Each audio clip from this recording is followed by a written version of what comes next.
so she'll come back that way. Yeah. Mrs. Arroyo, probably in back. Yeah. All right, let's bring out the jury.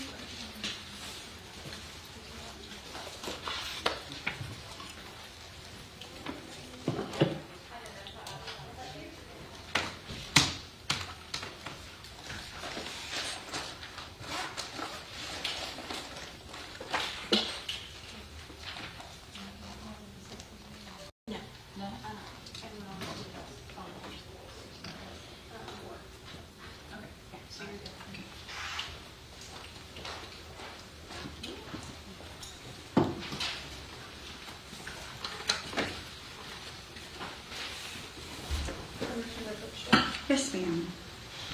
Mr. Redpath is back there waiting for you.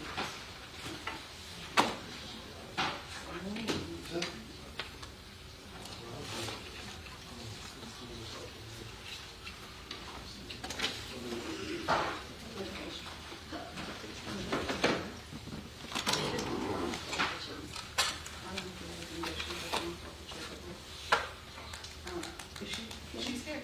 Hope she's going to get a ride home. Okay, hope we can't wait until someone comes up showing she has a ride home. Yes, sir. Okay, thanks. All right.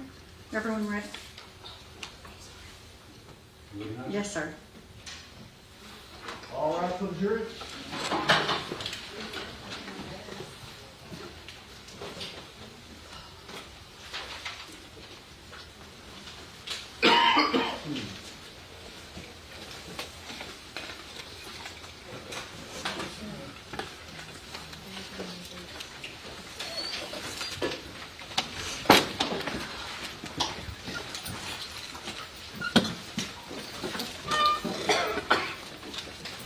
Please be seated.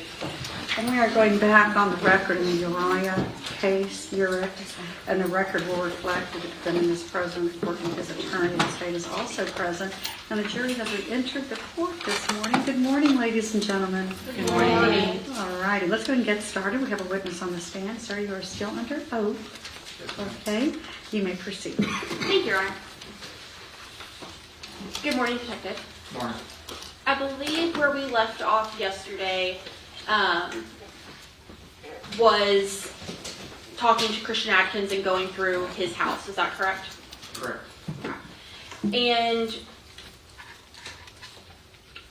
while you were there, what all did you recover, or what all did you observe? There were several firearms. Some were in a like a soft gun case. There was a pile of clothes, like cut off hair, and several boxes of hair dye. While you were there, did any of the items that you saw make you go look anywhere else for more evidence? Yes, we went. Detective Martin and investigator. I'm sorry. From the crime scene unit, we went to the dumpster outside. I believe they recovered something out there. I wasn't there the entire time they were in the dumpster. I also went to another apartment to see if we could find cameras across the street and the other apartments. And ultimately, did any of the other apartments have any videos that were helpful in this case? No. Was there anywhere else that you went and looked for or obtained video? Yes. Where was that? The Walmart, I believe it's on 518. Your Honor, the state moves to admit states 104 and 103, which is a Walmart surveillance video and the accompanying DRA. No objection. States 103 and 104 will be admitted. And Your Honor, may I publish these? Yes, please.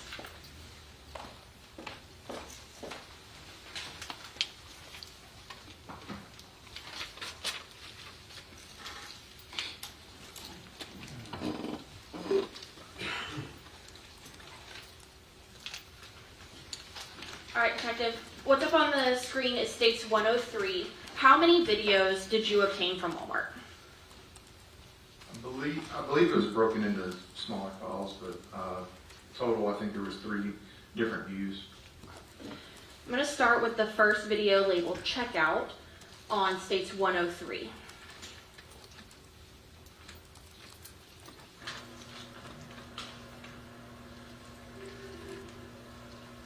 Gonna press pause at 5 seconds. Can you orient the jury a little bit, Detective? What are we looking at? So this is the self-checkout at Walmart. It's like an overhead view of what people are ringing up. And do we see either Tara or Uriah in this video? This is Tara. And just to be clear for the record, is Tara the individual on the left or the right? The left. Okay.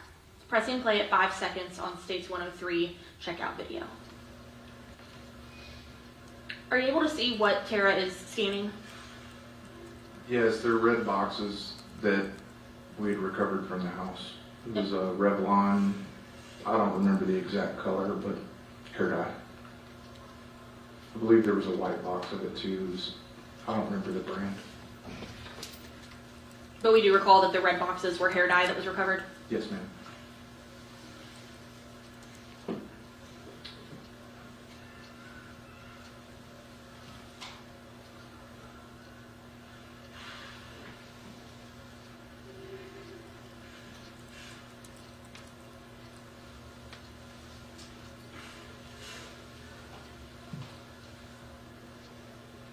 And are they paying with cash or card? Cash.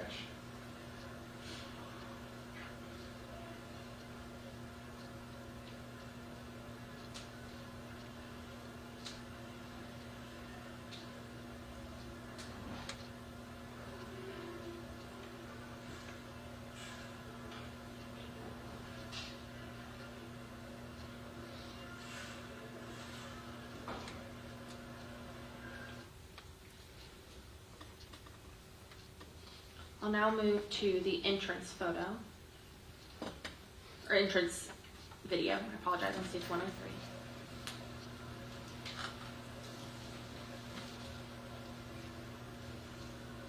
I'm pressing pause at 7 seconds. Detective, are you able to identify who's in this video? Yes, ma'am. Who was this? Tammy King is on the left, and that is Christian Atkins on the right. Pressing play at 7 seconds.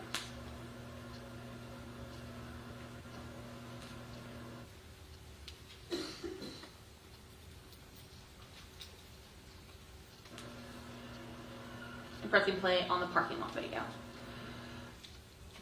At 4 seconds, Detective, is there anything pertinent in this still shot? Yes, the white Jeep on the right side, I believe it's the third or fourth car from the front of the store, is Christian Atkins' Jeep. Okay. Pressing play at 4 seconds.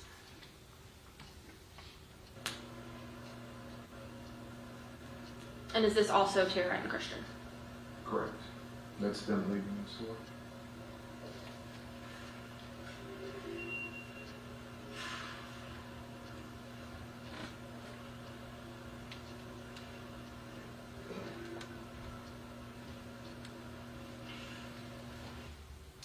And now we see them both kind of right there at the end. What side of the vehicle are they getting in on? They're both getting into the driver's side. And so you don't see either of them get to the passenger side of this vehicle? Correct. Okay. But we don't know whether or not someone was in that seat. We just know that Tara was getting in the driver's side, correct? Correct.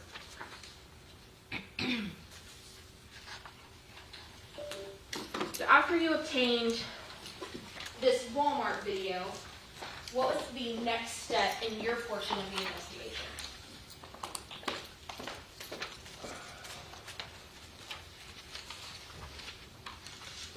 So after I left Christian's house is when we went to Lake Jackson, like I described before. We ended up ruling that vehicle out and the drivers of that vehicle. Now, I want to talk about when you are interested in looking for a vehicle, what sort of police tools do you have to try and find a vehicle or look them up? Well, there's several. We have a system called Accurate that will allow us to see what vehicle a person owns. It'll give us license plate and addresses that vehicle is registered to. We also use the flock camera system that will show when a specific vehicle crosses a camera. And I know you said that you went to Lake Jackson to rule out this other car, correct? Correct. Did you utilize any of those systems to look up any other vehicle? Yes. Which vehicles did you look up? We looked up it was a white, I can't remember if it was, I think it was a Chevy Malibu. Did we also look up Christian Atkins' vehicle? Yes. And can you remind the jury what vehicle was Christian Atkins driving at that time? It was a white Jeep. It had blue or green, I think it was blue, door handles. It was pretty unique, stood out. Is that the Jeep we just saw at Walmart? Yes. Your Honor, may I approach this witness? Yes. Detective, I'm approaching you with what's been marked as tapes 106 and 107. Will you let me know if you recognize these documents? Yes. How do you recognize them? Those are flock camera images. And do they appear to have been altered in any way? No, there's no way to alter it. That I know of. I'm not a computer guy. Thank you. State moves to admit states 106 and 107. No objection. State 106 and 107 will be admitted. Yes, please.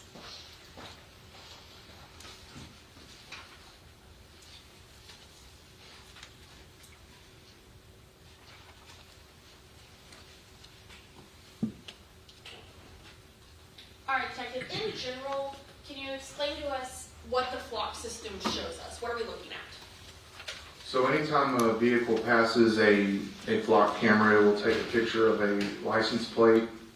It'll timestamp and date when the vehicle crossed that camera, and it'll also take a picture of the camera and where that camera is located. Okay. And so can you tell us what date and time the first image is? That is on February, hang on, the 6th at 3:02 p.m. In February the 6th, that would be Thursday, is that correct? Yes. Okay. And where is it that we see Christian Atkins' vehicle at 3:02 p.m. on Thursday? That's going to be the 4100 block of Dixie Farm Road. It's northbound from Main Street, which would be 518 in Pearland. So that's in Pearland? Mm-hmm. And do you know anything related to Christian Atkins that would be in Pearland? He worked at a place called Energy Metals, or EMI. In Pearland? Yes. Okay. So it's not abnormal that that vehicle would be in Pearland as a detective. That seems normal? Yes. Okay. And is that ultimately the area we see his vehicle in on Thursday and the beginning of Friday? Yes. Okay. And what time are the Friday ones? There is one at 6:57 a.m. and another one at 8:24 p.m.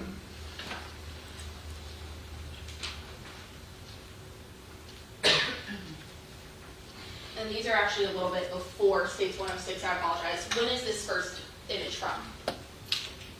The first one is from the 5th, and that is at 8:09 p.m. And so that is Wednesday, correct? Yes. And is it, I'll zoom in a little bit for you, was it 8:09 or 6:09? 6:09. Okay. And so is it fair to say Christian keeps getting captured, kind of coming and going from this Pearland area? Yes. Okay. And does that corroborate the information and timeline given to you by Christian? Yes, he said he worked in Pearland. Okay. And when he told you kind of about his coming and going work, does that all Right. match? Okay.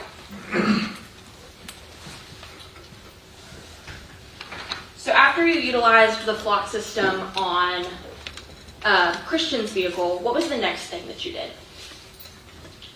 We used, I don't believe I did it, but there was another system that we use called Vigilant that will pick up vehicles on the highway.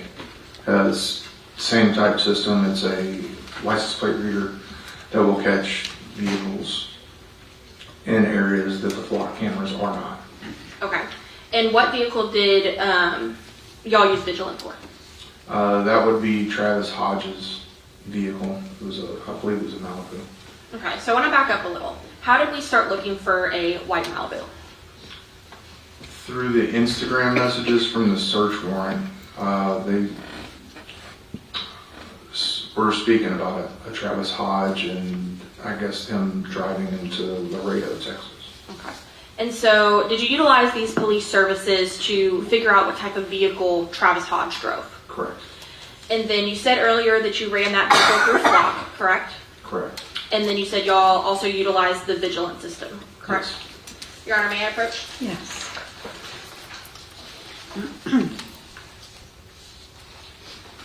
Detective, I'm approaching you with what's been marked as states 108 through 115. If you would please take a look at these documents and let me know if you recognize all of them.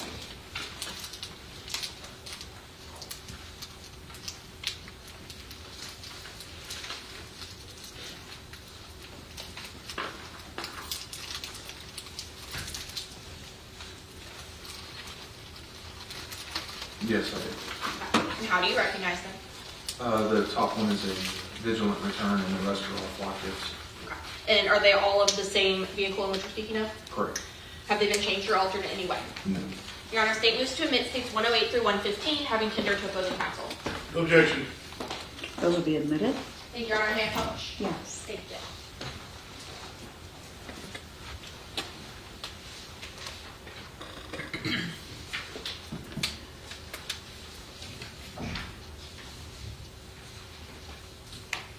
All right. So I'm going to start backwards. We'll start with states 115. Is this the white Chevy Malibu you were talking to us about? Yes. And who was this vehicle registered to? Travis Hodge. And so what is the first date and time that you located a flock hit for Travis Hodge? This one is on February the 7th. And do you recall, I know I don't have a calendar in front of you, if we said February 6th was Thursday, what date is February 7th be? That would be a Friday. Okay. And you said this was in the morning? Yes, ma'am, at 10:09 a.m. And for those of us who may not be as Houston direction savvy, do you know about where in the city Memorial Drive and West Loop would be? I'm going to assume on the west side of Houston, outside the loop. Is it fair to say that Memorial Drive's in Houston? Correct. Okay. And throughout 10-7, we see, throughout 10-7, we see this vehicle kind of driving around this area. Is that fair? Yes, ma'am, except for the last picture. And what's the last picture? That's Highway 146, southbound at Bell Road. And do you know where about that would be? No, I do not. Okay, I could look at the map. no problem. Is 146 a road that extends all the way to Galveston County as well? Correct. Okay.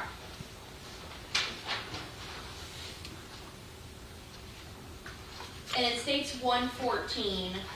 Are these all continuing on the same day on that Friday? Yes.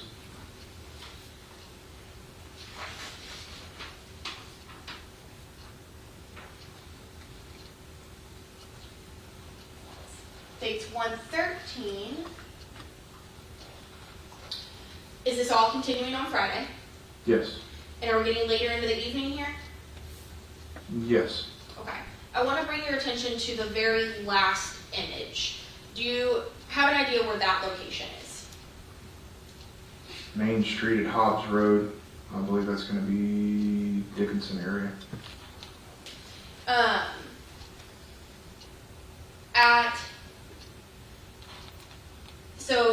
So you believe that's in the Dickinson area?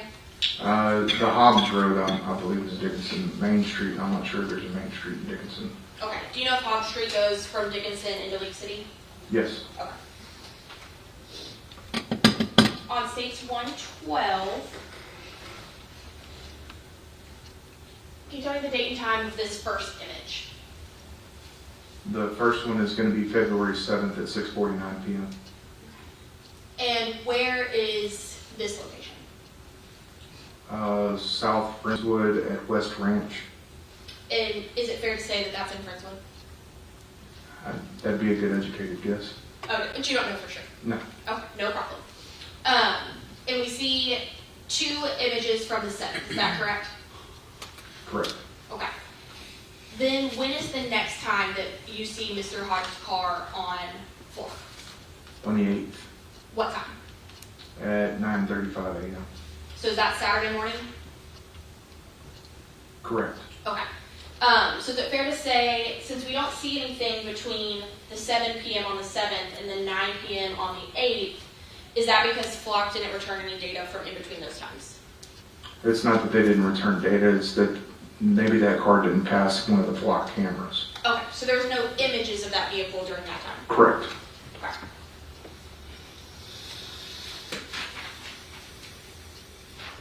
And then it states 111 and 110. Is this just continuing to follow Travis over the next day? Yes, to the 9th. Okay.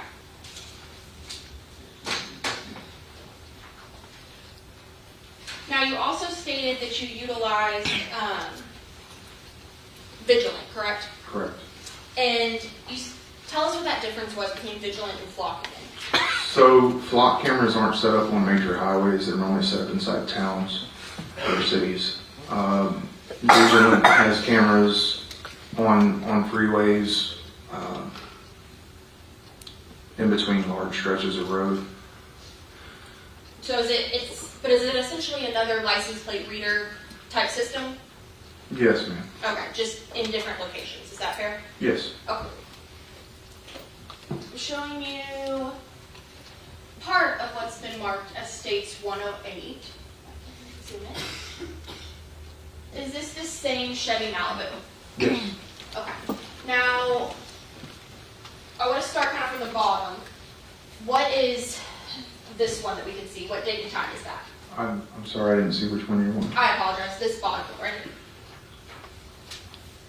It's a photo of the picture or of the vehicle in Galveston. Without seeing the exact return, I don't know exactly where it's at. I believe it's outbound. But Do you know what date and time it is? that's on the 7th at 11:50. So, Friday morning? Yes, ma'am. Okay. And then moving up to the next one, what date and time is that? That is on the 7th as well at 12:15. So also Friday now, early afternoon. Yes, ma'am. PM stay time. Okay. And then this next one, that I believe is the one highlighted and what we see on the right-hand side. Tell me what we're looking at in that part. So that is a photo from the 8th at 7:26 in the morning. It's on US 59 in Inez, Texas.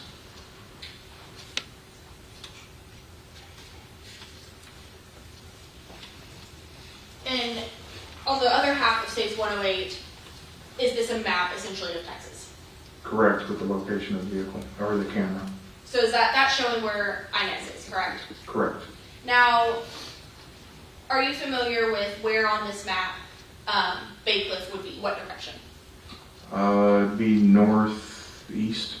So towards the top right corner of States 108? Correct. And where would Laredo be?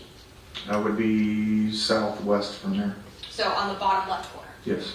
So is it fair to say to get from Bacliff to Laredo, you pass through Inez? Is Yes. that one of the ways you could go? Yes.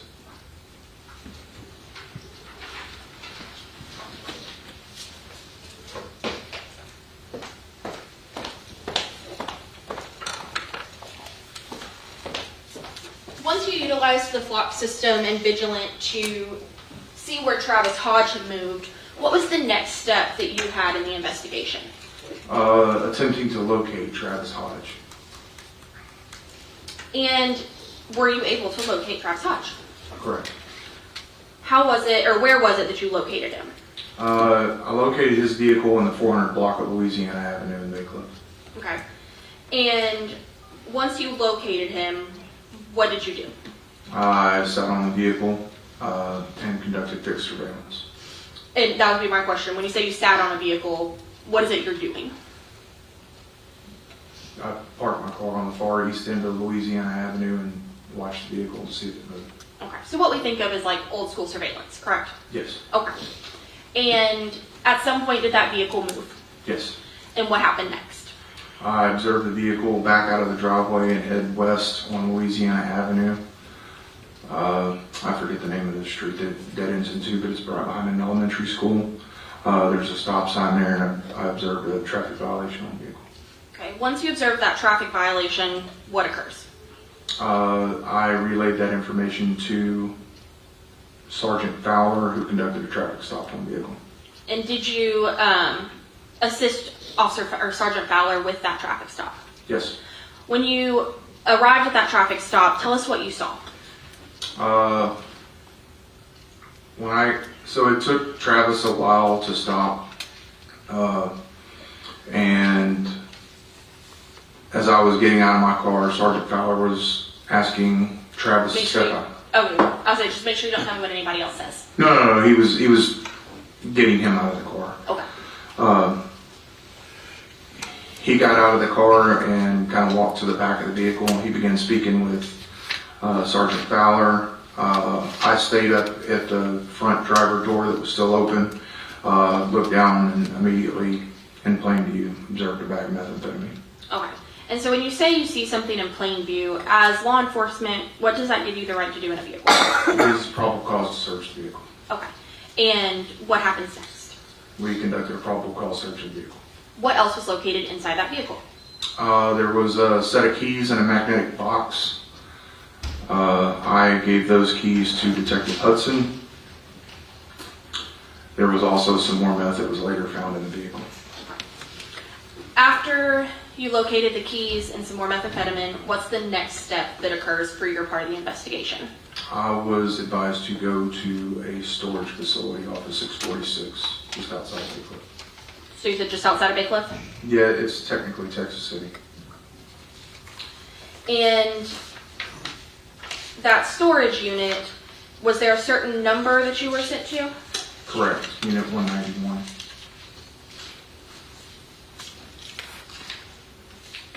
And what were you to do when you got to that storage facility? When I first got there, I spoke with the manager who was there. Speaking with her, I was able to obtain gate records of when Travis entered and exited that gate. Also got a rental contract from him and access in and out of the storage facility so that our other guys could come in. Your Honor, may I approach? Actually, I apologize. I don't need to approach yet. Okay. State's going to move to admit states 102 and, nope, not 102. I handed the wrong thing earlier. I'll fix that. States 104 and states 105A and B, which is the rental agreement and the accompanying business records affidavit. No objection. So that's 104 and 105 A and B? Yes, Your Honor. Okay. And may I finish? Those will be admitted, hearing no objection. Yes.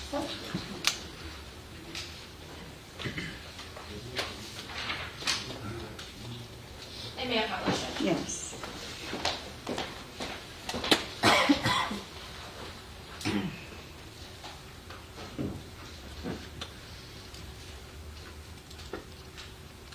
In states 104, detective, what is this? That's what's called a BRA, or a business records affidavit. And is this what you received from the manager at public storage? Correct. You stated you obtained a rental agreement and entrance exit data, correct? Correct. So in states 105, what is this? That's the rental agreement from the storage facility. Can you tell me what date the unit was rented? That would be February the 9th. And going off that calendar we've been working on, does that mean it was Sunday? Yes. And what unit was it that was rented? Unit 191. Is that the same one you were sent to look through? Correct. And then as far as customer information, who rented this unit? Travis Hodge. And we see here an address. Is that around the same area where you completed your fixed surveillance earlier? Correct.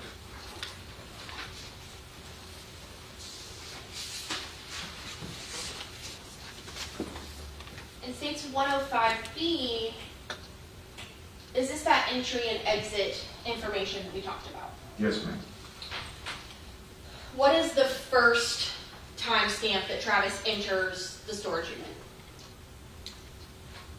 February 9th at 4:31 p.m. And does it also tell you how they entered? Yes, with a keypad. Okay. And is it fair to say that Travis comes and goes from this storage unit multiple times? Yes.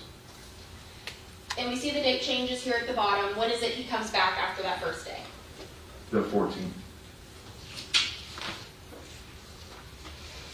And does he come back a couple more days as time goes on? Yes, the 18th, 19th, and 25th. Now, do you recall what day it was that you stopped Travis? I do not. I can refer to my notes to you. If you would refresh your memory and then just look up at me once you feel refreshed.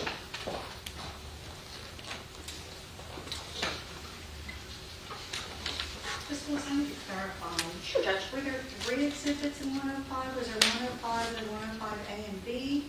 Or was there merely 105A and 105B? Only 105A and 105B, Your Honor. Okay, thank you. Yes, ma'am.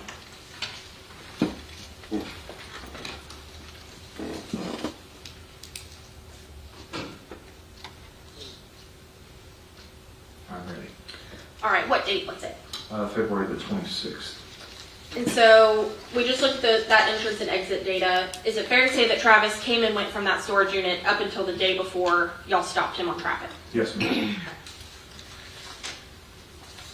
Once you obtained the information from the manager, Miss Lundy, what was the next thing that you did at the storage unit, if anything? I went to the storage unit where there was a consent search for the storage unit. And I know it may sound self-explanatory, but what's the difference between a consent search or, say, a search warrant like you executed on 472315? So consent search is when, say I want to search your car, I ask you, hey, can I search your car? You tell me yes. If you deny consent, I need to get in there to search whatever you have. I can apply for a search warrant as long as there's probable cause for that search warrant. I can obtain a search warrant, which is signed by a judge that authorizes me to go in there and search whatever I need to. And so is the consent for Unit 191 similar to the consent that Christian Adkins gave you to search his apartment? Yes. When you searched Unit 191, what did you observe? There were some firearms. I believe there were some magazines. There was a broken iPad. There wasn't a whole lot in there. But do you recall that there was a broken iPad and some firearms? Yes. Okay. Now, was it you who documented or collected the items in that storage unit, or did you observe while that happened? I just observed while that happened. And is that similar to what the house and ID team comes in? Yes. Okay. Once you completed that search of Unit 191, what was the next thing that you did as your part in the investigation?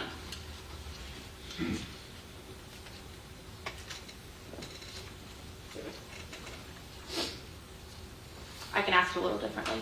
I did draft some search warrants. I don't know if that was before or after.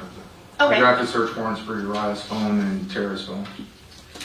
Your Honor, may I approach? Yes. Detective, I'm handing you what's been marked as States 100 and 101. If you would take a look at these documents and let me know if you recognize them. Yes. How do you recognize them? Those are search warrants that I wrote for the phone. Have they been changed or altered in any way? No, ma'am. Your Honor, State moves to admit States 100 and 101, tendering to opposing counsel. No objection. States 100 and 101 will be admitted. And may I publish, Your Honor? So, Detective, in States 100, is this your search warrant for Uriah's phone? Yes, ma'am. And then in States 101, is this your search warrant for Tara's phone? Yes, ma'am. And when you execute a search warrant on a cell phone, how does that work? What happens? So once the search warrant's obtained, the phone is then able to, the search warrant's executed by a forensic download through a system that we have. And is it you that completes that forensic download? No, ma'am. Okay. And so as far as any of the contents of the phones, that would be better asked to the person who forensically downloaded it. Is that correct? Correct, unless I went through the phone dump. Okay. Did you go through either of these phone dumps? No, I did not. Okay. Besides doing these search warrants, was there anything else additional you did as part of the investigation into this case? No. I'll pass this witness, Your Honor. All rise for the jury. It'll be very quick.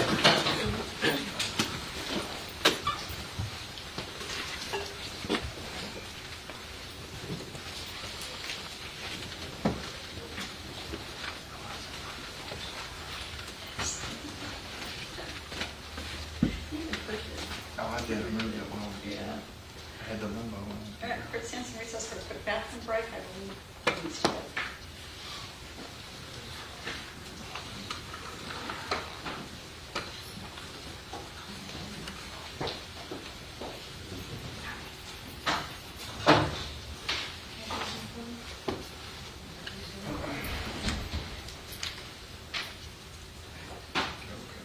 Very quick bathroom break. Yeah, exactly. Just kind of different floors and I'm just trying to see if things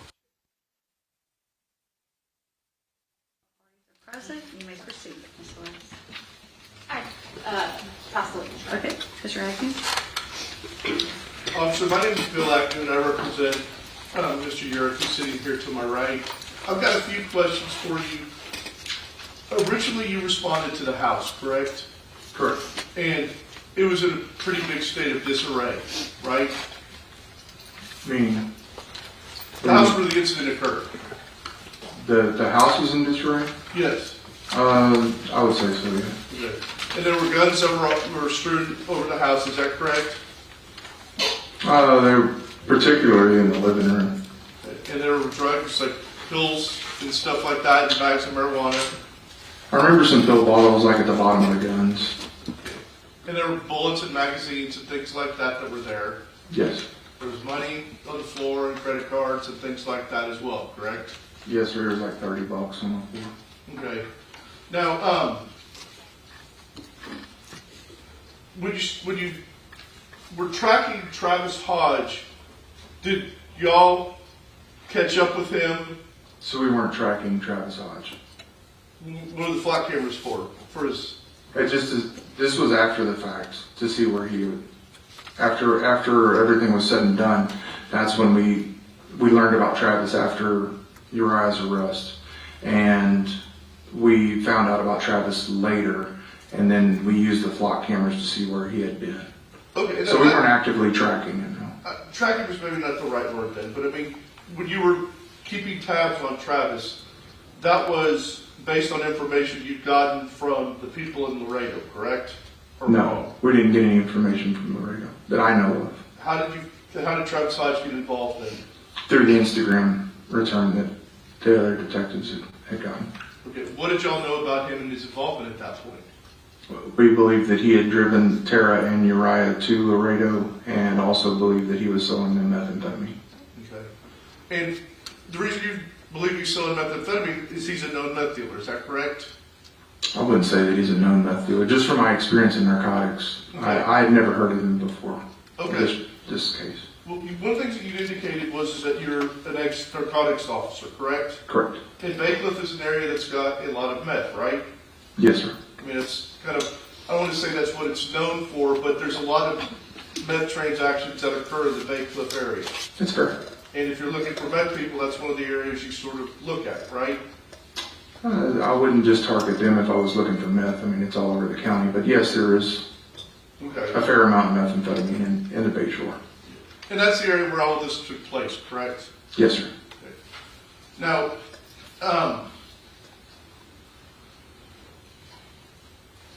and you may, this is, I've sort of talked to some other people about this.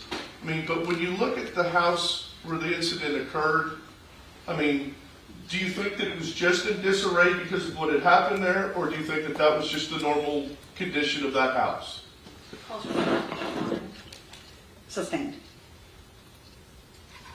Does that mean answer or no?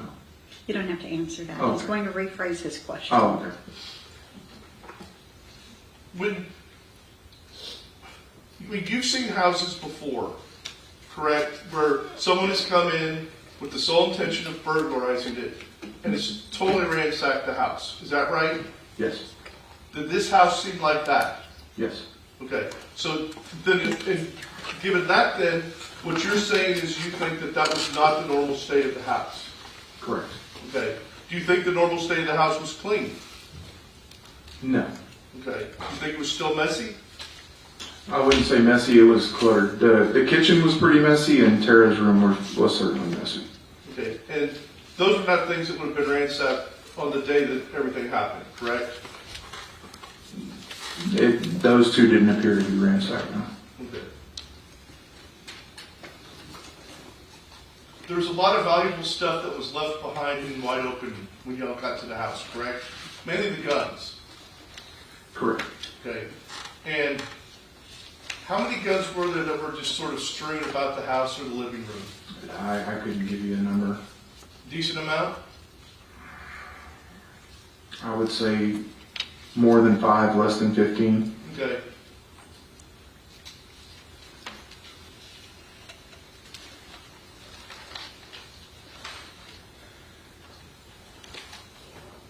So until the Instagram post, you had no dealings of any kind or knowledge of any kind of Travis Hodge? No, sir. Okay.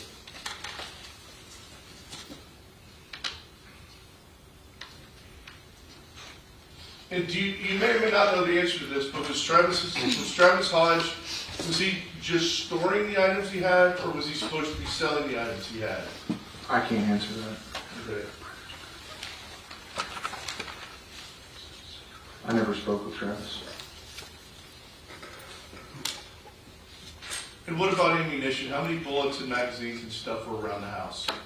I couldn't give you an exact number. I know there was a loaded 22 magazine just outside Tara's bedroom. I believe there were some more magazines that were located over by the guns by the Christmas tree. If there was more magazines, I couldn't tell you. Other ammunition, I don't really recall seeing any. Okay. I'll pass the witness, Judge. Just wait for him. Okay. Detective, Mr. Agnew was asking you a little bit about the state of the house and if it appeared ransacked, correct? Correct. And I believe what your comment was that the Tara's room and the kitchen didn't appear to be ransacked. Yes. Were there places inside the home that did appear to be ransacked? Yes. What was that? The living room and Tammy's bedroom. What part of the living room made you think that it was ransacked? When I came in, there were credit cards and papers, and there was a driver's license. I didn't flip that over. There was a wallet that was thrown back behind the couch, along with there was an AR-15 behind the couch. There was some marijuana back there, and an empty wallet, which I'm just assuming that the credit cards came out of. And was there anywhere else in the home that appeared to be ransacked? Tammy's bedroom. What part of Tammy's bedroom led you to believe it had been ransacked? Where the safe was in the back, the mattress up against the bathroom door. She had along in the north wall of her bedroom, there was clothes and various boxes and things. A lot of those were knocked down. Is it fair to say that you could tell the difference between what was messy and what seemed ransacked? Is there a difference to you? Yes. Okay. And why did that stick out to you? At that time, we believed that there was a burglary at the house. I actually wrote the first search warrant for burglary with intent to commit other felony. I'll pass this witness, Your Honor. No further questions. Thank you. You may step down. Thank you. Call the next witness. The state called Dr. Monica Patel.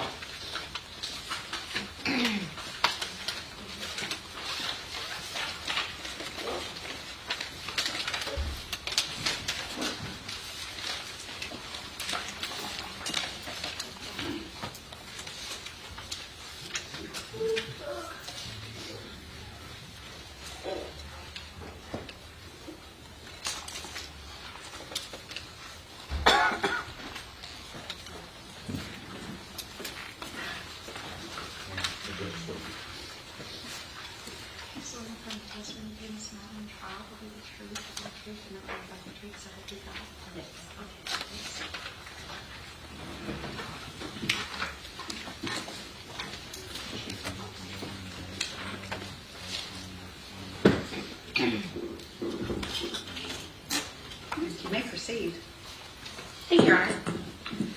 Good morning, ma'am. Will you please state and spell your name for the record? Hello, I am Dr. Monica Patel, Monica Patel. And Dr. Patel, how are you employed? I am a deputy medical examiner at the Galveston County Medical Examiner's Office. And what does it mean to be a medical examiner? So a medical examiner is a physician who performs examinations on a person after they've died in order to determine cause and manner of death. What sort of training and education do you need to have in order to become a medical examiner? You need to have a medical degree and then go into training through pathology and then do a fellowship in forensic pathology. I have a Bachelor of Science from the University of Miami, from Miami, Florida. Then I went on to do a 4-year medical degree from Kansas City University in Kansas City, Missouri. I trained 4 years in pathology residency from Washington University in St. Louis, Missouri. And then I continued on to do a 1-year forensic pathology fellowship here in Houston, Texas at the Harris County Institute of Forensic Sciences. And you mentioned that pathology is one of the things that you had to study, correct? Yes. What is pathology? So pathology is, in general, is defined as the study of diseases. Most people know it as people who get tissue biopsies and look at cancer cells under the microscope. And then under that, you have several subspecialties, of which forensic pathology is one of them. And so going a little bit deeper into that, what is the difference in forensic pathology? So forensic pathology is doing examinations, whether it be external examinations or autopsy examinations, in order to determine cause and manner of death in individuals. And specifically for a medical examiner, it's individuals who have died suddenly, unexpectedly, or not naturally. And you've said these words, cause and manner of death. Will you explain what those are to the jury? Sure. So cause is generally the underlying disease or injury that causes a person to die, and manner of death is how that came about in the individual. And so when we talk about cause of death, how many causes of death are there in the world? A lot. So it's not a short list, is that fair? Correct. And just to help everyone to kind of understand, can you give us an example of a cause of death? Sure. In an elderly person who's got heart disease, it could be hypertensive and atherosclerotic cardiovascular disease. Another example would be somebody who has died from a drug overdose. It might be toxic effects of cocaine. So there is a variety of causes of death. And then we move to manner of death. How many manners of death are there? So there are, I believe, 5. There's natural, there's accident, suicide, homicide, and then there's undetermined one we can't reasonably categorize into the other 4. And could you briefly tell me, kind of let's walk through them. What does a natural death mean? Yeah, so a natural death is essentially an underlying disease that the person has and that they may have died from. As a result, an accident, general examples would be a car accident or a drug overdose or even like an electrocution. A suicide is when somebody takes their own life, and then a homicide is a death at the hands of another individual. And then you said undetermined is when you can't determine which of these it is, correct? Correct. And so specifically when we hear the word homicide, is that the medical examiner's office determining whether something was criminal or not, or is it simply the fact that it was caused by another? Simply that it was caused by another person. So there's the medical examiner's office doesn't make a determination as far as the criminality of a death, correct? Correct. So generally, when you approach an autopsy, can you tell the jury what does that look like? How do you perform an autopsy? Sure. So we receive the body from an investigating agency. The body is ascribed a specific case number to that individual. We open the body bag and photograph the individual as we've received the body, so we don't touch anything or remove anything. Then we go on to remove any articles of clothing or property and clean the body, photograph the body as it's clean. And if they have any injuries, I generally photograph the injuries before it's been cleaned and then again after. I take note of any identifying features of the person, any scars, hair color, eye color, etc. that might help identify an individual. Then once that's done, we go on to do the standard Y incision in order to open the body. We remove the chest plate, and then we go on to remove the organs one by one and examine the organs for any injury or natural diseases. And about how long typically does an autopsy take, or does it depend? It really depends on the case. And while you are performing an autopsy, besides the photographs, are you documenting it in any way? Yes, we have a page of notes, and we take notes. We photograph things as we remove them if there's anything abnormal about them. And then we go on to make dictations, and then a report is generated, and then that is finished at another time once all the information comes back. And so you said a report is generated. What type of information are you waiting on to come back? So in our office, we have a dictation system, so we dictate and somebody else transcribe it, so we have to wait a few days to weeks until that comes back. We also may receive additional information from investigative reports depending on the type of case, toxicology results, if that's submitted in certain cases. So there's a number of things that we could wait for. And once you have compiled that report, does it get reviewed or anything by anyone? In certain cases, yes. In homicide cases, I like to have my other colleague review the case. Okay. And then you said once that's done, you compile the whole report and submit it, correct? Correct. Your Honor, may I approach?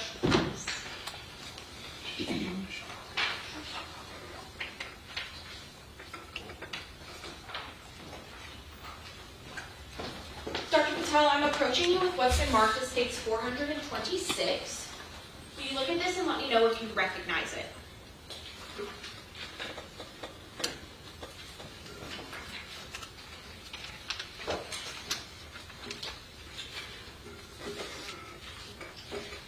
Yes, it's a copy of my autopsy report and the toxicology report. Has it been changed or altered in any way? No. Your Honor, the state moves to admit States 426. No objection. 426 will be admitted. And Your Honor, may I publish Yes. this? Thank you.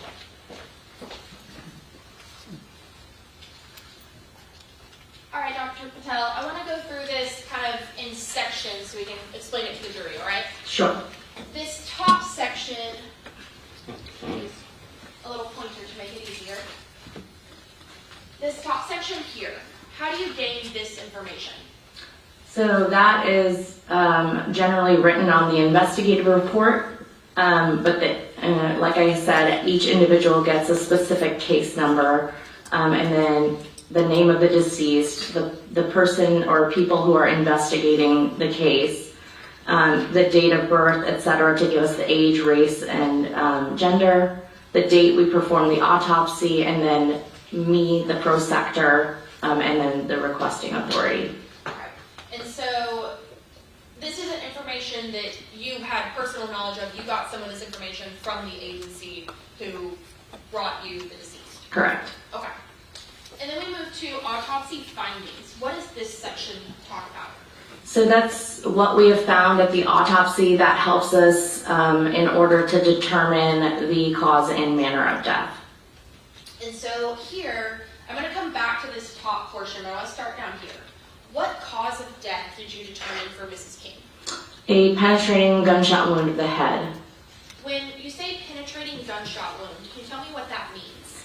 So penetrating means that a bullet enters the decedent's body and doesn't leave the body. It's retained in the body. When you have something called a perforating gunshot wound, it means that the bullet or projectile went through the person's body and exited the person's body. So in this situation, being penetrating, that means the projectile remained within Mrs. King. Is that correct? Correct. Okay. And then what did you rule the manner of death? Homicide. And you explained earlier that that means it was caused by another, correct? Correct. Okay. So let's go back up to Roman numerals I and, or 1 and 2. Roman numeral 1. Can you tell us what it is that you discuss in Roman numeral 1? So I describe a penetrating gunshot wound to the head, the entrance, which is on the left preauricular skin, which is the skin in front of the ear. And then I discuss the path, and so it goes from the left skin in front of the ear, it enters into the oral cavity, into the soft tissues of the oropharynx. It goes through the trachea or the windpipe, through the right carotid artery, into the right chest cavity, through the upper lobe of the lung. The lung has 3 lobes, so it's in the upper portion of the right lung. And then it goes between the back side of the right 10th and 11th ribs, where the projectile is found in the muscles of the right back. So with this path, it says it starts in that left area in front of the ear, and you state it ends in kind of the right back area. Is that correct? Correct. Now, moving down to number C, what is that, or letter C? So those are injuries of other things that may not have been directly in the path of the projectile. So we have fractures of the 2nd through 7th cervical vertebrae, which is the vertebrae or spine in your neck. We also had right hemothorax, which is basically blood in the right chest cavity, at least 500 milliliters. We also have fractures of the superior thyroid horns and hyoid bones, which are bones in your neck. And then fractures of the right 10th through 11th right ribs, where the projectile goes through. And then what is the letter D and E telling us? So D tells us the direction of the projectile, which is left to right and then downward. And then recovery means where the projectile was recovered from, which is the muscles of the right back. Now, I want to talk a little bit about path and direction. How do you determine left, right, up, down? How do you look at that? It's based on the positioning of the body as it is in anatomic position. So essentially it's when the decedent is lying, standing straight up with their arms forward. It doesn't actually mean the direction of the way the projectile was fired or the positioning of the body at wherever the body was found. And so, does that mean that you don't know when you do your autopsy how exactly the body was positioned at its time of death? Correct, not always. And so the way you report it is if the person was just standing straight, like hands by side, correct? With their palms facing forward, correct. Okay. So for Ms. King, if she had been standing, it would have been coming from her left to her right and from up to down. Correct. Okay.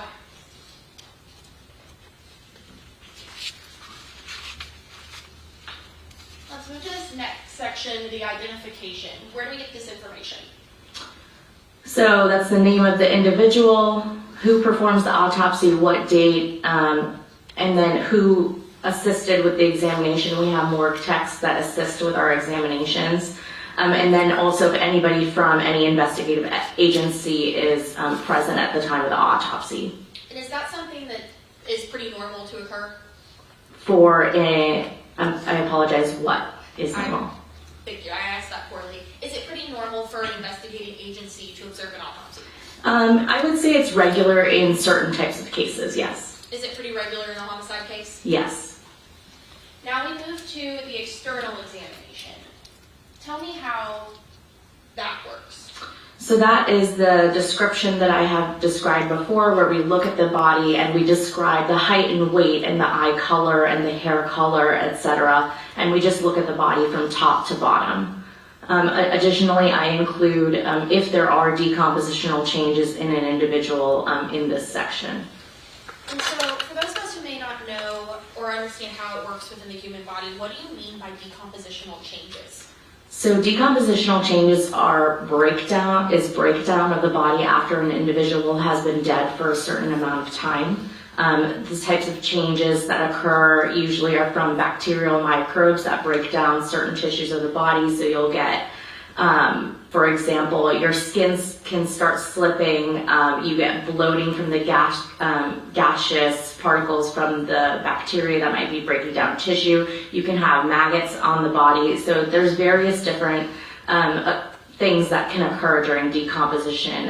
In terms of time intervals, it's really just dependent on like the environment that the individual has been found in. So that's not really something that we determine. But are you able to determine whether or not somebody is in decomposition or not in decomposition? Yes. Okay. Now, for Ms. King's external examination, can you tell the jury a little bit about what you observed? So she's roughly 5'4" inches, 250 pounds. Rigor mortis, which is contraction of a dead body, has passed due to decompositional changes. We could not assess lividity, which is basically pooling of and seepage of blood from vessels, and that can kind of tell you the positioning of a body when it was potentially found dead. So if a person's lying on a certain side, sometimes it comes out to be like a cherry pink almost type color on that side, and you might be able to tell like how they may have been facing. But we can't in this case because of the decomposition.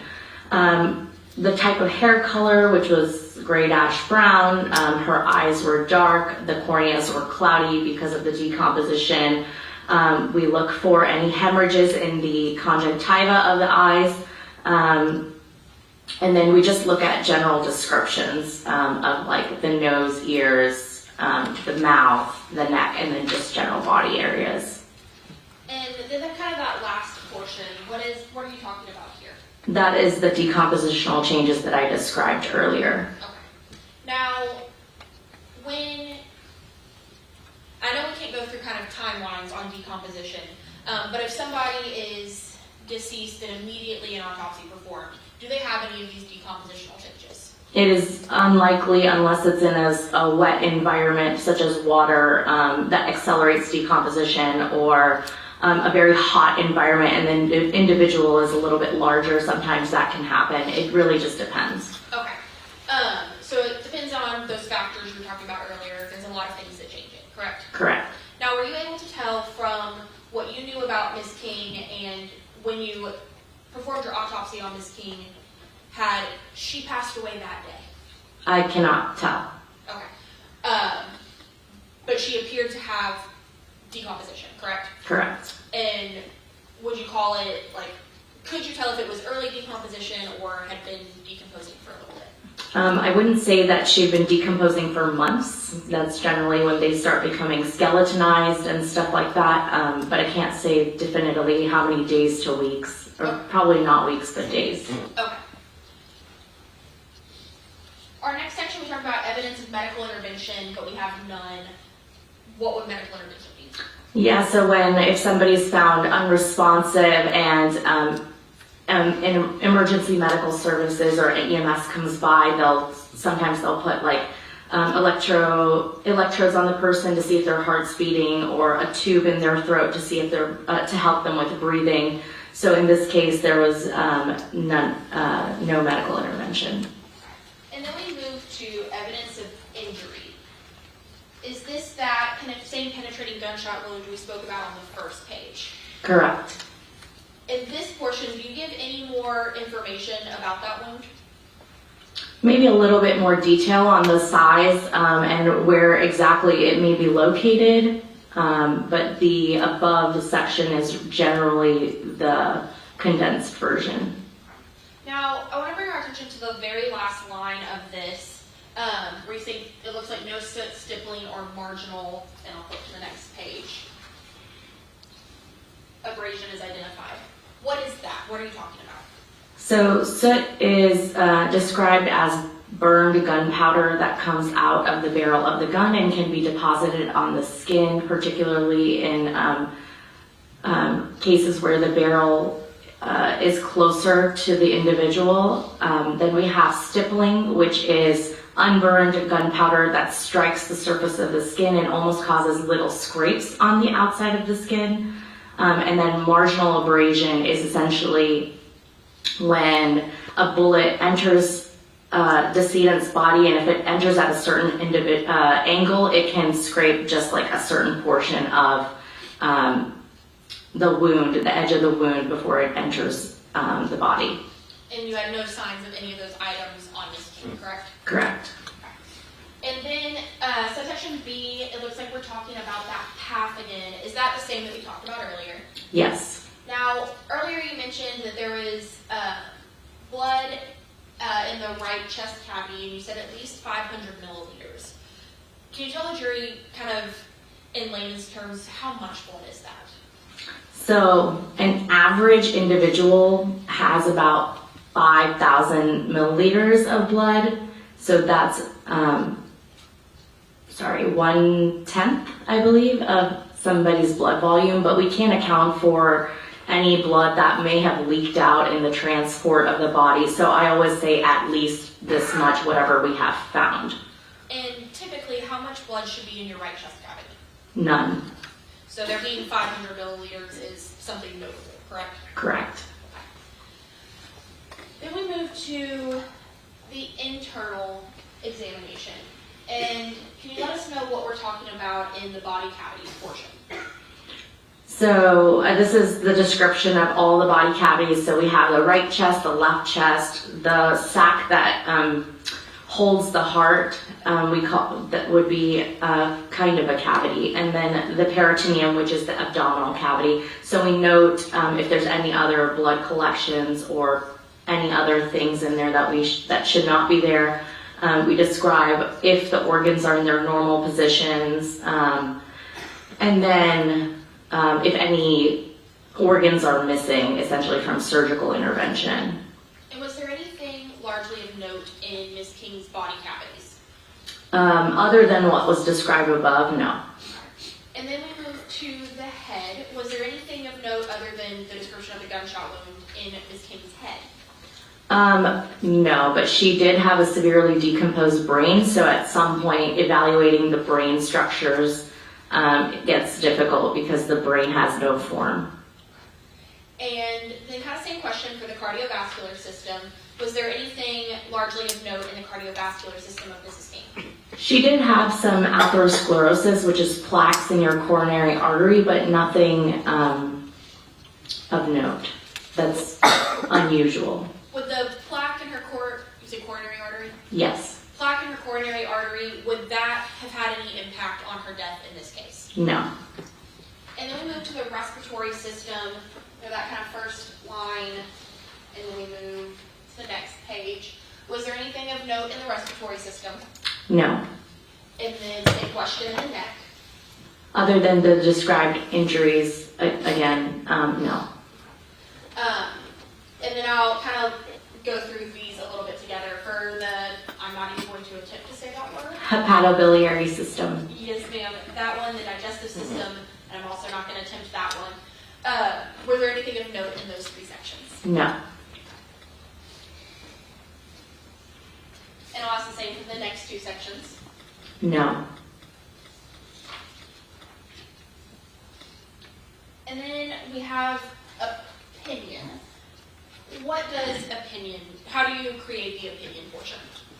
So I just take a combination of a general description of the circumstance, what was found at autopsy, sometimes toxicology findings if it's pertinent, and then based on what the autopsy findings are and the investigation, what the cause and manner of death is determined to be. So I want to go through a couple of things with Mrs. King. We talked about the plaque in her coronary artery. You said that didn't have any effect on her cause of death, correct? Correct. Now, what we know that the cause of death was ultimately that gunshot wound of the head. How lethal was this gunshot wound? It was fatal. And was this a wound that with immediate medical attention she could have survived, or what circumstances were we looking at? I'm not sure if she would be able to have survived this injury. It really would be like how quickly I guess medical intervention could have happened, if a vascular surgeon could have repaired her right coronary artery or her lung. I'm not really sure. But ultimately we know that this gunshot wound was fatal. Correct. Now, you also talked about specimen and their toxicology if it was an effect. Does toxicology get performed on all autopsies? Not on all autopsies, but in all homicides, yes. So was toxicology performed on Mrs. King? Yes. And now I know, alright, let me ask, are you the individual who performs the lab work for toxicology? No, we are only the individuals who collect the specimens to be sent out to another laboratory, who then performs the analysis. And you stated, though, in your opinion that you do take into account toxicology results if you think that they had an effect on the death. Is that correct? Correct. Now, we don't see in the opinion here anything about Mrs. King's toxicology. Did anything in her toxicology make you think or cause you to formulate the opinion that that had anything to do with her death? No. Now, I know you're not the individual who tested, but you're familiar with the toxicology results, correct? Yes. Now, for what you would look at to create your opinion, was there anything of note in Mrs. King's toxicology? She had the presence of delta-9 THC, and then a metabolite, which is delta-9 carboxy THC, some hydrocodone, and then ethanol, although the ethanol is a very low level, which may also be produced from decompositional changes.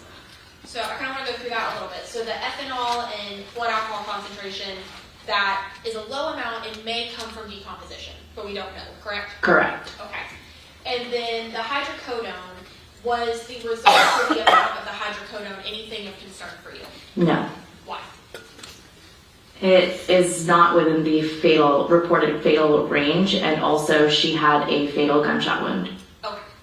And then additionally, the delta-9 carboxy THC and delta-9 THC, is that THC or marijuana?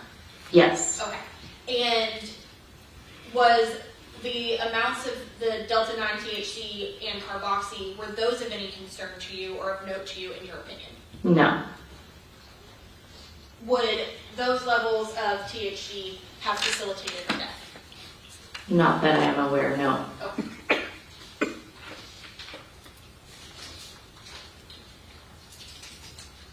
Now, you stated that you take photos as you perform your autopsy, is that correct? Yes. Now, because of the state of decomposition that Mrs. King was in, are the photos pleasant? I would say no. And would only a couple of photos be enough to let the jury see without giving them everything?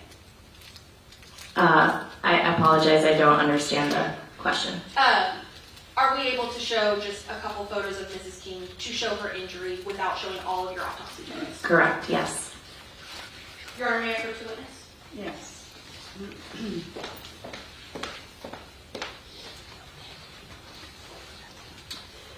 Dr. Patel, will you please look at these images and let me know if you recognize them?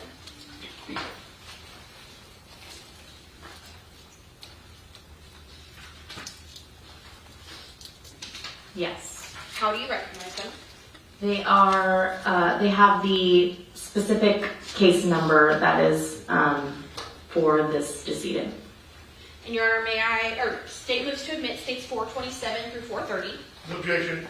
Thank you. No objection. States 427 through 430 will be, And Your Honor, not on the overhead. We can publish them for deputy point. yes, ma'am, I can absolutely do that. Your Honor, may I approach real quick? Yes. Can you do approach?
Thank you, Debbie. And Your Honor, may I publish states 429 and 430 on the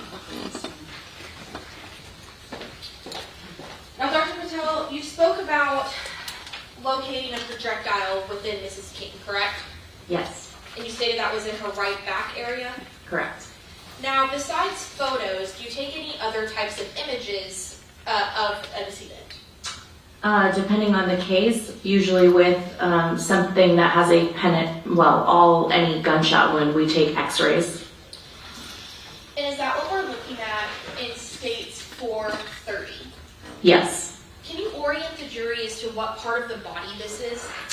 Yes, this is the, the thoracic cavity, which is basically portions of your torso. This here is the spine. And then this right here, you can see is a projectile. And we see there's this white device-looking thing in the middle. Do you know what that is? It looks like surgical intervention that she may have had earlier. So does it have anything to do with the injuries observed in the autopsy? No. And ultimately, after you take this documentation, do you retrieve that projectile? Yes. Is that what we're looking at in states 429? Yes.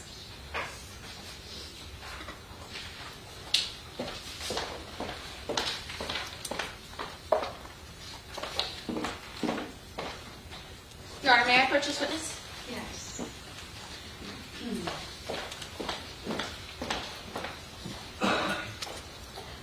One moment. Deputy Flynn's going to grab us some scissors.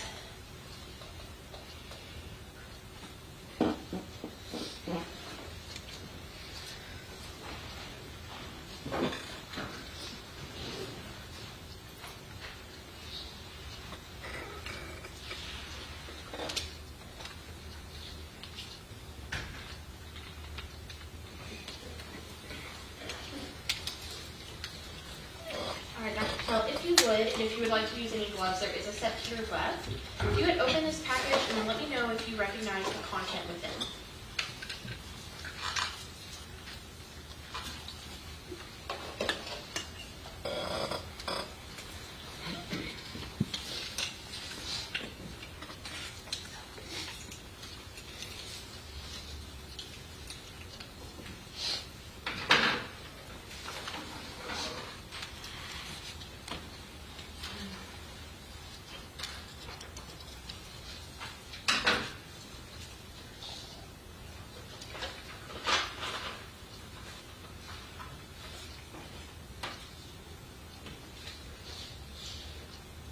Yes, it is a sealed envelope with the decedent's name and case number, and then written on it says projectile from right back, and on the back side is my initial.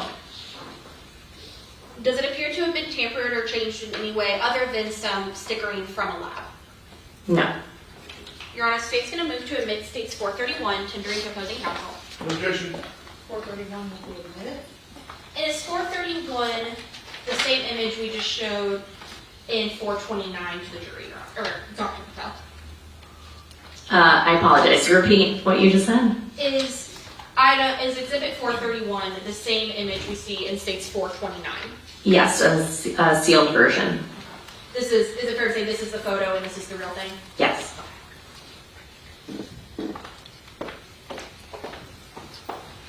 Once you complete your report and all of your documentation, do you have anything further to do with the criminal investigation in the case? Not with the investigation. We may just come for testimony if it goes to trial. So what we're doing here today? Correct. I'll pass this witness, Your Honor. You know, may I approach the witness, please? Yes. Who's going to touch it? It's up there. 426. And I want to show you the autopsy report, and there's the last couple pages here that were included in here that y'all did not discuss. Could you tell me what these pages are for right here? These are the reporting limits of certain tests that were performed. And what do they indicate? I guess the limits of their analysis. But I mean, as far as like, there's one that has a reading for amphetamines, another one that has reading for methamphetamines. Does that mean that it's in their system or no? No, it was not reported to be in their system. And that's what I wanted to make clear. So these things here are showing that they're not in their system, but when you on the page we discussed earlier, those are showing that they were in their system, correct? Whatever is in the positive findings is something that was found in their blood, correct? So these two pages here are just really to exclude what was not in their system. Is that correct? I apologize. Can I say that again?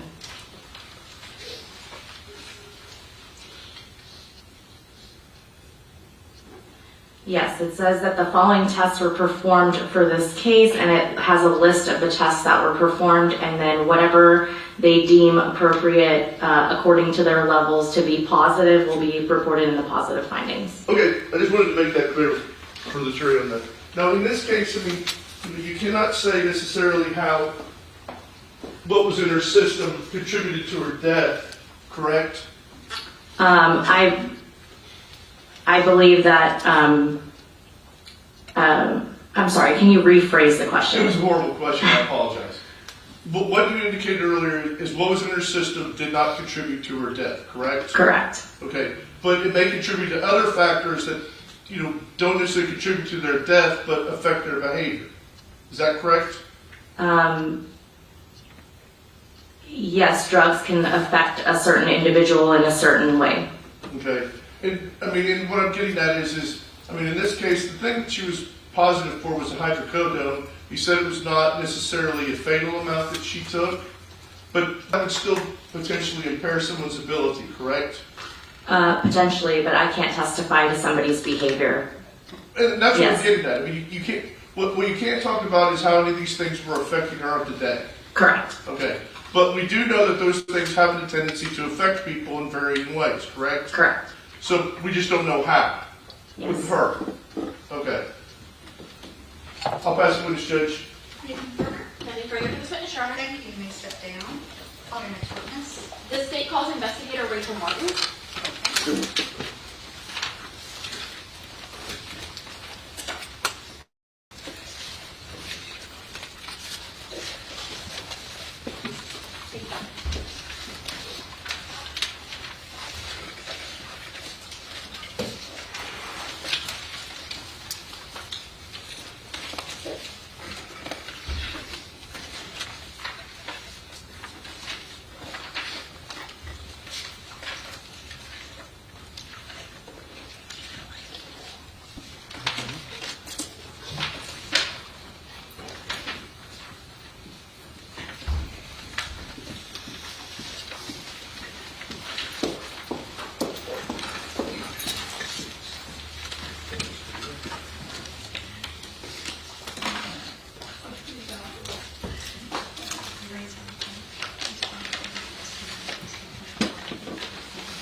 Thank you, Your Honor.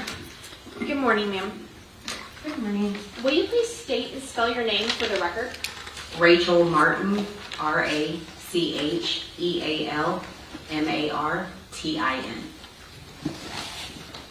And Ms. Martin, what is your proper title currently in your position? I'm a crime scene investigator. So is it all right if I call you Investigator Martin? Yes, Now, Investigator Martin, how are you currently employed? I'm employed with the Galveston County Sheriff's Office in the crime scene investigation unit. How long is it that you've been employed in that division? I went over to the crime scene investigation unit in 2019. So roughly 6 years ago? Yes, ma'am. And what sort of training or experience did you need to have in order to start in the crime scene investigations unit? So you have to be a certified peace officer through the state of Texas. I'm an intermediate peace officer. And we've heard some testimony from other officers about to become a peace officer, you must go through an academy and get TCOL certified. Is that the same path that you took? Yes, ma'am, it is. And you said you hold an intermediate peace officer license? Yes, ma'am. Now, was your entirety of your law enforcement career spent in the crime scene unit? No, ma'am, I was not. Where else were you?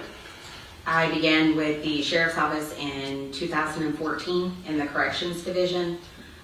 Made the decision to attend the Police Academy in 2015.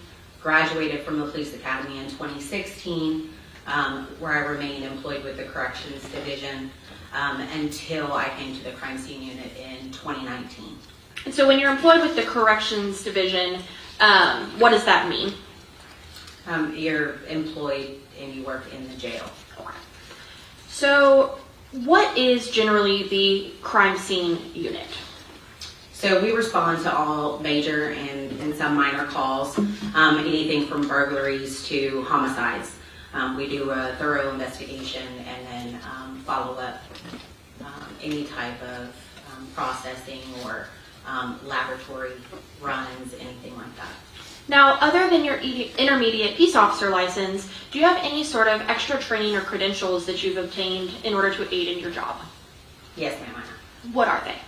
Okay. So, I have roughly over 3,000 TCOL hours. TCOL is the Texas Commission on Law Enforcement. It's basically the governing certification board for the state of Texas for peace officers and jailers. I have a property and evidence certification through TEACS, which is an extension program through A&M for peace officer training. I have a property and evidence certification through TAPIT, which is another certifying body for property and evidence. I am an advanced fingerprint analyst. I received that training, basic, intermediate, and then my advanced through TechStack, which is just a training, what would you call it? Like someone who provides training to peace officers, a training body. And I'm also a palm print analyst through that same training coordinator. Also through TEACS, I have my Forensic Investigator 1 certification and then my Forensic and Investigative Sciences certification as well. I'm a NIBIN operator. That's basically a national ballistics database that we input information into and it gives us a readout. It's also known as IBIS, just an integrated ballistics system. I'm also a ballistics IQ operator. That is basically our triage software. It provides us with a local database for ballistic information, as well as it triages the ballistics information to give us the best quality output to put into NIBIN, which was the operating system I spoke about first. I'm a CDR operator, which is a crash data retrieval. It's a hardware and a software system. Any vehicle that is involved in a crash, we can utilize this hardware and software programs to pull any type of data from any of the airbag modules or any other modules that are available, depending on the newness of the vehicle and its abilities. I'm certified as a crime scene investigator through the IAI, which is the International Association for Identification. It is basically a certifying body that gives us a test depending on what level analyst you're going for, and you must pass that test with at least an 80% to be certified. I did a 3-month National Forensics Academy at the University of Tennessee, where I received my crime scene investigator certification as well. They house you in Tennessee for 3 months and you delve into all the different facets of crime scene, from fingerprints to skeletal retrieval at the body farm. While I was there, I received a basic certification for bloodstain pattern analysis, as well as a basic certification for shooting reconstruction. Is it fair to say you have a lot of training? Yes, ma'am. Now, whenever you get assigned to work a case, how is it that it becomes your case? So we rotate on an on-call basis in our division. So typically if you're on call, you're the initial investigator that receives that call, that assignment. We do kind of rotate out like major cases anything that deals with some sort of death or homicide, because you may receive 3 or 4 while you're on your on-call, and that's just too much of a workload, so it gets assigned out that way for those. But if you receive like a burglary call or something that you just go work that is on a smaller scale, if you're on the on-call rotation, then you take on that case. Now, when you are the lead on a case, do you do everything yourself, or how do you approach that? No, ma'am. So when we receive a case that's on a larger scale, it's typically all hands on deck. So our entire investigative team will come, and then as lead investigator, you will assign out duties to the other investigators to kind of divvy out the workload. I want to bring your attention to February 6th of 2025. Do you recall that date? Yes, ma'am. I do. What were you doing on that date? I was on call. Okay. And so when you're on call, ultimately who calls you if there's a need for your services? Typically, it's the first responder on scene that gives us a call. And did you receive a call on that day? Yes, ma'am, I did. Once you received that call, what did you do? I was briefed over the phone on what was initially seen on scene, and then I told them that I would be en route to the scene, and then I called my first line of contact, which is my Sergeant Patrick Ryan. I called him, advised him of the details, and then he made the calls then to the other investigators to get everyone over there on scene. Where was it that you went en route to? I believe the address is 4723 15th Street in Bacliff. And while this may sound like a silly question, what county and state is that in? Galveston County in the state of Texas. Now, when you arrived to this location, can you tell me what type of location this was? It was a residential home.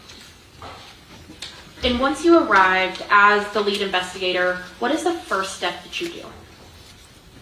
The first thing that we do is we meet with the first responders on scene and get a full rundown in person of what they saw and everything that took place, if anything had been moved or altered from the state when they initially arrived, so that we can go in with that information, but just get all of the details from them before going in and assessing the scene. And how is it that you have the authority to go into a scene?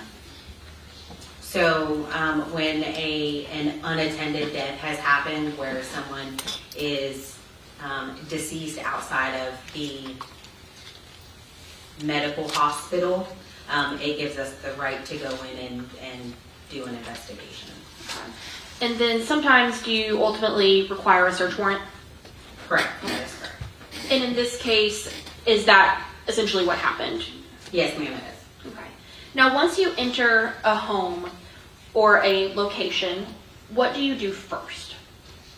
So we do an initial walkthrough, and we basically assess the scene, try to find things that stick out, that look maybe out of place to us, and try to kind of put together an initial ideation of what took place in the residence.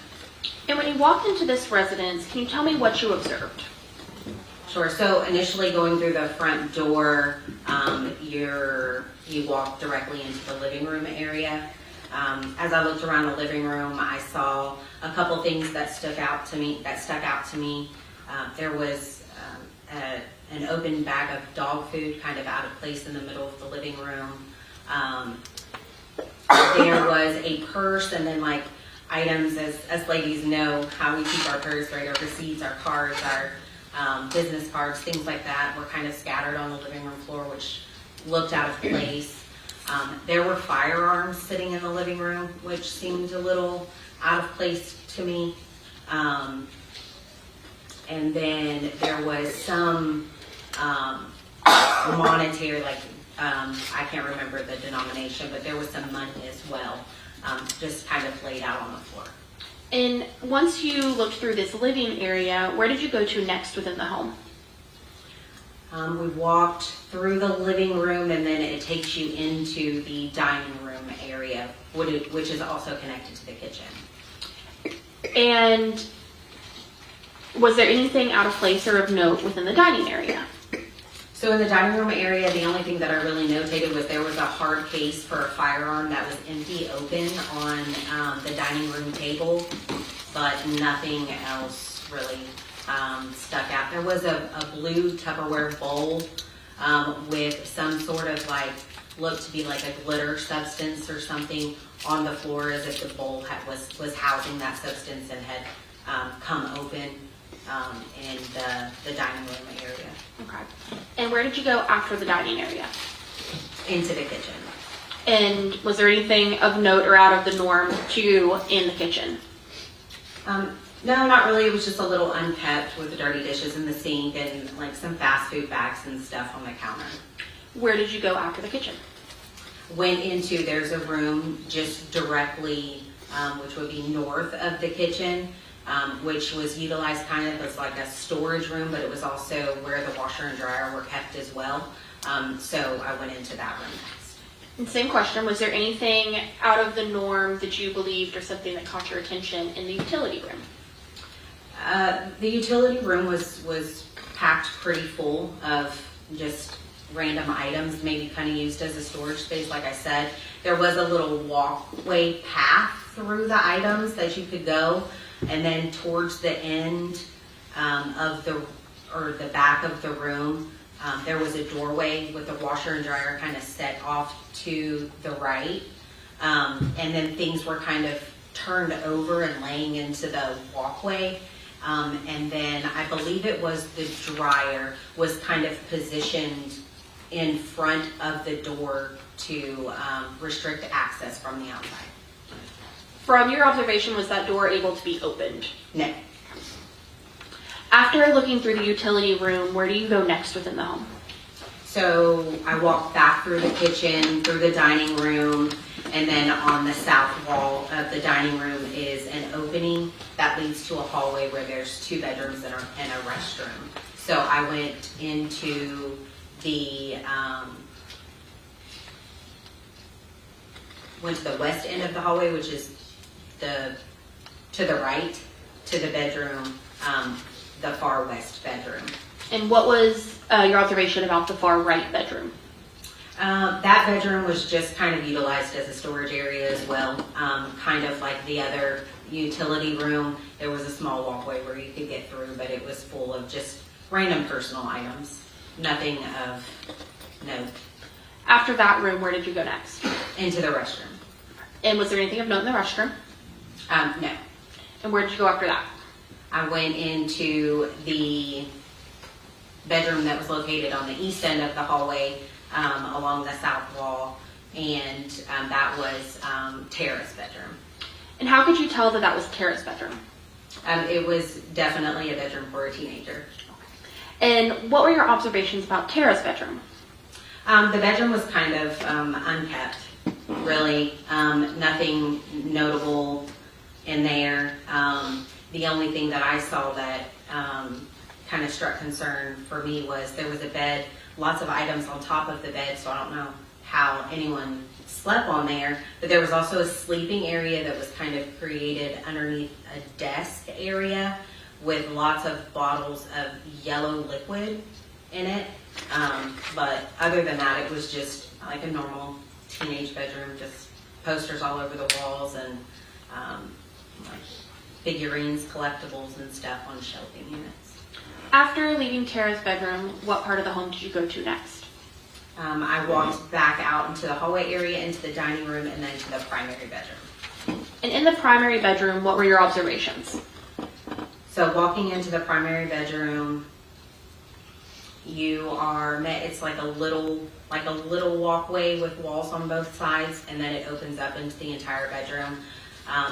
The bed is located on the south wall, which is to your right, and there was items kind of strewn about, messy. There were safes located on the east wall of the room that were opened, and basically empty. There was nothing left in them. And then there was items in the bathroom doorway that was kind of like restricting access to be able to walk into the restroom area. And then just like papers that you would normally see, like kept somewhere, like your deed to your home, and licensing. I think it was like a concealed handgun license, and other things. I can refer to my notes if you want specifics, but just random paperwork just kind of laying around looked out of place. And you said that the safes were open and were empty. Yes, ma'am. Okay. Now, after you do your walkthrough, what do you do next as part of your investigation? So we initially went to the decedent, was our next evaluation. And where was the decedent located? She was laying on the bed, kind of, so the headboard of the bed was facing south and the footboard was facing north, and she was laying east to west across the bed. Okay. And at any point during your investigation, did you identify the decedent? Yes, we did. And what was her name? Tammy King. Okay. Now, what state was Mrs. King in when you saw her? So we were unable to see a lot of her. Basically, the majority of her upper torso had been covered with linens. So we were unable to initially see any type of injuries or assess her condition. But EMS had already said that there was no signs of life, so we knew she was deceased. Now, when you say there was a lot of linens on top of her, did those appear to be in a normal way that you would have linens on your bed when you would sleep, or did they appear to look like something else? No, the linens appear to be placed after the Miss King was deceased. Now, after you looked and made an evaluation of Mrs. King, where did you go next? We backed out of the residence and waited for a search warrant. Go ahead. Sorry. And was that search warrant ultimately obtained? Yes, it was. And so once that search warrant is obtained, what do you do? So we start with photography. We want to document the scene in its entirety as it was when we arrived.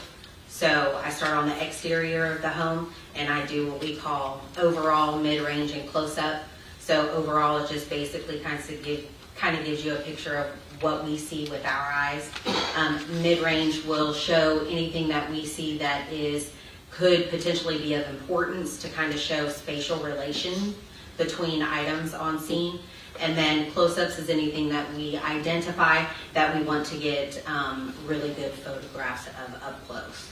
So I start with that on the exterior and then move in and do the same on the interior. Now, do you know roughly how many photos you took at 4723 Bacliff, 15th Street in Bacliff? It was roughly about 1,000 photos. Now, in order to get a good sense of the scene, would somebody need to look at all 1,000 photos? No, I wouldn't say so. Your Honor, may I approach?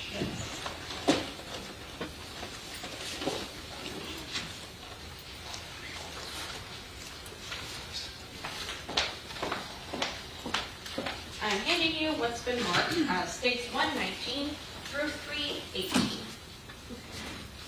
Will you take a glance at these and let me know if you recognize them?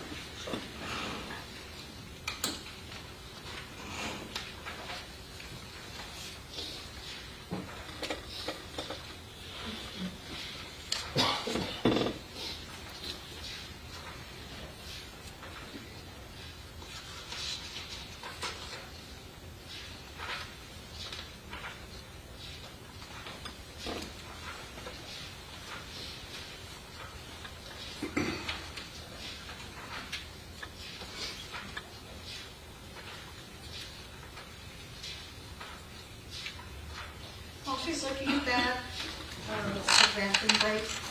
I'll be right back. All rise for the jury.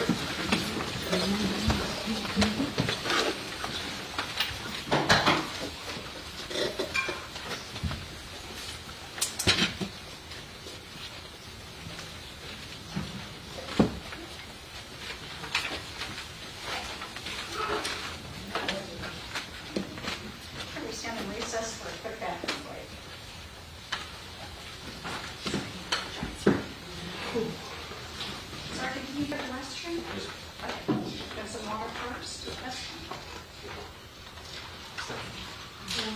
I'm sorry, that's probably good.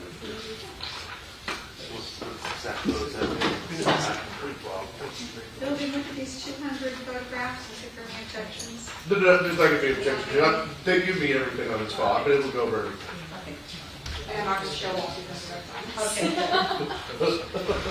Wanted the jury to have them, but I'm not going to show them all. Oh, shit.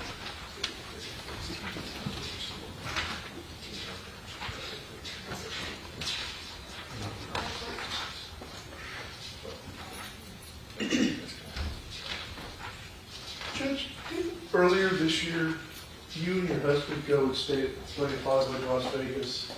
Yes. Did y'all have fun? I think we've been there a few months before. We really enjoyed playing You golf. told us, Yeah. told me about it. Did y'all enjoy it there? We loved it. Okay. It was so much fun in Las Vegas. But we were there with a group of probation officers. And so they made it a little more lively. I'm sure they did. Than, just us old folks. We get a lot of that young blood and they are energized. They want to go and do things and check things out. And a lot of them have a beautiful exhibit for Chinese New Year. 318 Did you is the see final. I did. I heard about it. Oh my gosh, that was amazing. You had dragons and pandas, all made out of flowers. I would love to see that. I've heard about it. We're thinking about maybe coming back this year, kind of like the week before Christmas or something like that, that weekend before Christmas. And apparently, when we were there, one of our Uber drivers told us the best very cheap to go there. Not a lot of people go to New Year's is off the roof, and then you got the Super Bowl and Christmas. They said Christmas is a slow time for them. Okay, well that's good to know. Maybe try one of the other casinos further in the strip. Right. Yeah, because they have some of these Or 94, yeah, there's 93, but 91, I'm not sure I'm going to go. Michelin Those are restaurants just and cool, all. and then 90. But there are lots of really great restaurants. We didn't get a chance to go. But we're to the Gordon Ramsay.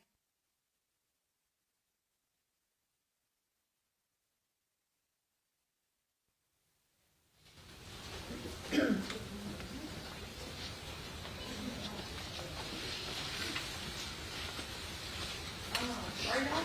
Okay. Thank you.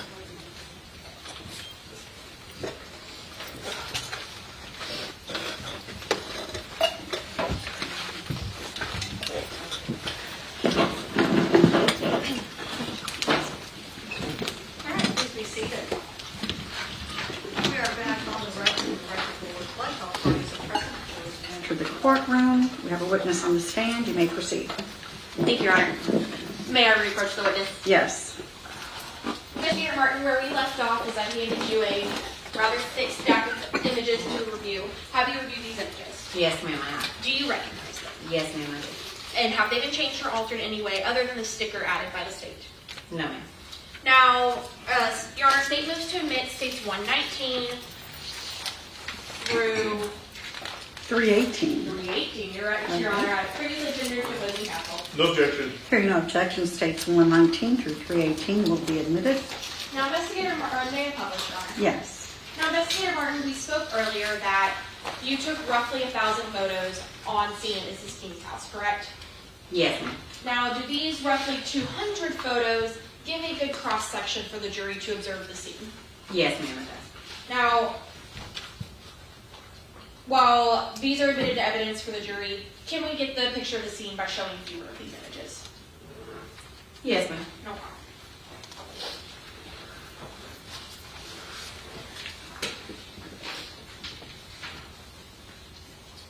To start with states 121, can you let us know what portion of the home we're looking at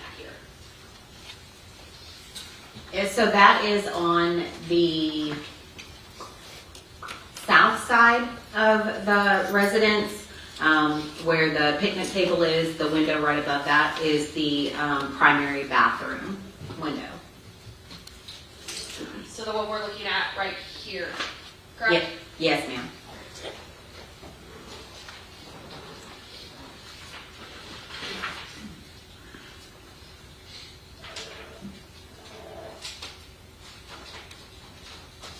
see that it is daylight in these images. Was it daylight when you first arrived on scene? No, ma'am, it was not. In States 139, is this a better image of what the scene looked like when you first arrived? Yes, ma'am, it is. And what portion of the home is this? This is the front portion of the home that faces the roadway, with the driveway to your left and then the front door kind of in the center of the photograph. Moving to State 146 and 147, what are you documenting here? I am documenting the primary restroom window where it had been broken and entered.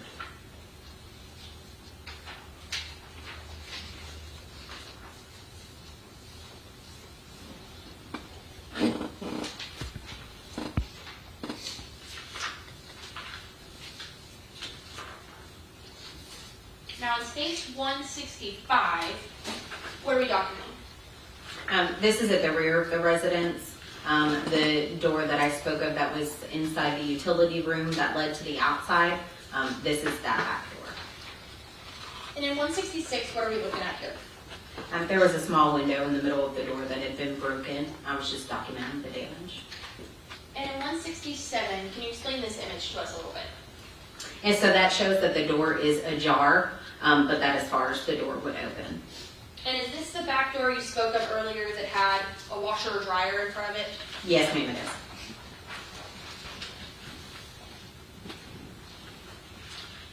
And so after you fully document the exterior of the home, you stated that you document the interior in a similar way, correct?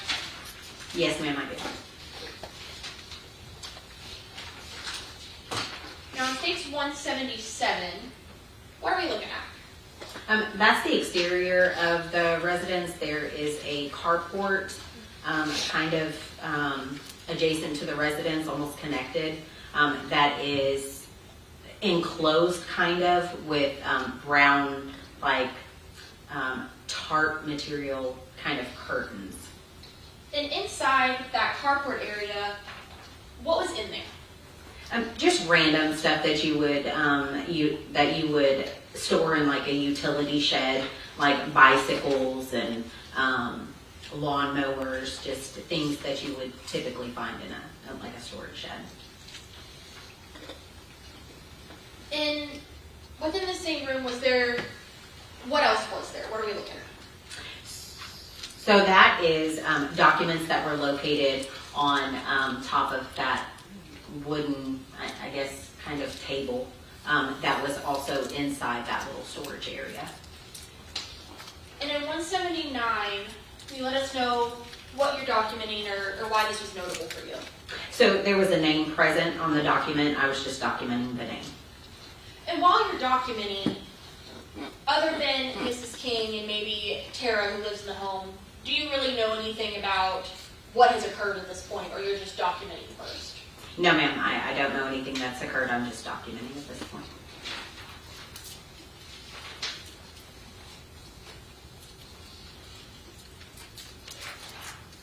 All right. In States 184, what are we looking at? So that is a photograph of the living room area of the residence from the, I guess, foyer or front door of the residence, just inside the front door. And earlier when I asked you what was of note in this room, some of the things you stated, correct me if I'm wrong, was the dog food and some cards, correct? Correct, yes, ma'am. You should have a laser pointer next to you. Are you able to utilize that and let us know where those items are in this image, if you can see them? Sure. Okay, so there is the bag of dog food here, and then the cards and other items that look to be like purse contents were here on the floor just east of this coffee table. And is that what we see in 186? Is that a little bit better of a view? Yes, ma'am, right here.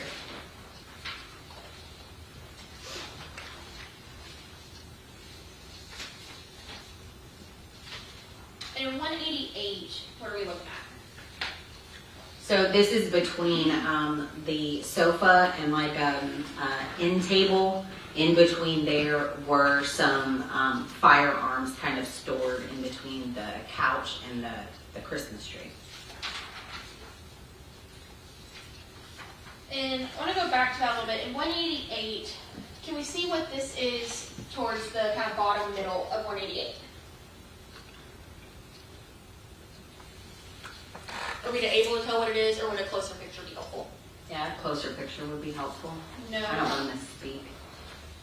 Let's look at 6190. Yeah. So that is a like purse with prescription bottles. And was there anything of note about this purse that you observed while at the home?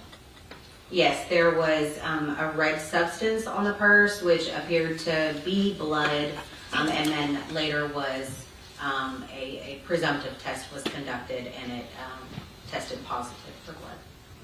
And ultimately, did y'all collect that purse? Yes, ma'am, we did. Your Honor, may I approach the witness? Yes. I'm approaching you, Investigator Martin, with what's been temporarily marked as States 91. Will you look at this item and let me know if you recognize it?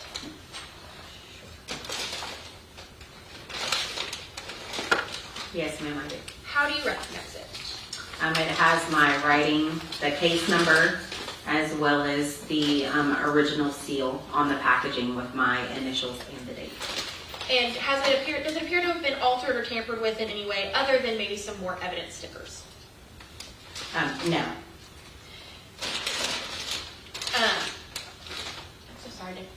You're on it. Thank you. I believe you have some gloves. Would you be able to open this and make sure that you also recognize the contents within it? Yes.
Do you recognize it?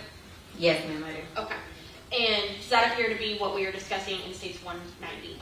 Yes, ma'am, it is. Your Honor, at this time, State would move to admit States 91.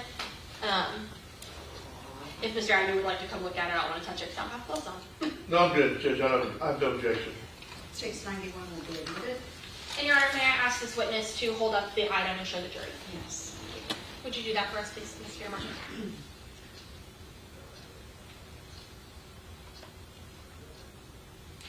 And can you point to us on this item where that presumptive blood was? It was in this location. Now, you can go ahead and close that up for me. Thank you.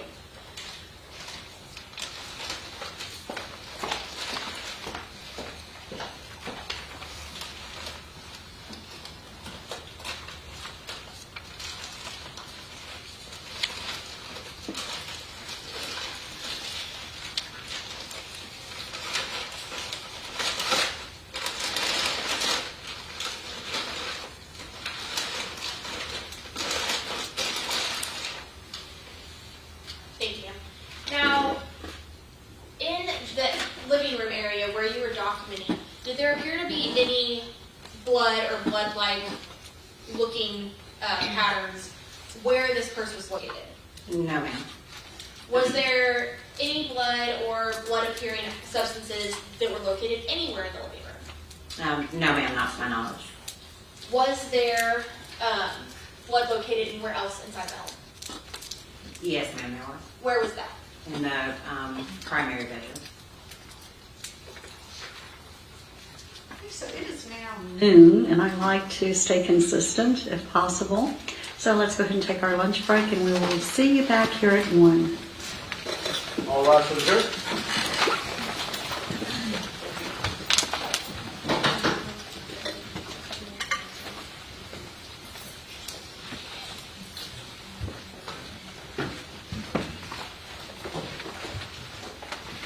Court stands in recess until 1. Jeremy, do you have a minute?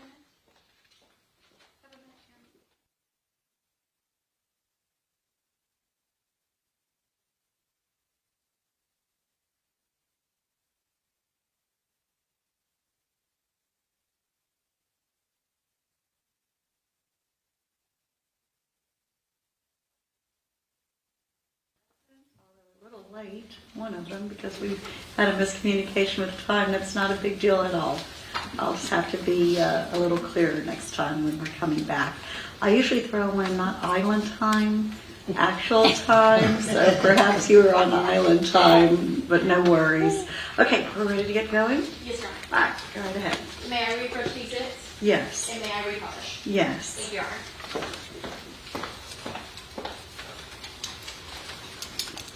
All right, Investigator Martin, where we left off, we were going through some of the photos that you took on scene. Is that correct? Yes, ma'am. Now, earlier we looked at some of the cards that were left on the floor. Is that what we are looking at in States 193? Yes, ma'am, it is. And in general, could you tell what types of cards these were? Not initially. A lot of them were face down. Couldn't tell by the backs of them what exactly they were. But once we collected the evidence, then we were able to see what they were. And with these cards, whose driver's license did you find? Tammy King. And is this Tammy King we see in this driver's license, is that the same Tammy King who is deceased in her bedroom? Yes, ma'am, it is.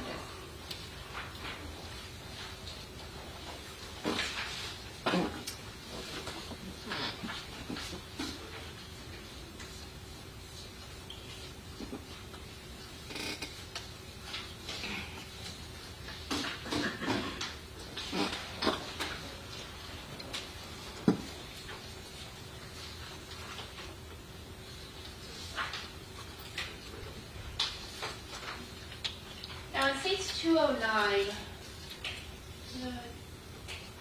zoom in a bit. Earlier you were speaking to us about a blue Tupperware that has some sort of substance in it, correct? Yes, ma'am. Is that what you're talking about in this picture? Yes, ma'am, that's it.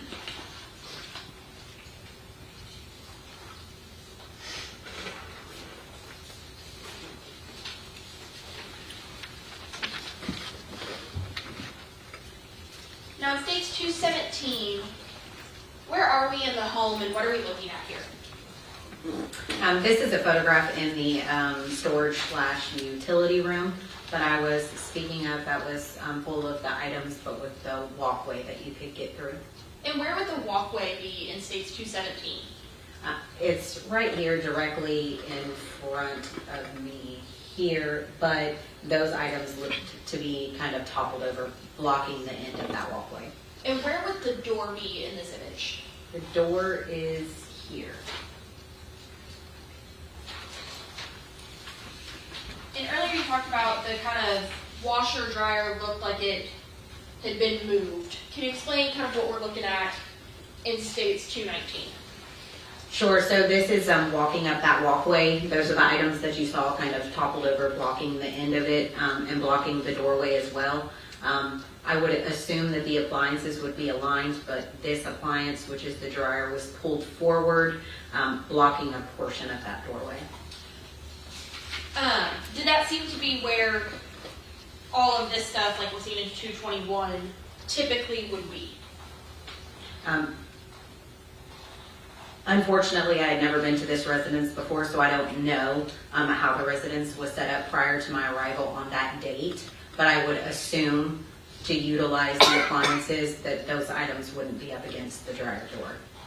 And is part of your job as an investigator, like you said, you haven't been to these locations before, but it's part of your job to look for things that may be out of place. Yes, ma'am, it is. And so is that something that you noted as this might be out of place? Yes, ma'am, it was.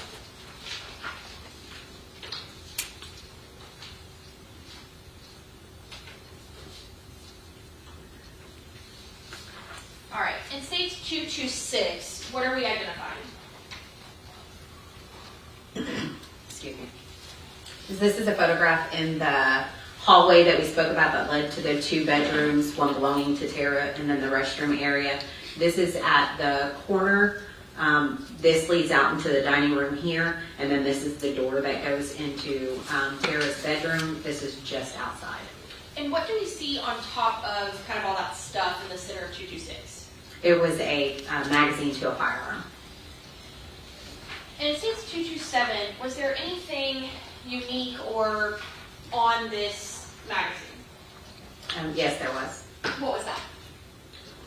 There was a black permanent marker with the initials JK at the bottom of the magazine. And through your investigation, did you learn who JK was?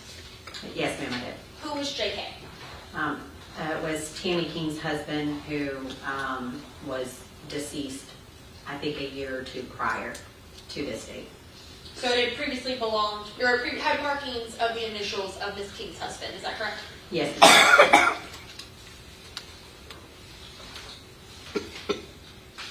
Now in States 232, what room is this? This is the room at the west end of the hallway adjacent to Tara's bedroom, next to the restroom. And this is the room you talked about that just kind of was used as more storage, correct? Yes, ma'am. So was there anything of evidentiary value that you located within that storage room? No, ma'am, there was not.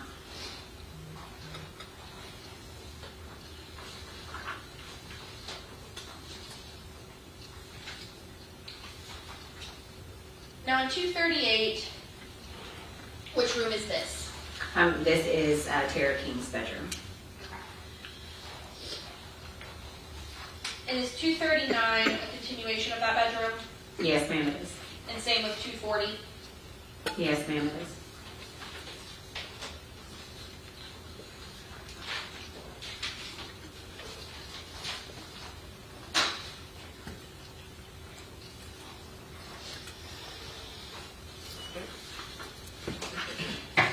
Now, Investigator Martin, in the photos in the master bedroom, do some of the photos in this stack depict Mrs. King?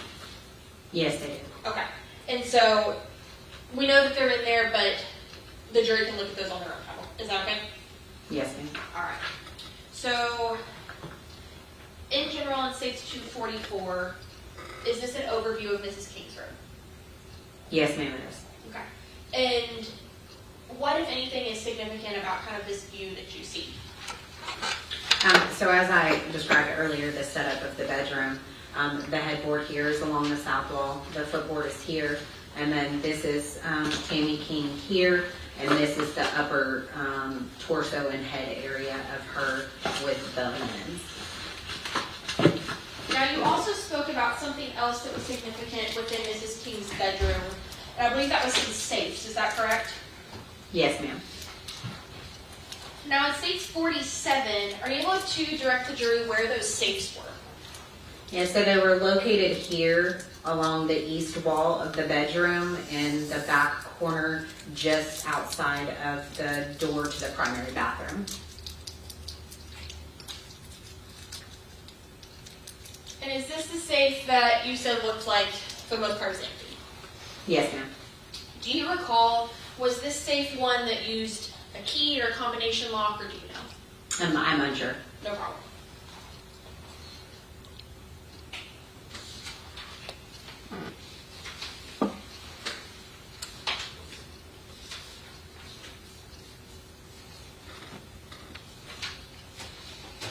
Now, at some point while you're taking photos, is Miss King transported to the medical examiner's office? Yes, ma'am, she is. Do you take more photos after Miss King has been transported? Yes, ma'am.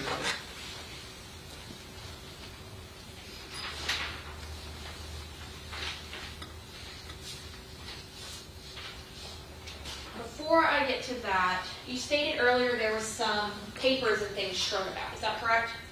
Yes, ma'am. What are we looking at in States 257? So this is a corner bedpost of Tammy King's bed, and then this was sitting on top, kind of halfway on the bed, halfway on the bedpost. And then also in States 260, what are we looking at? That is the floor area next to the bed, and it said house deed and info, and then other looks like something from the DMV's office. And then in States 258, what is this? That is a safe that was located at the corner of Miss King's bed. When you say the corner of Mrs. King's bed, was it sitting on her bed? Yes, ma'am, it was. Okay. Now, in States 263, what do we see in this photo? That is the nightstand that is going to be on the east side of the bed. So if you're looking at the bed, it's going to be on the left-hand side. And are there any drugs or anything in this photo? Yes, there are. What is there? Marijuana. Can you use your laser pointer and show us where that marijuana is? It's located here on these paper plates.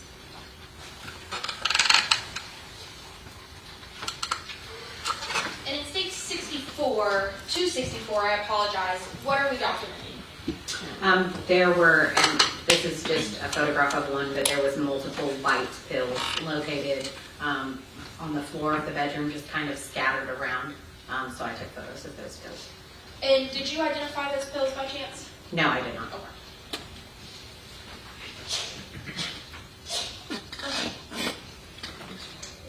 In States 266, what are we looking at? This is the safe that we talked about earlier that was open and pretty much empty. This is a smaller safe next to it with more paperwork just kind of on the floor in front of those safes.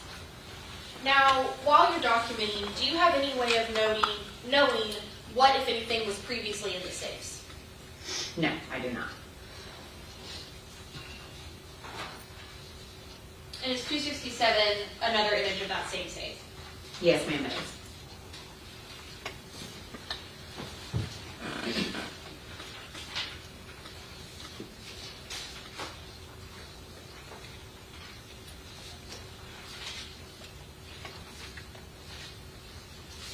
In 274, what are you documenting? So there was a small closet area kind of next to the safes. I think you can kind of see it in the other picture as well. And this was just full of like plastic containers and things that housed ammunition for firearms.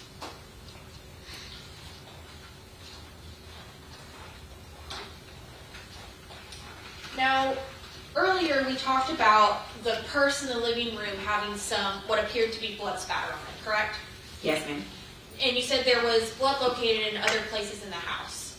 Yes, ma'am. Will you remind us where that was? It was on the bed of Tammy King. And were there multiple items that had blood on them? Yes, so how we initially identified that some sort of bloodletting event had happened is there was personal items around the body, like a phone charger and water bottles and stuff that had some blood stains on them. Is that what we are looking at in States 281? Yes, ma'am.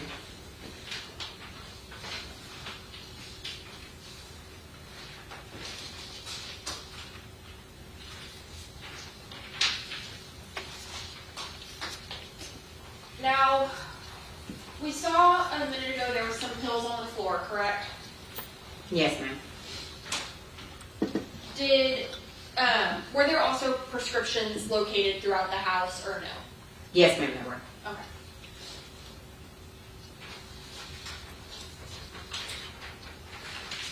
Was there anything else of note that you located within Mrs. King's room?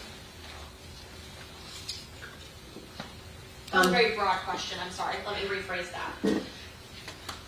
Once you identified, as you said, there was a bloodletting event, did you find any weapons or anything that goes with weapons within Mrs. King's room besides the safe?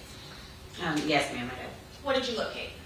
So we located a live round, which is basically just the ammo itself that's unfired.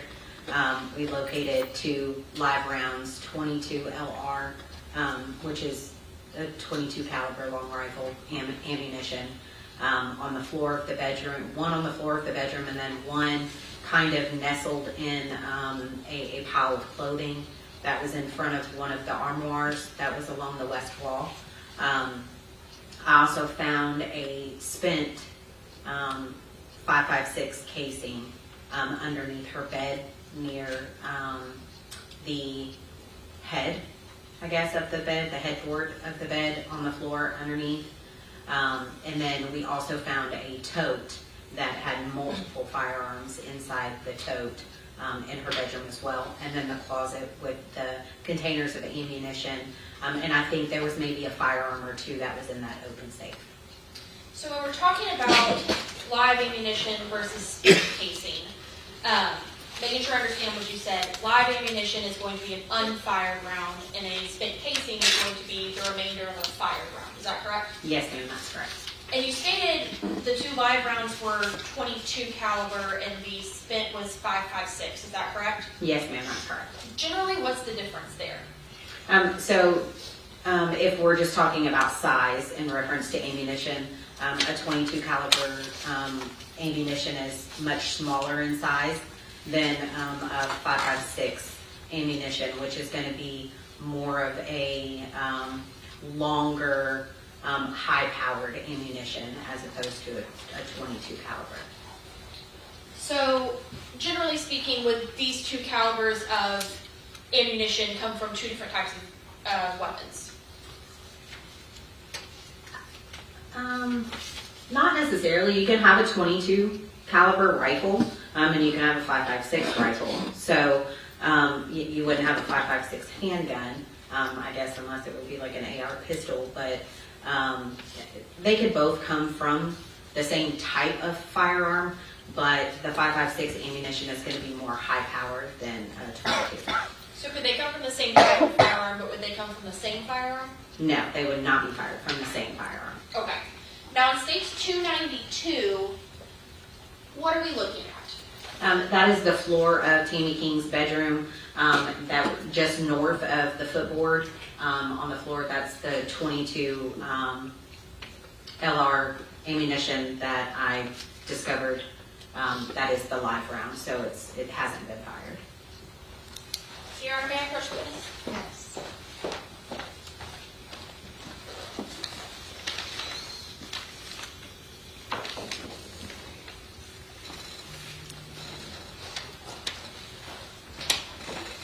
Investigator Martin, I'm approaching you with what's been marked as States 116.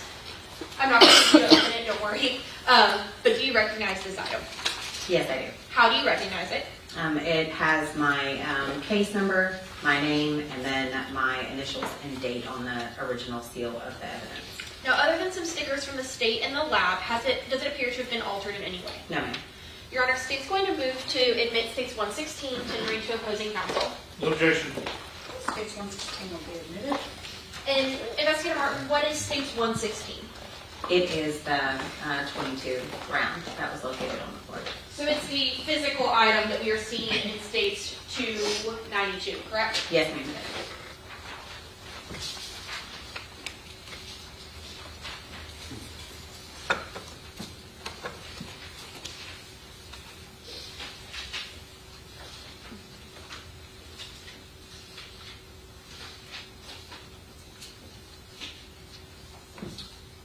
Then you stated you also found another live round, correct? Yes, ma'am, I did. Your Honor, may I approach this witness again? Yes.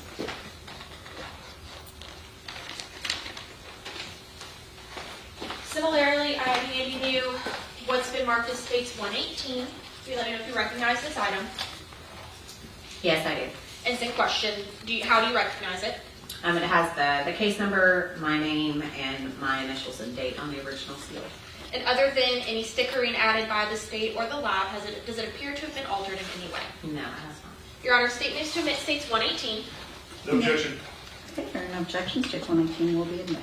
Investigator Martin, what is State's 118? It is the live round that was located and collected from the pile of clothing in front of the armoire along the west wall. Is that what we see in State's 312? Yes, ma'am, it is. Now, you also stated that you found a shell casing or a spent round. Is that correct? Yes, ma'am. And this was that .556 caliber? Yes, ma'am. And is that what we are looking at in State's 308? Yes, ma'am, it is. Now, how can you tell that this is a spent casing? Because all that's left once you fire ammo out of a firearm is the casing that actually holds the ammunition itself. That no longer has the ammunition. You can tell by the empty hole on the end of the casing that's photographed. And now in State's 311,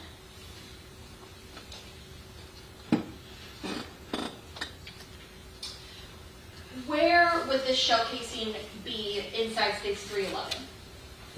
It is not pictured. Just the evidence placard is pictured because the evidence is under the bed near the headboard. And if we zoom out, and I'm using my hand to cover Mrs. King, where in relation to Mrs. King was this shell casing? It was probably around this area here, under the bed. And would that be towards Mrs. King's feet or head? Her head.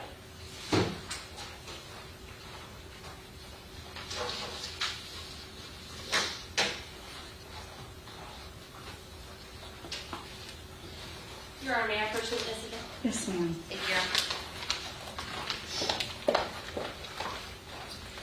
Investigator Martin, I'm handing you what's been temporarily marked as State's 117. Will you let me know if you recognize this item? Yes, I do. How do you recognize it?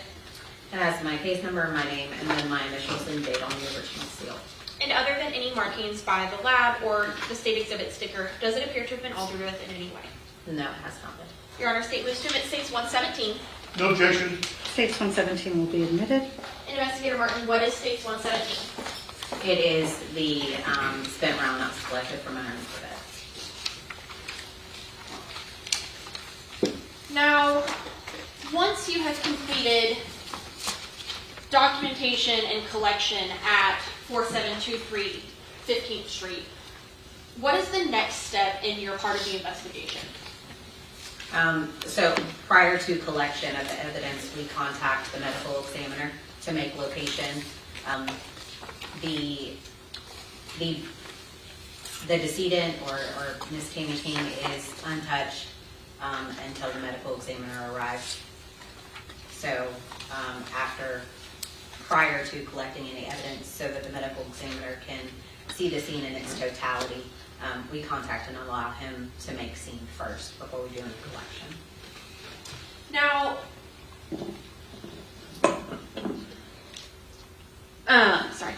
while you were collecting evidence, is it you that typically picks it up and puts it in bags, or how does that work? No, it's usually a team effort. We'll have someone that is scribing, which is writing down on the pad everything that is collected, and then the time that it's collected, who collected it, and then it's typically a joint effort. Someone will collect the evidence and someone will hold the packaging open in order to get the evidence inside. So it's a team effort, not just one person. Now, is best practice for evidence to be collected from where it was, or do people move evidence to bring it somewhere? No, it's best practice to collect evidence from where its location, from its original location. Was there anything collected in this case that another officer brought to you? Yes, there was. What was that? It was a note that I believe Detective Rodriguez had found the note in Tara's bedroom and brought it to me physically. And did you document that note as well? Yes, I did. Your Honor, may I approach this witness? Yes, ma'am. Investigator Martin, I'm approaching you with what's been marked as State's 494. It's 2 pages. Will you let me know if you recognize these items? Yes, I do. And how do you recognize them? They're the photographs that I took of the document that was brought to me on scene. Does it appear to have been altered in any way? No, ma'am, it has not been. Your Honor, State moves to admit State's 494. No objection. Stage 494 will be admitted. Investigator Martin, is the note legible in States 494? Yes, ma'am, it is. And did you read it when you observed it? Yes, ma'am, I did.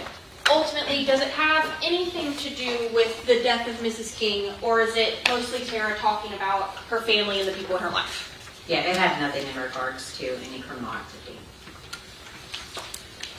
So once the medical examiner investigator arrives, what do you do next? We typically go with the medical examiner through the scene, kind of give him a walkthrough as we're done when we first arrive on scene, and let him know like what we found. He takes his photographs, and then we move to the body, and then do any type of documenting, collection, or anything from the body area, and then he does his thorough investigation, and then once the body car arrives, the body car will remove the decedent. So were you with the medical examiner investigator when he was examining Mrs. King? Yes, ma'am, I was. And did you observe any injury to Mrs. King? Yes, ma'am, I did. What did you observe? She had what appeared to be a gunshot wound to the left side of her head.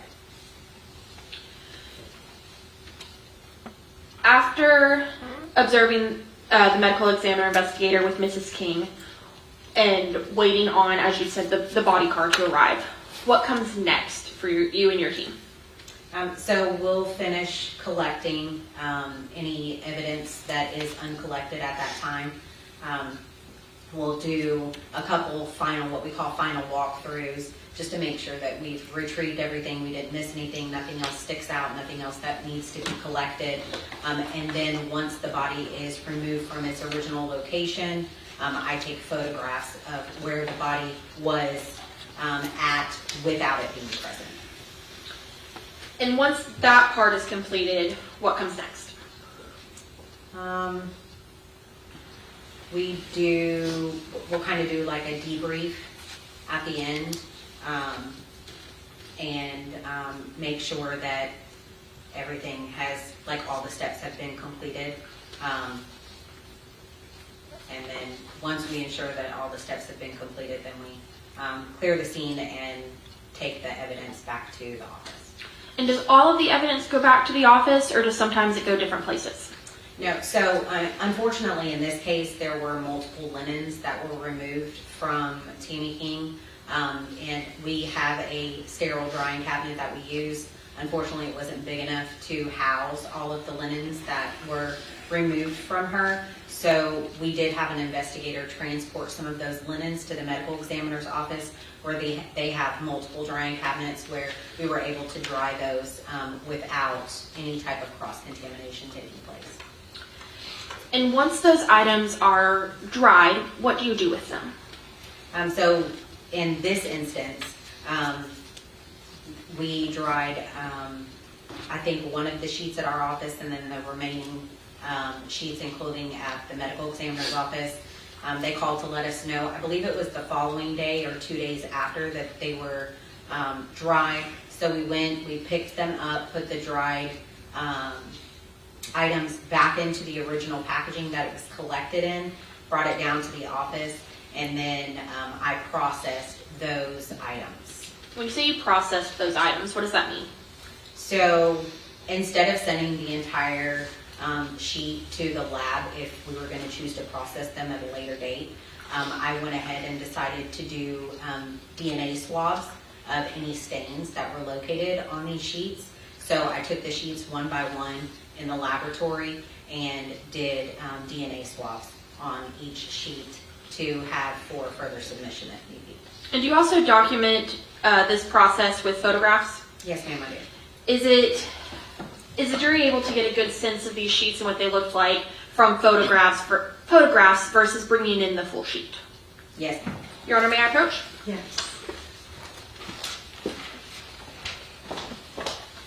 Investigator Martin, show me what's been marked as states 319 through 336. I believe you've previously had an opportunity to review these. Do you recognize these documents? Yes, ma'am, I do. How do you recognize them?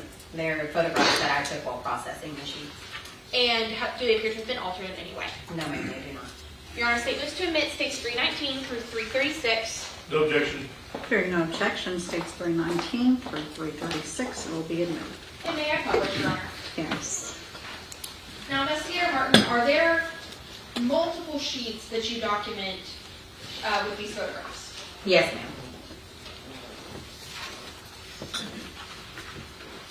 And what type of staining or items did you observe on these sheets? So there were multiple like sheets that you would put on your bed.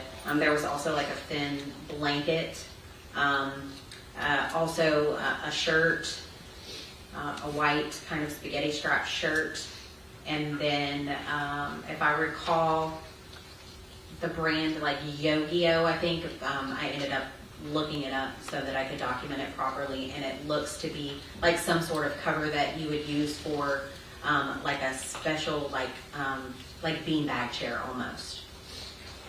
And it states 323 and it states 327. Are these some of the staining that you were talking about earlier? Yes, ma'am, it is. And is that documented throughout the course of these photos, 319 through 336? Yes, ma'am, it is. And did a few or many of the sheets have this sort of staining on them? Majority of the sheets have that stain on them.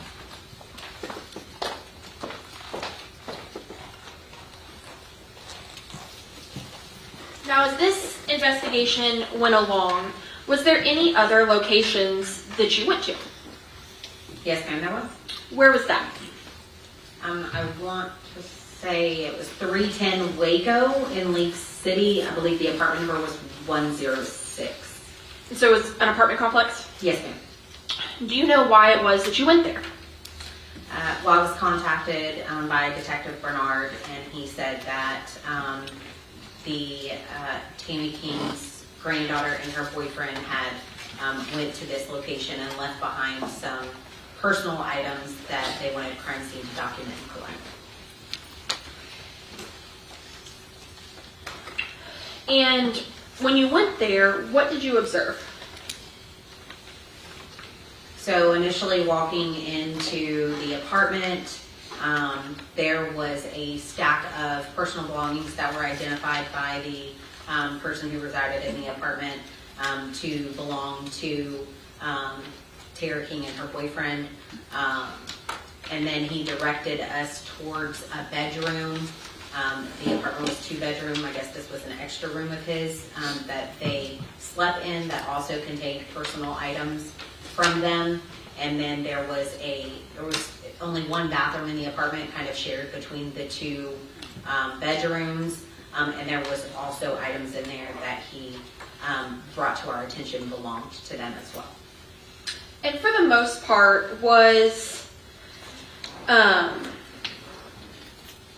that apartment tidy or more messy?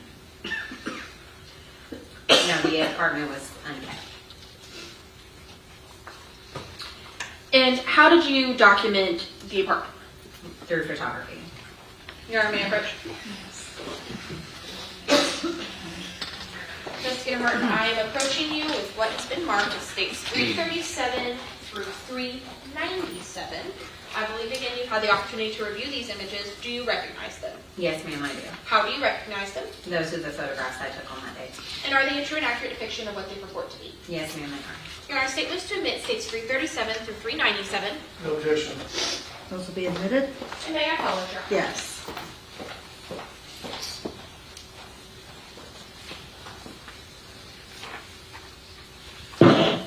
Investigator Martin, is this the front of the apartment in which you searched that day? Yes, ma'am, it is.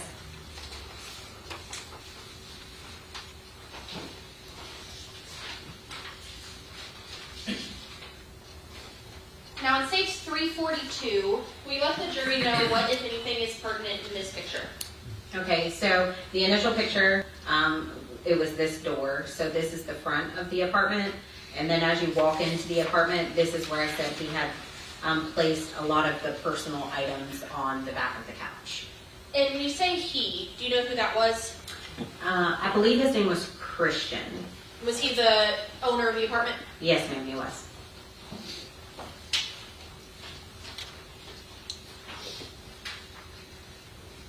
And in stage 344, are you able to tell the jury what it is that we're observing here? So this is in the dining room area of the apartment. There was also personal items that he had kind of gathered up and placed on the kitchen table and then on the chair here as well. And what are some of those items that you can see? This plastic container, it houses ammunition is here.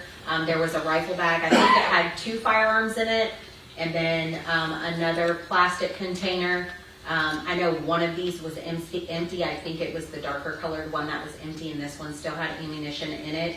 And then this plastic bag had a lot of trash from hair dye boxes and things that come inside those hair dye boxes.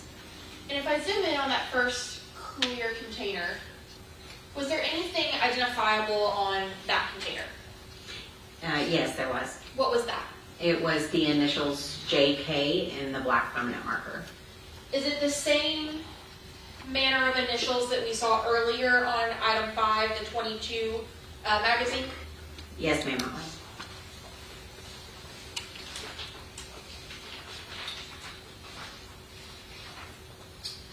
What is it we are looking at in stage 347?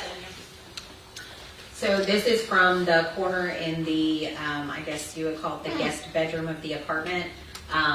This is the air mattress that Mr. Christian said that they had utilized while they were staying there.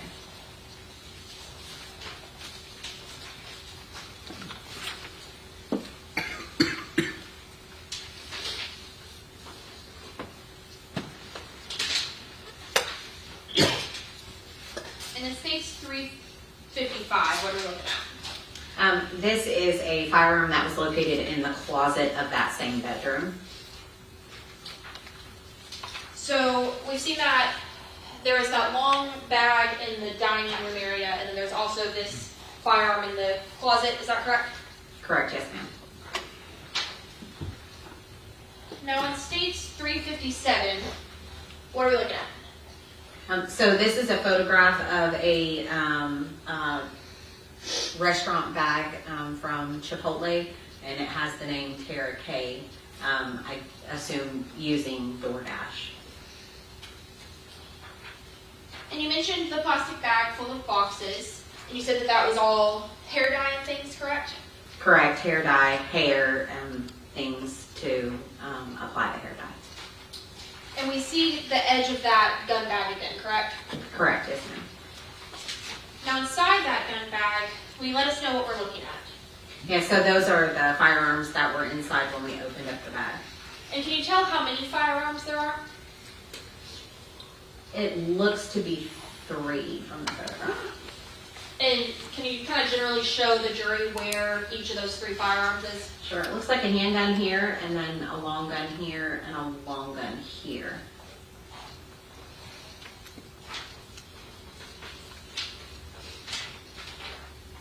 Earlier we spoke about that ammunition box. Is that those initials you're talking about? Yes, ma'am, it is.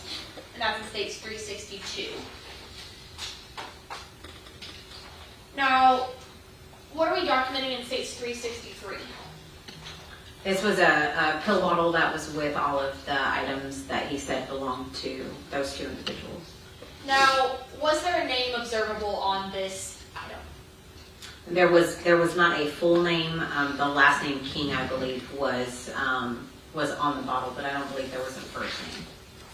And are you able to see any writing that says what it's for? It looks to say chest pain on it, and then blood something. I don't know what that is. And then more, I would assume, would be morning. So were you able to see what type of prescription this was for? I don't believe that it said that. I could refer back to my photos or my notes, but I don't believe the type of medication was left on the label. It had been removed.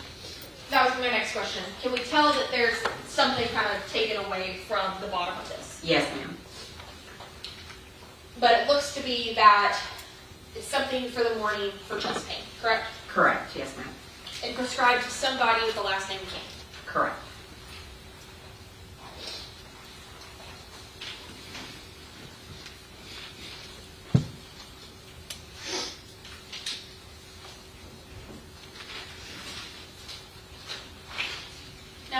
374. Where is this and what are we looking at? This is the countertop in the restroom area that I spoke about.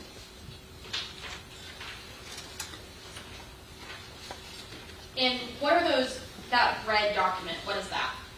That is instructions from a hair dye box. And what do we see in States 382? Those were scissors that were also located on the counter. And was there also hair and things observed? Yes, ma'am, that was. Now, through your training experience, did you come to a conclusion of what, if anything, had been done in that bathroom? Yes, I did. What was that? It looked to be as if someone gave themselves a haircut and color.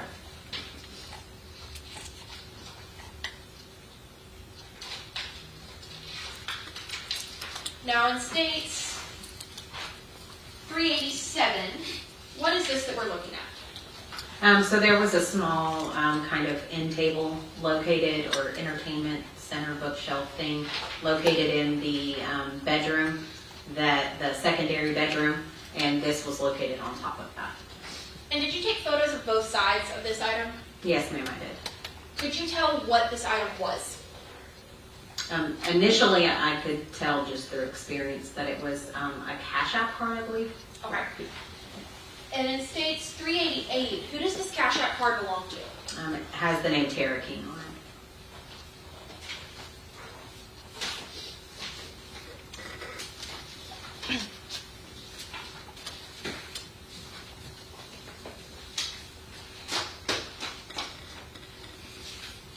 Now, in States 396, what room is this?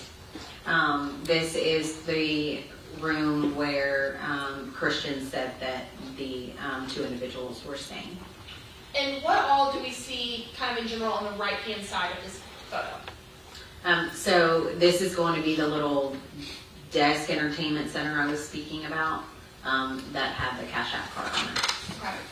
And can you tell what any of these bottles are on the right? I want to say that these are liquor bottles. Okay. And then what do we see in the floor area? That's just a bunch of food place trash.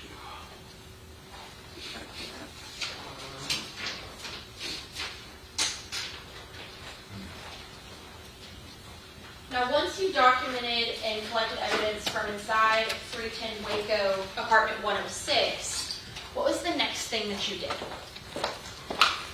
So, unaware of what all took place, I wanted to go to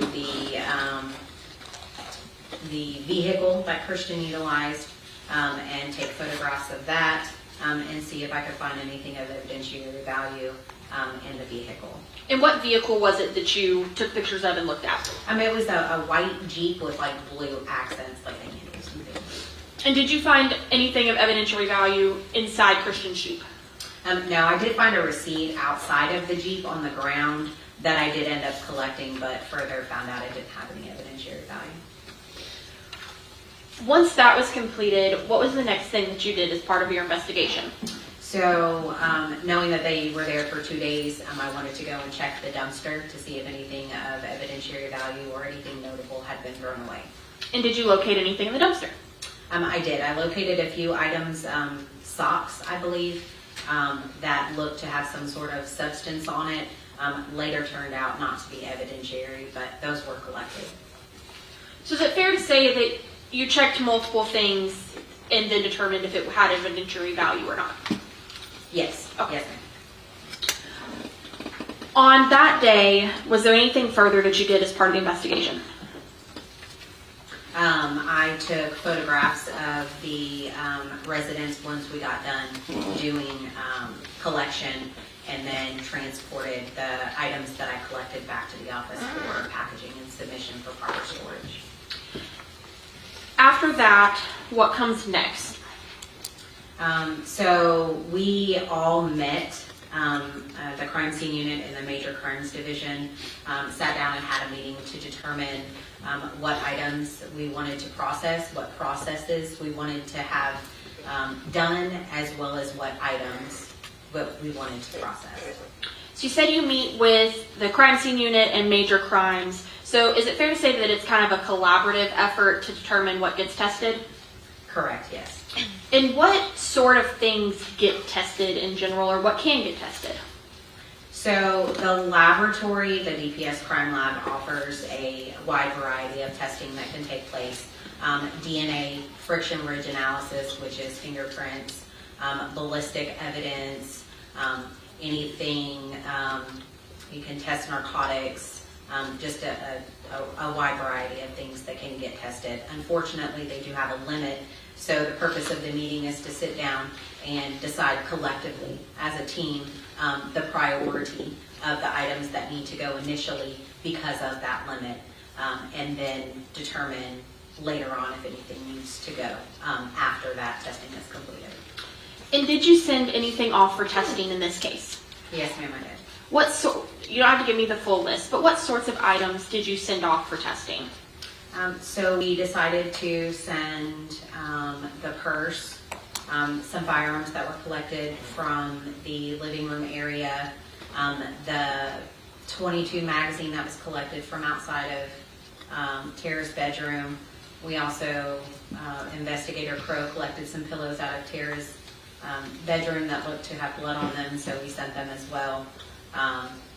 And the firearms were sent for ballistic and fingerprint processing, and then anything that had what appeared to be blood or bodily fluids on it was sent for DNA analysis. Was that time, that initial first set of items, the only time that you or your agency sent something to the lab? No, it was not. When did you send anything else to the lab? I could look at my notes for a specific date, but it was later on in the investigation as we got new information and things were determined. We made a determination to further send more items for testing. Did a time come in which you obtained more evidence? Yes, ma'am. When was that? Well, I didn't, but When the agency obtained more? yes, a search was done of like a storage unit, I assume, and things were collected from there and sent at a later date. And ultimately, do you know where Uriah and Tara were apprehended, or were they apprehended in Galveston County? No, to my knowledge, they were apprehended in Laredo. And did the sheriff's office obtain any further evidence from Laredo? Correct, yes. Detective Hudson obtained, I guess, the personal items that were located on their person whenever they were apprehended. They were collected by I believe, either the apprehending agency or the local agency, and then retained in their possession until we took possession. And when you took possession of them, did you do anything with it? Yes, ma'am, I photographed it. Your Honor, may I approach? Yes. I'm approaching you with what's been marked as states 398 through 425. I believe you've had the opportunity to review these. Do you recognize these items? Yes, ma'am, I do. How do you recognize them? They're the photographs that I took. Do they appear to have been altered or changed in any way? No, ma'am, they have not. Your Honor, state moves to admit states 398 through 425. No objection. Those will be admitted? Your Honor, may I acknowledge? Yes.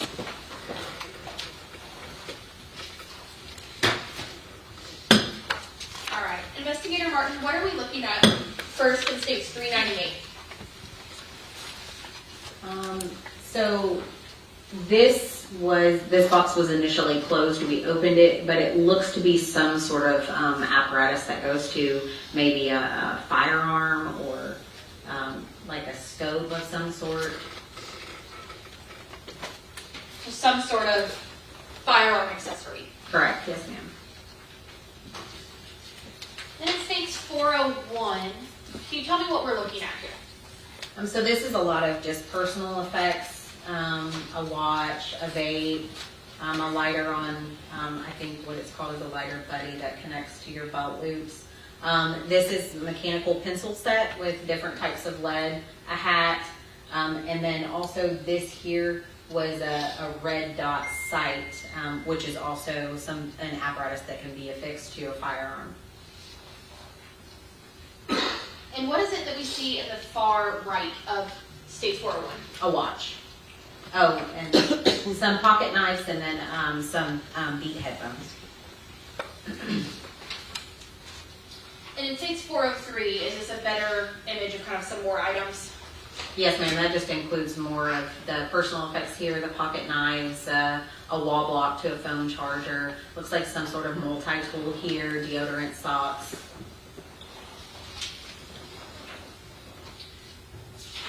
What are we looking at in States 405? And that was a plastic box of ammunition. And is this that same box closed? Yes, ma'am, it is. Is that similar or different from the boxes located at Christian Atkins' home? Similar. Now in States 407, what are we looking at? This is a prescription pill bottle with ammunition inside. In States 408, what are we looking at? This is some sort of bottle. I don't know if it's prescription or not. And then it looks like two ends of either restaurant straws or the straws that come in like the Yeti cups and the smaller ones, the shorter type of straws. Plastic pieces of some sort. In States 409, what are we looking at?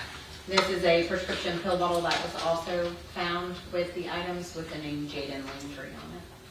And this may sound like a silly question. Was this property located with Jaden Landry or with someone else? No, that property was located with Uriah and Tara.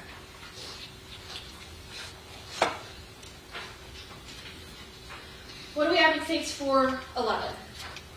This is a box with tissue paper with what looks to be a glass smoking pipe for narcotics. And is there anything with that smoking pipe? Yes, that's a small bag of narcotics, which I assume is, well, I'm not going to assume. It's just a bag of what appears to be narcotics. And is that because ultimately you don't test what a narcotic is, that goes to a lab? Correct, yes, ma'am. But from your training experience, that appears to be narcotics. Correct, yes, ma'am.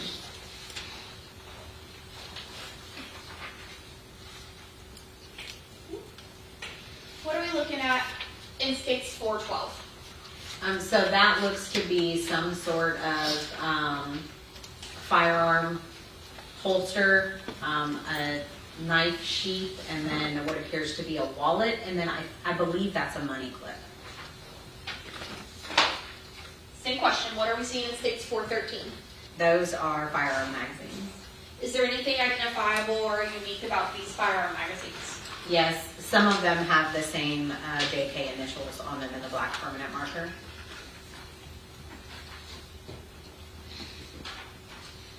What are we looking at in States 418? This is just more like personal effects items, a small little bag.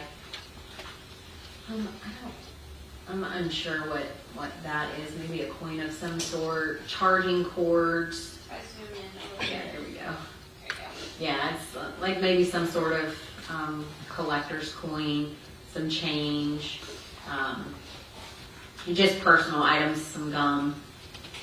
And then I believe those are like USB drives or lead. I can't remember. And in States 420, what are we looking at here? That's just those items removed, so those were in there. That's just laid out, and then there was change here in this thing, so we just laid that out to photograph it. Now, could you tell, and I know it's a little hard with how bright this photo is, could you tell, is this typical pocket change or is anything unique about these coins? Yeah, so some of the coins were $50, and then I believe there was one gold dollar, if I'm not mistaken. What are we looking at in States 421? That was cash that was found and collected. I believe it was initially in this bag here.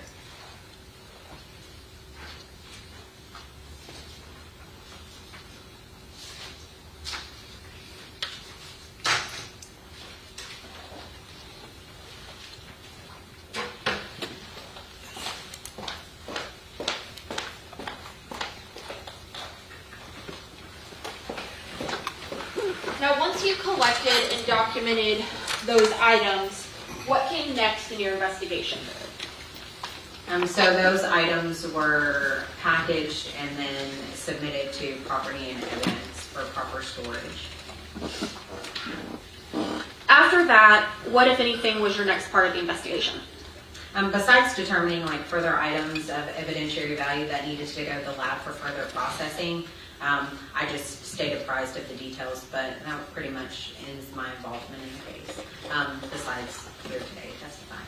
Thank you. I'll pass this witness, Your Honor. Okay, Mr. Agnew? No questions. Okay, thank you, Ms. Fanning. Call your next witness. The state calls Officer Rodolfo Salinas.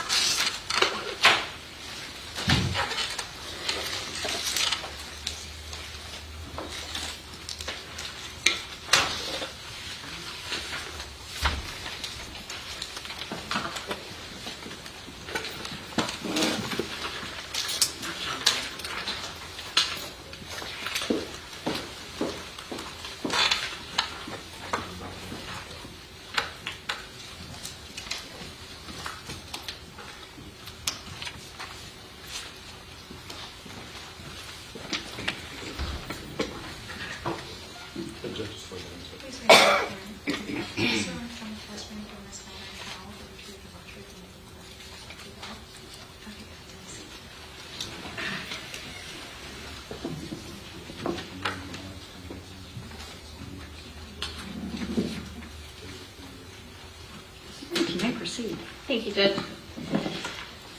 Good afternoon, sir. Good afternoon. What is your name? Rodolfo Salinas Jr.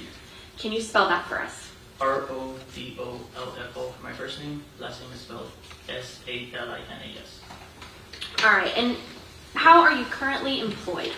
I'm currently employed with Metro PD for Houston Transit Authority. I was formerly employed with the Fair Police Department. And so does that mean that you are a peace officer? Yes, ma'am. How long have you been a peace officer? About 2 years now.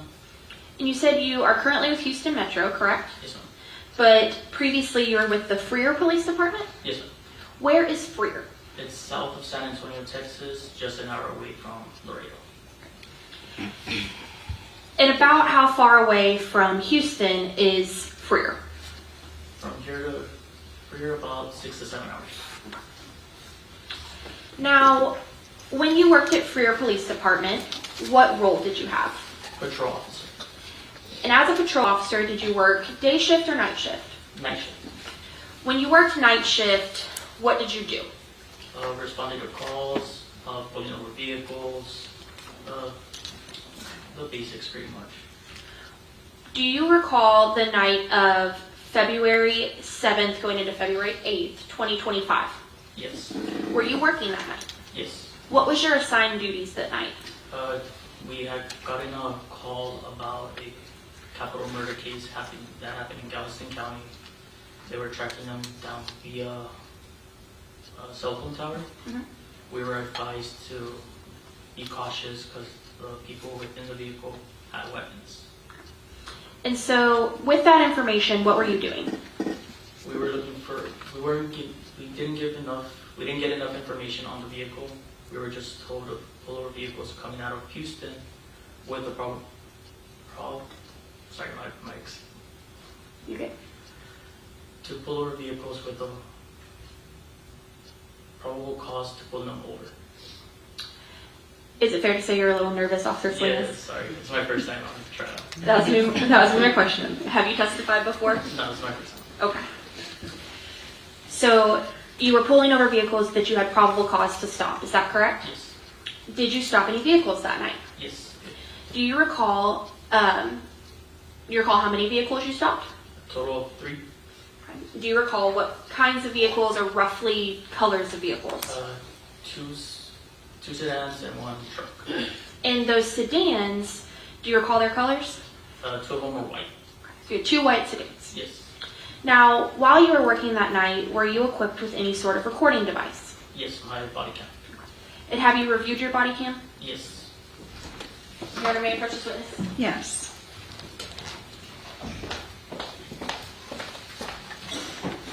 I'm showing you what's been marked as stage 435. Have you reviewed the contents of what's on this USB? Yes. Has it been changed or altered in any way? No. Your Honor, state moves to admit states 435. No objection. 435 will be admitted. And may I publish, Your Honor? Yes.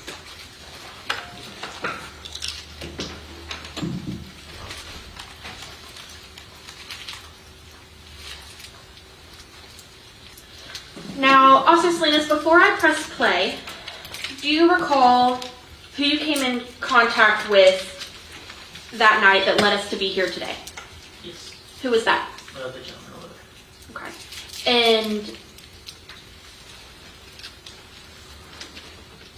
did your body cam collect the entire interaction you had with the vehicle? Yes.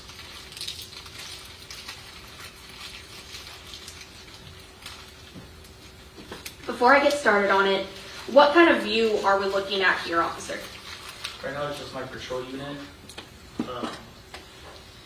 I was already behind the white vehicle as I was running the license plate and giving my dispatch the area where I was at. Since it was a little bit outside the city limits, it was between Highway 44 and 15.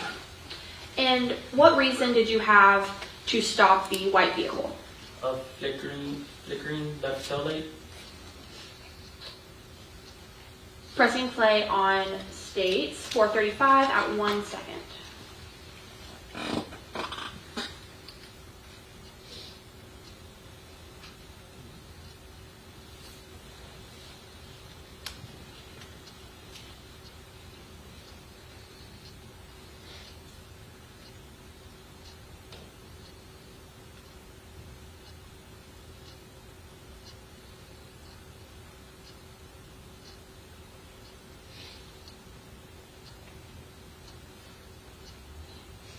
Is this you initiating your traffic stop? Yes, ma'am.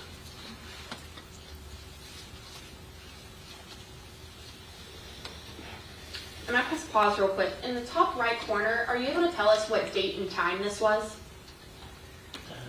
February 8, 2025 at 12:45 a.m. So just after midnight? Yes. Pressing play again on states 435 at 41 seconds.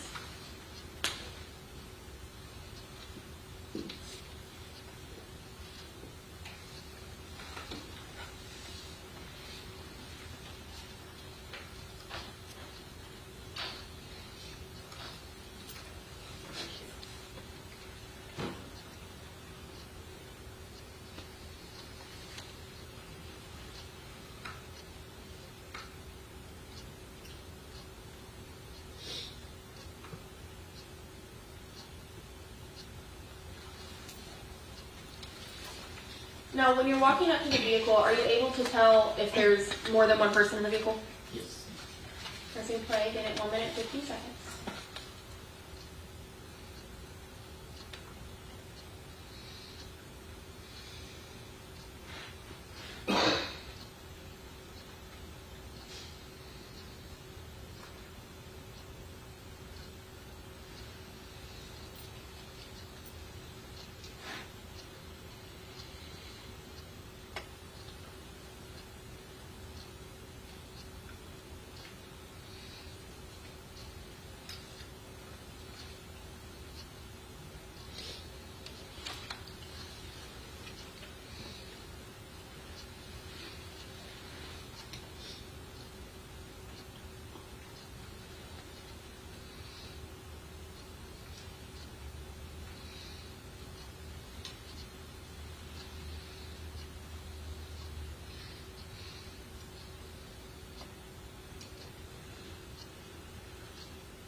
Just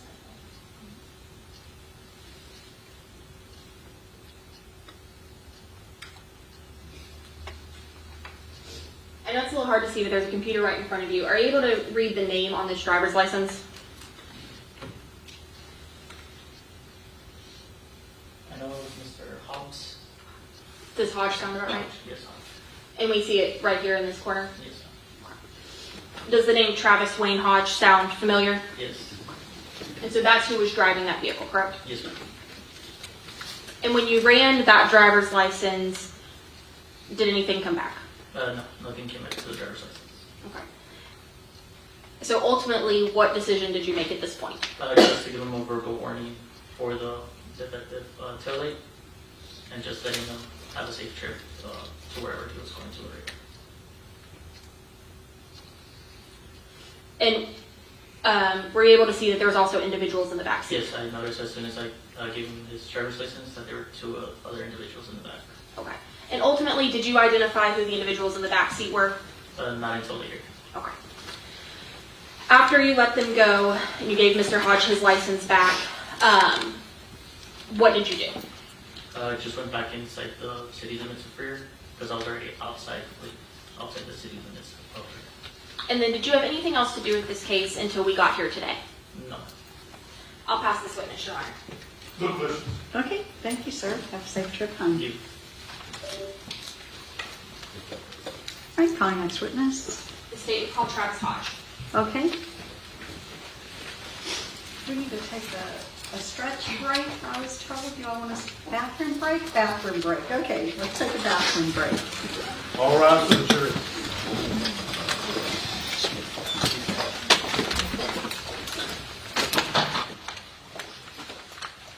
Court stands in recess.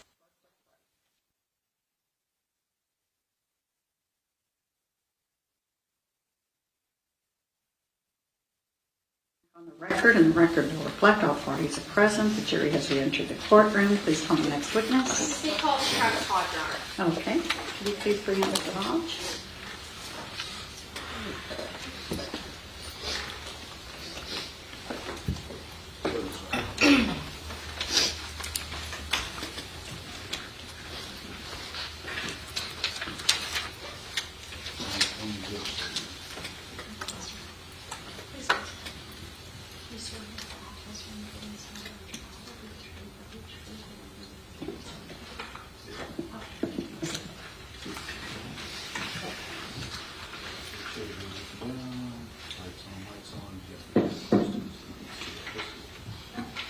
All right, you may proceed. Thank you, Your Honor. Good afternoon, Mr. Hodge. Good afternoon. Will you please state and spell your name for the record? Travis Wayne Hodge, Travis Wayne Hodgege. And Mr. Hodge, how old are you? I'm 36 years old. How are you currently employed? I'm currently unemployed now. All right. And I guess a better question is, where do you currently reside? Galveston County Jail. Before you were in Galveston County Jail, what did you do for a living? I was a maintenance worker at a hotel And where is it that you lived? in Bacliff. Have you lived in Bacliff your whole life? No, How long have you lived in Bacliff? I moved to Bacliff in November of 23. So about 2 years ago? Yes, Where was it that you lived prior to Bacliff? with my cousin at 3106 George Street. And why was it that you moved to Bacliff? When I got out of prison, I didn't have anywhere to go, so my cousin came and picked me up and moved me in with him. So you just mentioned that you've previously been to prison, is that correct? Yes, ma'am. What did you previously go to prison for? For drugs. Are drugs something that you have had pretty frequent interactions with? Yes, ma'am.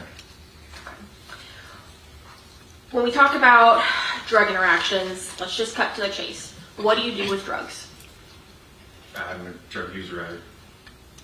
I use methamphetamines. You use methamphetamines. Do you also sell methamphetamines? I was not intentionally trying to, but unfortunately I was. So, while it might not have been what you set out to do, you have sold drugs for profit, correct? I wouldn't say for profit. It was, if I had it, I sold it. Okay. Now, when you were selling methamphetamines, did you only sell to people you knew or people you didn't know, or how did you find customers? To people I knew. I want to ask you, do you know anyone by the name of Uriah Urick? I do now know that Uriah Urick is also somebody that I knew by Percy.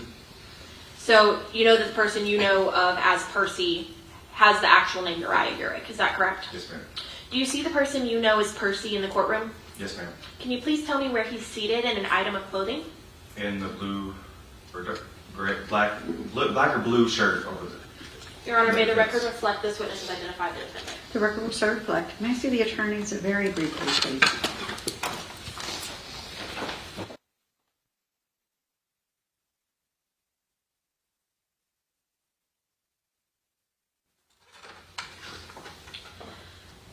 Mr. Hodge, how did you meet Percy? I met Percy at a local drug house in Bacliff. He had just gotten burned on some drugs and was looking for more. And I just happened to have about 3.5 grams on me. And so I gave him a gram just because. And at that point, did you sell the gram to Percy or did you just give it to him? At that point, he tried to pay me for it and I told him no. He could just have it. And do you recall when that was? I want to say, I think in December Of 2024? of 2024, yes. And after that initial meeting with Percy, how often did you talk to or see him? For a while I didn't until his friend Jaden gave him my number, and then he contacted me one day, and I was a little pissed about it, but Jaden gave me my number, and he's like, hey, can I get some stuff? And I was like, I'm at work right now, I'm not getting off for a while. He's like, well, I can come by your work. I really didn't want to do that, but he eventually talked me into letting him come by with my job, and he ended up picking up a gram from me at Broward. And at that point, did you give it to him or sell it to him? At that time, I did sell it to him. And about how many times would you say that you had sold methamphetamine to Percy? Maybe 5 or 6 times. Now, I want to bring your attention to early February of 2025. Do you recall that time period? Yes, ma'am. During that first week of February, how long had it been since you'd talked to Percy? Before February 7th, he contacted me a few days before that and had asked if he could come stay at my house with a couple of guns, and I had told him no. And then on February 7th, I had contacted him because I seen a post about him and Tammy King wanted for credit card or debit card use. And so I was trying to find out what was going on, and that's when we started kind of talking, and he asked for a ride. And at that point, did you know Tammy King? I did not. I had never met her in my life. So when you started talking to Percy, how did you communicate with him? Through text message. And is that because y'all already had each other's numbers? Yes. So when you reached out to Percy, tell me about that conversation. I asked him what was going on. He said he really couldn't talk about it. I was like, what do you mean? He's like, it was self-defense. And I was like, what was self-defense? And then he just never answered again. Okay. And then he asked for a ride to Illinois, and I told him I couldn't take him to Illinois. And so after that, we kind of talked a little bit, and I was like, well, I could take you to like Mexico. Why was it you suggested Mexico versus Illinois? Because he was trying to go to Canada to the border. And I was like, well, you know there's a border that's closer. So proximity. Yeah. So when you said you could take him to Mexico, what was the next thing that occurred? He's like, I'll pay you $1,000 to take me down there. At this point, did anything about what was happening strike you as odd or concerning, or what are you thinking? Yes, it did strike me odd, but at the same time, I was like, well, I was trying to figure out what was going on. And at the same time, I was like, at the time, I didn't really care. Once you had the conversation about he'd give you $1,000 for the ride, what, if anything, do you do next? I leave work at 5 o'clock that day, and I go and drop my roommate off that I was staying with off at the house, and I go and pick him up at an apartment in League City. And did he give you an address to go to, or how did you know where to go? He gave me an address to go to, and I went and picked him up. And at first I passed the apartment, and he's like, no, turn around. And I turned around and parked right in front of the apartment. Uriah and Tara both came out. They had a gun. At the time, I did not know it was a gun, but they had something wrapped up in a blanket, along with 3 or 4 different bags and a dog. What did the dog look like? A little black and brown tan one, I believe. And so, at this point, had y'all still only communicated by text message, or did y'all communicate any other way? We actually did. I did suggest that we move over to like a encrypted app because I mean, we were doing something kind of illegal. Was it kind of illegal or just illegal? We were doing something illegal. I was giving him a ride, even though I knew that he was wanted by the Galveston County Police or Galveston County Sheriff's Office. Okay. And so I'm going to kind of put a pin right there because that's something that we need to talk about. We see that you currently, as we said, are residing in the Galveston County Jail, correct? Yes, ma'am. Why? I am currently facing charges of possession or manufacturing and delivery of a controlled substance, penalty group 1, namely methamphetamine, as well as I'm facing a gun charge and also a hindering apprehension charge. And have you entered into an agreement with the state of Texas? I have. And do you recall what that agreement is? I do. It is 10 years in the Texas Department of Criminal Justice. Is it on all 3 charges or 2 charges or 1? It is on 2 charges. It is for the manufacturing and delivery of methamphetamine and the hindering apprehension. And is that also in exchange dismissal on the unlawful possession of firearm by a felon? Correct. And as part of the agreement that you have entered in with the state, what are you required to do? To testify. Do you just have to testify, or do you Testify and tell the truth. Tell the truth. Thank you. And is your agreement to testify in any trials to do with this case? Yes. Now, like you just said, at the time that you were going to give them a ride, you knew that they were charged with a felony, correct? With credit card or debit card abuse, correct. Okay. Now, once you arrive at this apartment in Lake City, tell me what happens. When I picked him up, like I said, they had a blanket, and at the time I did not know what was in the blanket until after the fact. But Uriah gets in on the passenger side, he throws in the blanket, and he has a couple of shoulder bags, and he throws them in the car. Tara comes to the driver's side, throws in a couple of bags along with a backpack, and then she tries to get the dog in. The dog gets loose, and she's trying to get in the car, or get the dog in the car, and Uriah tells her, just leave the dog and get in. Now, when you're saying that Tara was trying to get in the driver's side, where are you? I'm in the driver's side, and she was in the back seat, and I was in the front seat.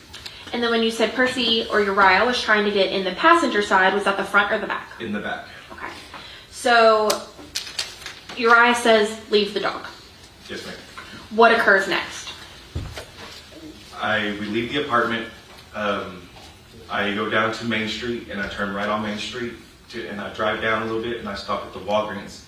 And I tried talking to Uriah then, and I was like, look, if it was self-defense, go ahead and turn yourself in. Because he had already told me that it was self-defense. I was like, what was self-defense? At that time, he tells me that he can't because of the position of the body. And what did that mean to you? That he actually murdered somebody. At that point, did you know who had been murdered? No, I did not. Once you're talking to him at Walgreens, does he say anything else at Walgreens? No, when we were sitting at Walgreens, he was very nervous, fidgety, looking behind his shoulder. I think he thought I was setting him up because he kept looking out the back window. Once we got on the highway and started off towards, I believe, Alvin, he hands me $500, and then we stopped in Alvin. So at this point, what is Tara doing? Tara's in the back seat. Her and Uriah are whispering the whole time. She doesn't really ever conversate with me. So is Uriah who you predominantly speak to throughout this drive? Yes, ma'am. But Tara and Uriah are communicating. Yes, ma'am. What happens next? So after we go to Alvin, I guess Tara had told Uriah that she was wanting some snacks and stuff. So I stop out at a convenience store. Uriah hands me $20, goes and says, go in and get stuff for us, get whatever you want. But he tells me stuff that she wants and stuff for him. So I go in, I get it, I come back out, I give it to them. In the parking lot of the convenience store, we both roll a bowl. I have my own stuff.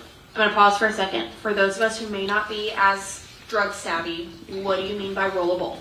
So when I say roll a bowl, we have a glass pipe that has methamphetamine in it, and you literally roll it back and forth for it to smoke. Okay. And you said you have your own stuff? I have my own stuff. Uriah has his own stuff. I don't know if this is stuff that I had given him like 2 or 3 days before or not. Okay. So you just knew that you each had your own substances to use? Yes. Okay. So do just you and Uriah smoke at that point, or what does Tara do?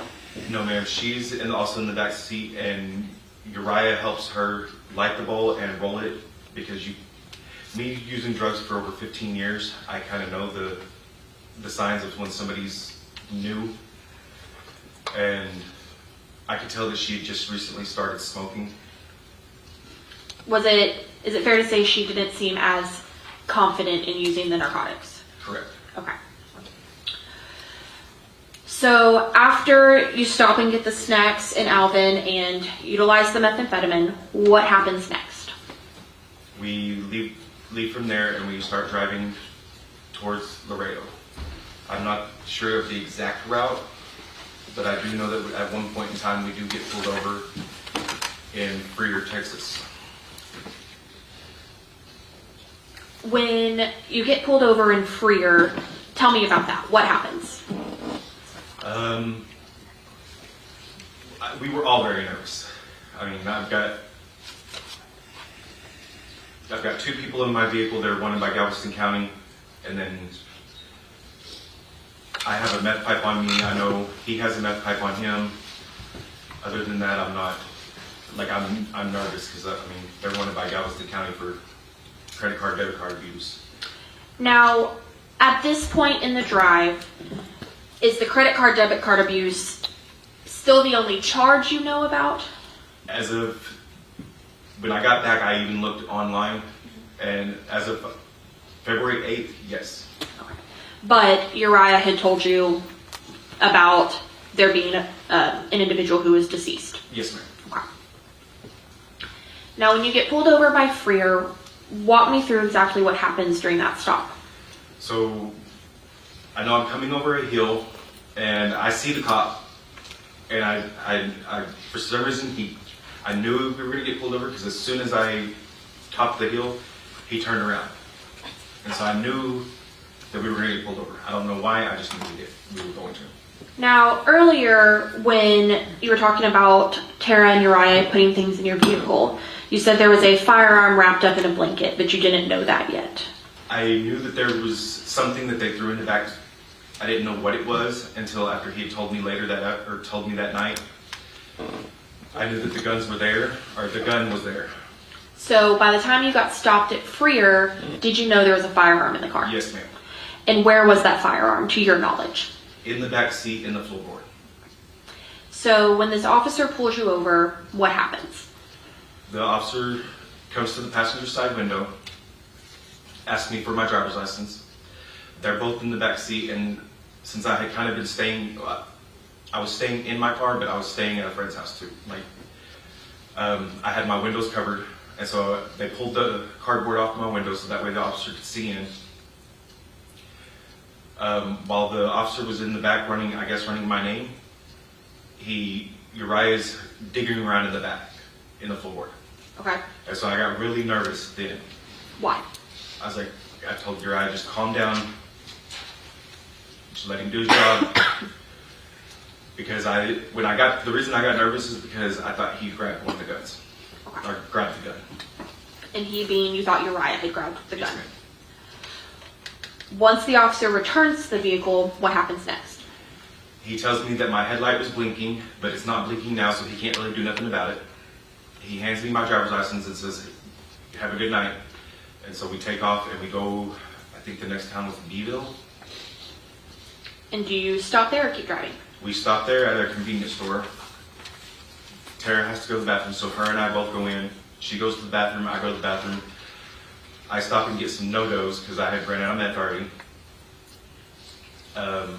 Then we go across the street to the Whataburger and get something to eat. After you get something to eat, during this time, is Uriah saying anything else to you? I mean, we're talking, we're just not talking a lot. Like, it's like, just talking, like not really talking about anything.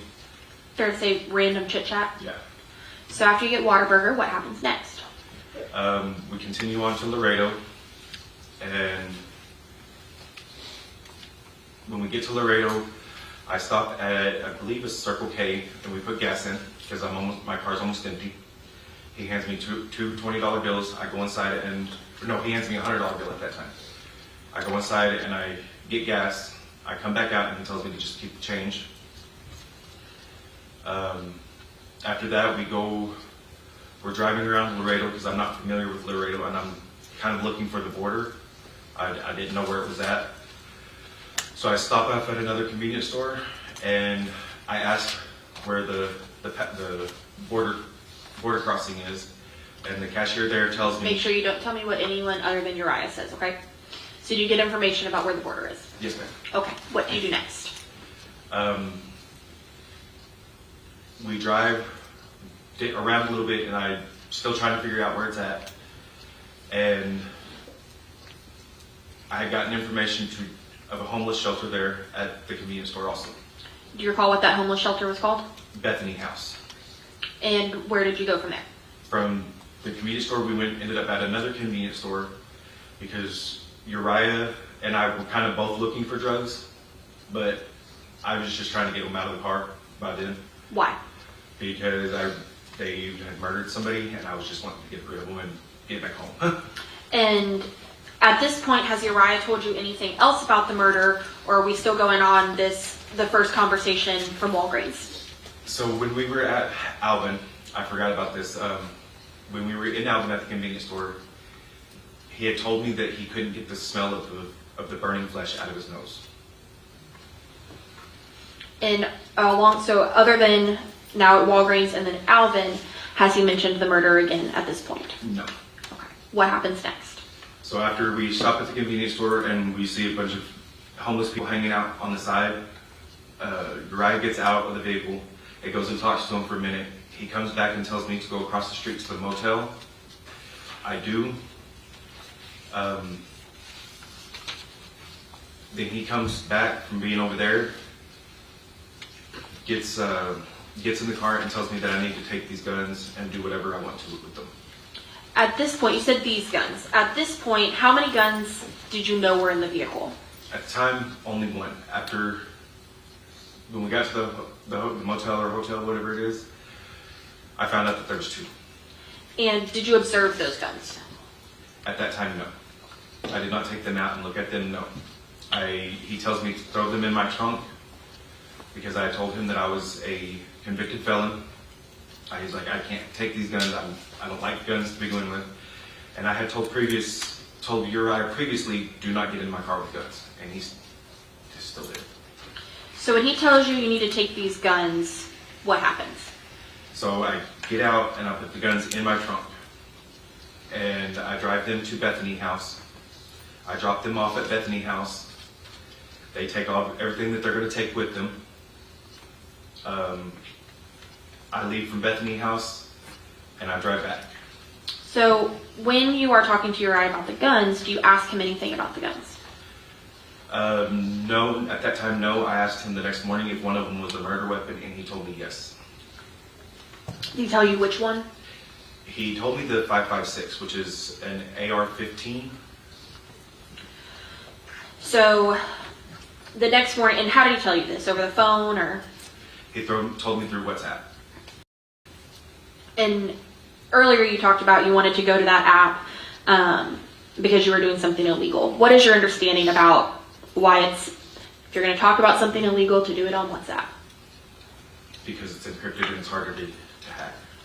So is it fair to say you can't law enforcement may not be able to obtain those messages as easily. Yes, ma'am. So on WhatsApp the next morning, Uriah tells you that the 5.56 is the murder weapon. Yes, ma'am. After you said that after you dropped them off at Bethany House, you drove home, correct? Yes, ma'am. Now, after you dropped them off, obviously you talked to Uriah again the next morning. Yes, What ma'am. kind of communication did you have with Uriah after leaving Laredo? We were messaging through WhatsApp still. And what did y'all talk about? I guess he was looking up online or talking to people about crossing the border, and they kept telling him that he needed to drive across or somebody needed to take him. And he's like, I need somebody to take me. And I was like, well, I'm already back in Bacliff, so you're on your own pretty much. And after that next morning where y'all discussed the murder weapon, did y'all continue talking? He texted me a couple of times, and I texted back. I was like, dude, I'm at work. I was like, I'm trying to work. I texted him. I think the last thing I texted him was about consequences. Sometimes we got to just face our consequences. So on that Saturday, which would have been that next morning that you come back, what do you do once you're back in Bacliff? I go to work. And what do you do with the 2 guns at this point? At that point, they were still in my vehicle. Is that where they remain? No. What happens next? I ended up talking to a friend of mine and telling her about what happened. And so she takes the guns for a couple of days at her house, and where she was staying, and then she gets kicked out. And so in the process of all this, I go and rent a storage unit on the 9th, I think, and I put all my stuff in storage. Well, then when she gets kicked out of where she was staying at here in Galveston, I went and picked up all her stuff too, along with the guns. I bring them back to Bacliff. I put them all in a storage unit, along with her stuff. And so, making sure I track, the firearms went from your vehicle to your friend's home, then to a storage unit you rented in Bacliff, correct? Yes, ma'am. Do you recall what storage unit number you had? I want to say either 91 or 191. Once you put the firearms inside that storage unit, did you ever move them again? From there, no. Was that the last thing that happened with your involvement in this case? Until I got arrested, yes. So let's talk about that day. Yes, ma'am. Do you recall what day you got arrested? February 26th. Tell me what you were doing that day. I was on my way to work. I left my house at a little bit before 9, because I had to be at work at 9. But I think I might have actually been running late that day. Okay. I leave my house off of where I was staying at on Louisiana. I turned right on Roberts, and then I turned right again on another street, and then I turned left, I believe, on that is Gordy Road. And I drive all the way down Gordy Road, and I get pulled over right at the Double Shoe Gentleman's Club. Do you recall why you got pulled over? I was informed at the time that I did not use my blinker, and then he backtracked and said that I did not stop at that stop sign, and when I challenged him on that, he informed me, oh, well, no, you actually didn't use your blinker. And once you have this conversation, what happens? He pulls me out of the car, puts me in handcuffs, and I was like, why am I being arrested over a traffic violation? He goes, we'll Make talk sure you about don't tell me what anybody else says. it. I know that's hard. So ultimately you get pulled out of the vehicle and placed in handcuffs. Yes, ma'am. Where do you go from there? From there, I go to the substation in Bacliff. And when you're at the substation in Bacliff, what do? What's happening? I'm interrogated over the murder that happened. So when you are first getting pulled out of your vehicle, is there anything in the front seat or door area of your car? There's a less than a gram in my driver's side door. Unfortunately, in the back seat, there was quite a bit more meth in my vehicle. So when you're at this substation, What are you doing? I'm talking with detectives and telling them what happened and gave them permission to go into my storage unit where the guns were, because I did tell them that I did have the guns. And I knew that's what they were looking for. I gave them the keys to my storage unit along with the consent, and they went and searched my storage unit and found the guns.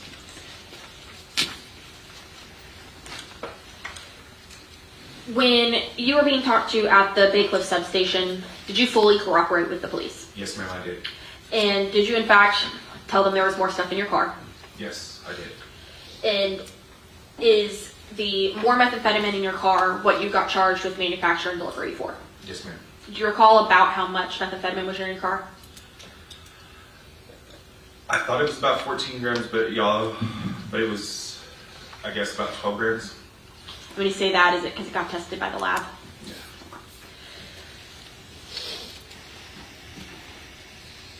When you were talking to them, you said you also gave them consent to search your storage unit, correct? Yes, ma'am. Your Honor, may I approach this witness?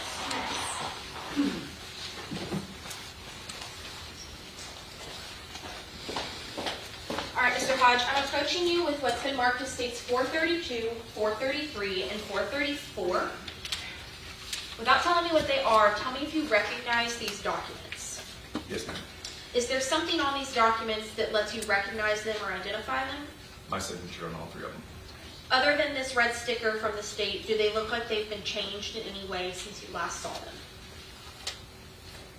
They look like they've been copied. They look like they've been copied, not an original. Is that fair? Other than that, are they the same? Yes, ma'am. Your Honor, state moves to admit states 432, 433, and 434. No objection. May I polish? Yes.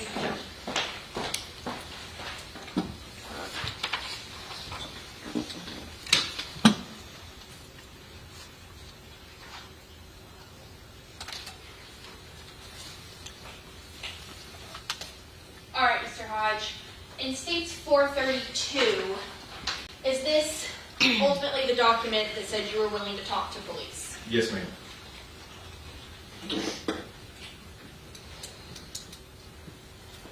And are all of these statements rights that were written? Yes, ma'am. And is this your initial on the left-hand side? Yes, ma'am. Similar question in 433. What was it you were consenting for here? DNA testing of my saliva, a buccal swab. So that you let them take your DNA. Yes, ma'am. And last but not least, in 434, we see your name there at the top again, correct? Yes, ma'am. And what is it you are consenting to search at this point? The storage unit that I had in my name.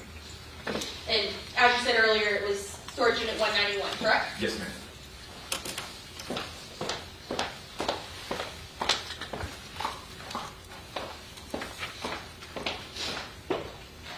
Now, on that date, is that when you got arrested for all three of the charges you currently have pending? Yes, ma'am. And have you been in custody since that date? Yes, ma'am. Since that date, have you further spoken to either Uriah or Tara? No. I'll pass this witness, Your Honor. Mr. Agnew? Thank you. My name is Bill Agnew, and I represent Uriah Urick, who's sitting here to my right. So you indicated that you had sold meth to Uriah before, is that correct? Yes. Now, did you ever know a lady named Tammy King? No, sir. No dealings with her at all? No, sir. Okay, and so you say you didn't know Tara at all? No, sir. And never met her up until the day you gave her the ride? That is correct. Okay. And you're getting 10 years of consideration for testifying in this case? Yes, sir. Okay. You have other felonies in your background, correct? I do. What are those? I have a drug possession, 2 drug possessions, a forgery possession, and marijuana misdemeanor possession. How many times have you been to the penitentiary? I have been 1 time. Okay, and what was that for? For the forgery and the methamphetamine. And what was your sentence? 3 years of TDC. Okay, is that on both running concurrent? The forgery was for 2 years. Okay. they ran concurrent, correct? Yes, sir.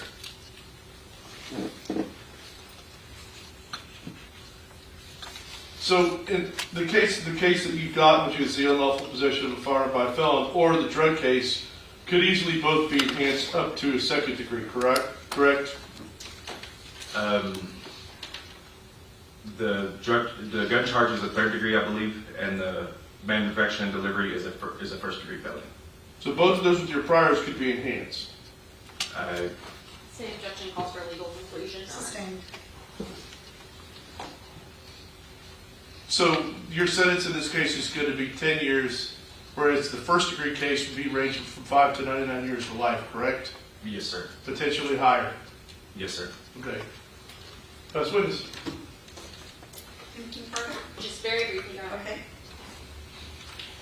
And you stated, Mr. Hodge, that you're aware that the hindering charge is a third degree, correct? Yes, ma'am. And that's the charge associated with this case? Yes, ma'am. Do you happen to know the punishment range of a third degree? From 2 to 10. And you are receiving 10 years? Yes, ma'am. I pass this witness, Your Honor. No further questions. Okay. Good, thank you, Ann. Call your next witness, please. Can we approach real quick, Dr. Yes?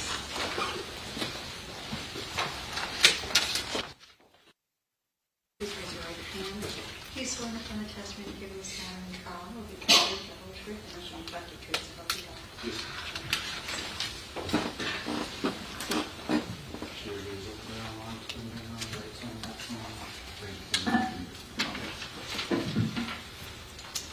You may proceed. Thank you, Judge.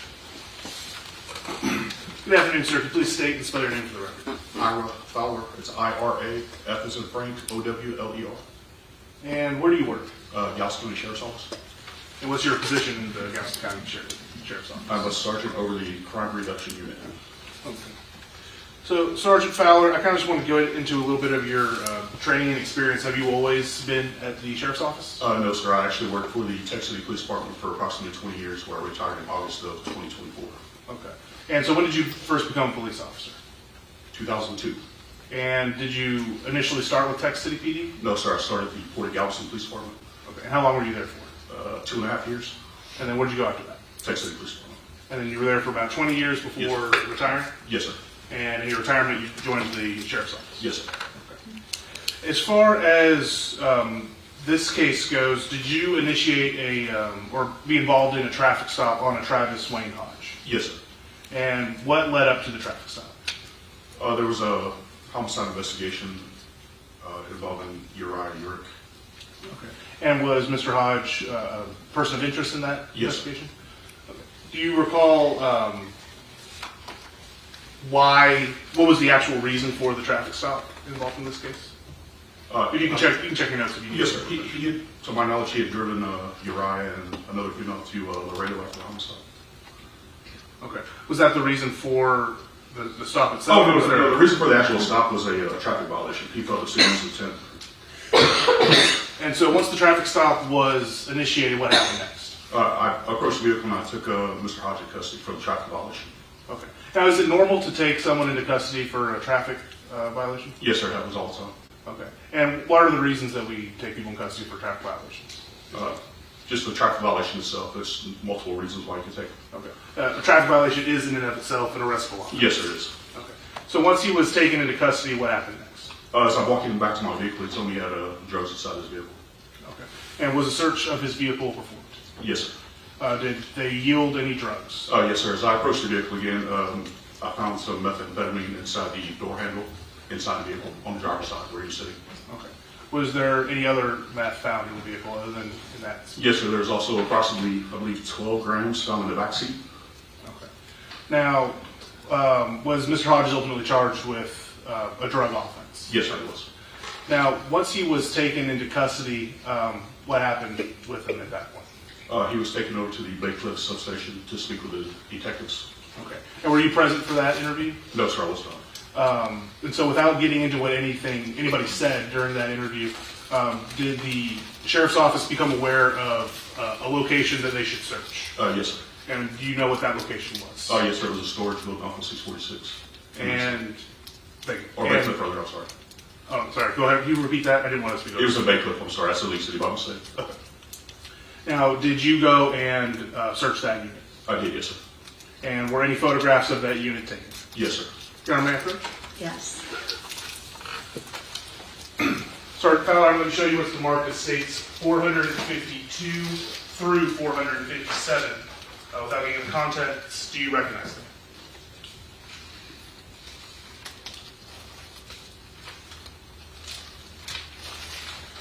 Yes, sir. And just generally, what are they? It's photographs of the inside of the storage building, some weapons. Do they appear to have been tampered or altered with in any way? No, sir. Are they a fair and accurate depiction of the scene as it was on that day? Yes, sir. Your Honor, this time state would move to admit states 542 through 557 and enter the closing counsel. No objection. Okay, those will be admitted. And may I vote, Your Honor? Yes.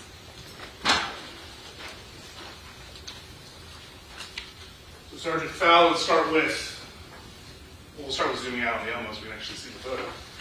Start with 542 here. What is this a photograph of? That's to be the door to the storage unit, 191. And going on to 453, what is that one looking at? That's the inside of 191 of the storage unit. See if I can get this focus better. There we go. And are you aware of where the guns were located in the storage unit? Yes, sir. They're in the back where the black bag are. Okay, so Yes, sir, in that do area. you have a laser pointer up there? Yes, sir. There's this area here. Okay. Now, who, to your knowledge, owned this storage unit or was renting it, rather? It was Mr. Hodges. Do you know why he had these guns being placed in the storage unit? To my knowledge, he had stored them there after he left with Uriah. Okay. Do you know who the actual owner of the guns were prior to Mr. Hodges taking ownership? It was the victim of the homicide. Going into states 554, what are we looking at here? I think it's Reinhardt. I believe we have some confusion about the exhibit numbers.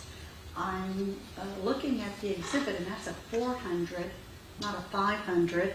Yes, And John, initially you said 452, and then it switched to 552, but I just want the record to be totally accurate.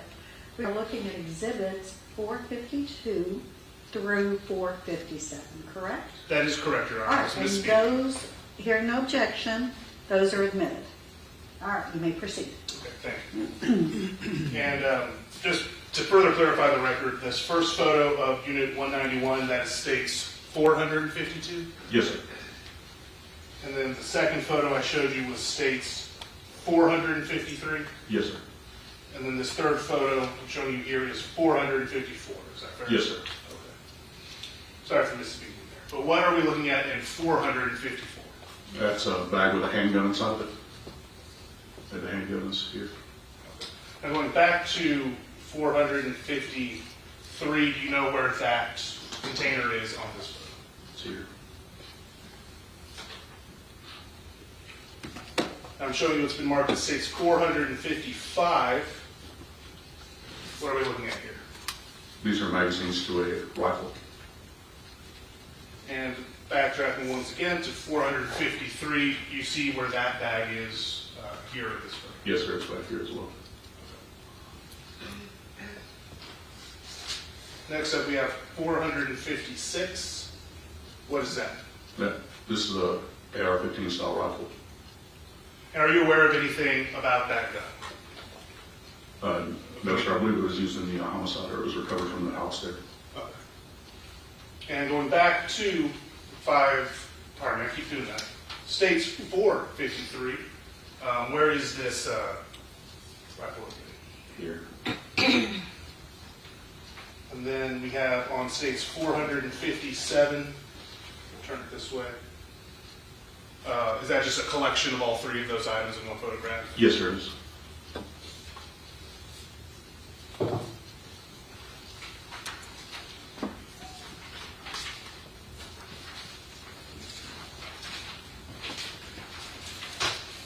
So, Sergeant Fowler, are you aware of what happened with these guns after they were recovered?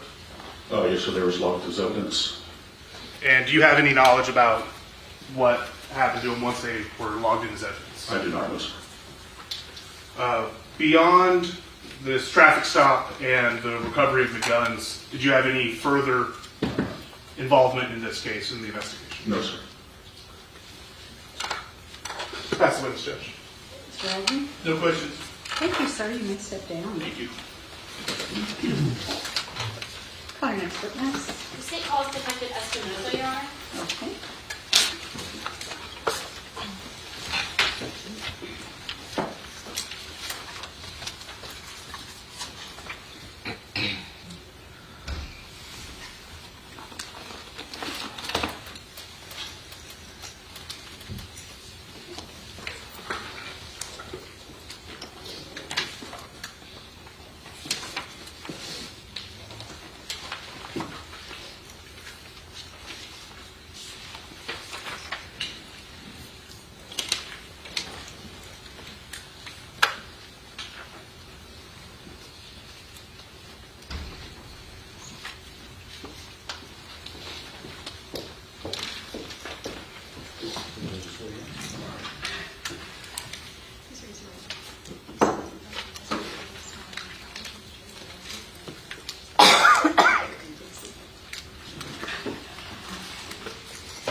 You may proceed. Thank you, Your Honor.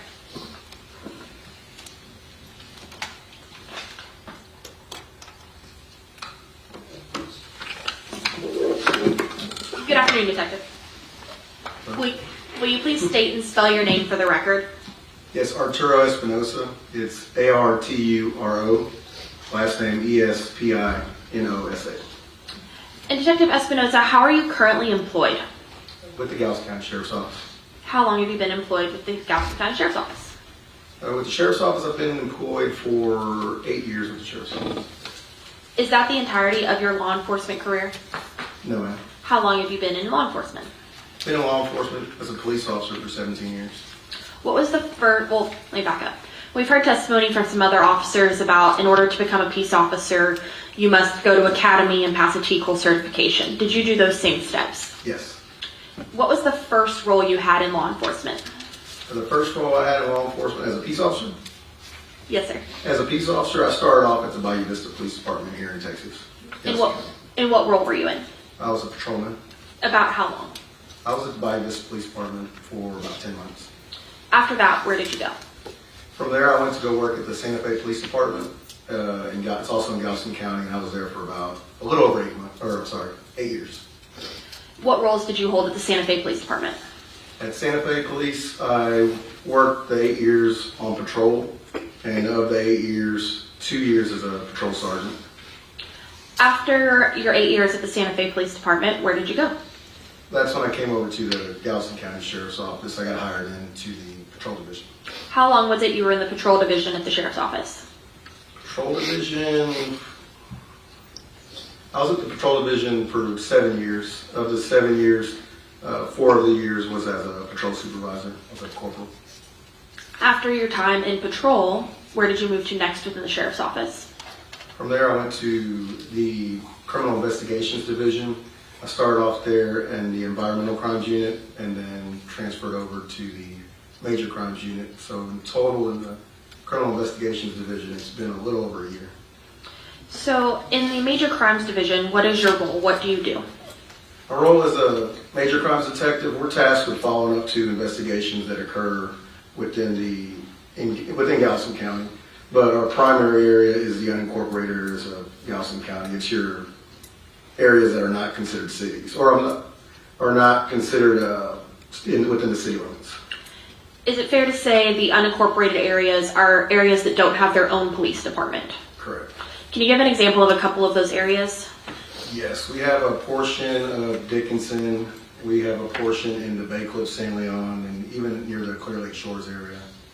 And also, of course, Crystal Beach and the Bolivar Peninsula. That's where we patrol. And so predominantly those are the areas in which your cases come from, correct? Yes. As a major crimes detective, how do you get assigned a case? So the cases come in initially from our patrol division. They're the first line that do the preliminary investigations, and whenever they complete their end of things, they submit their reports, and it comes to my supervisor, Lieutenant Cazares.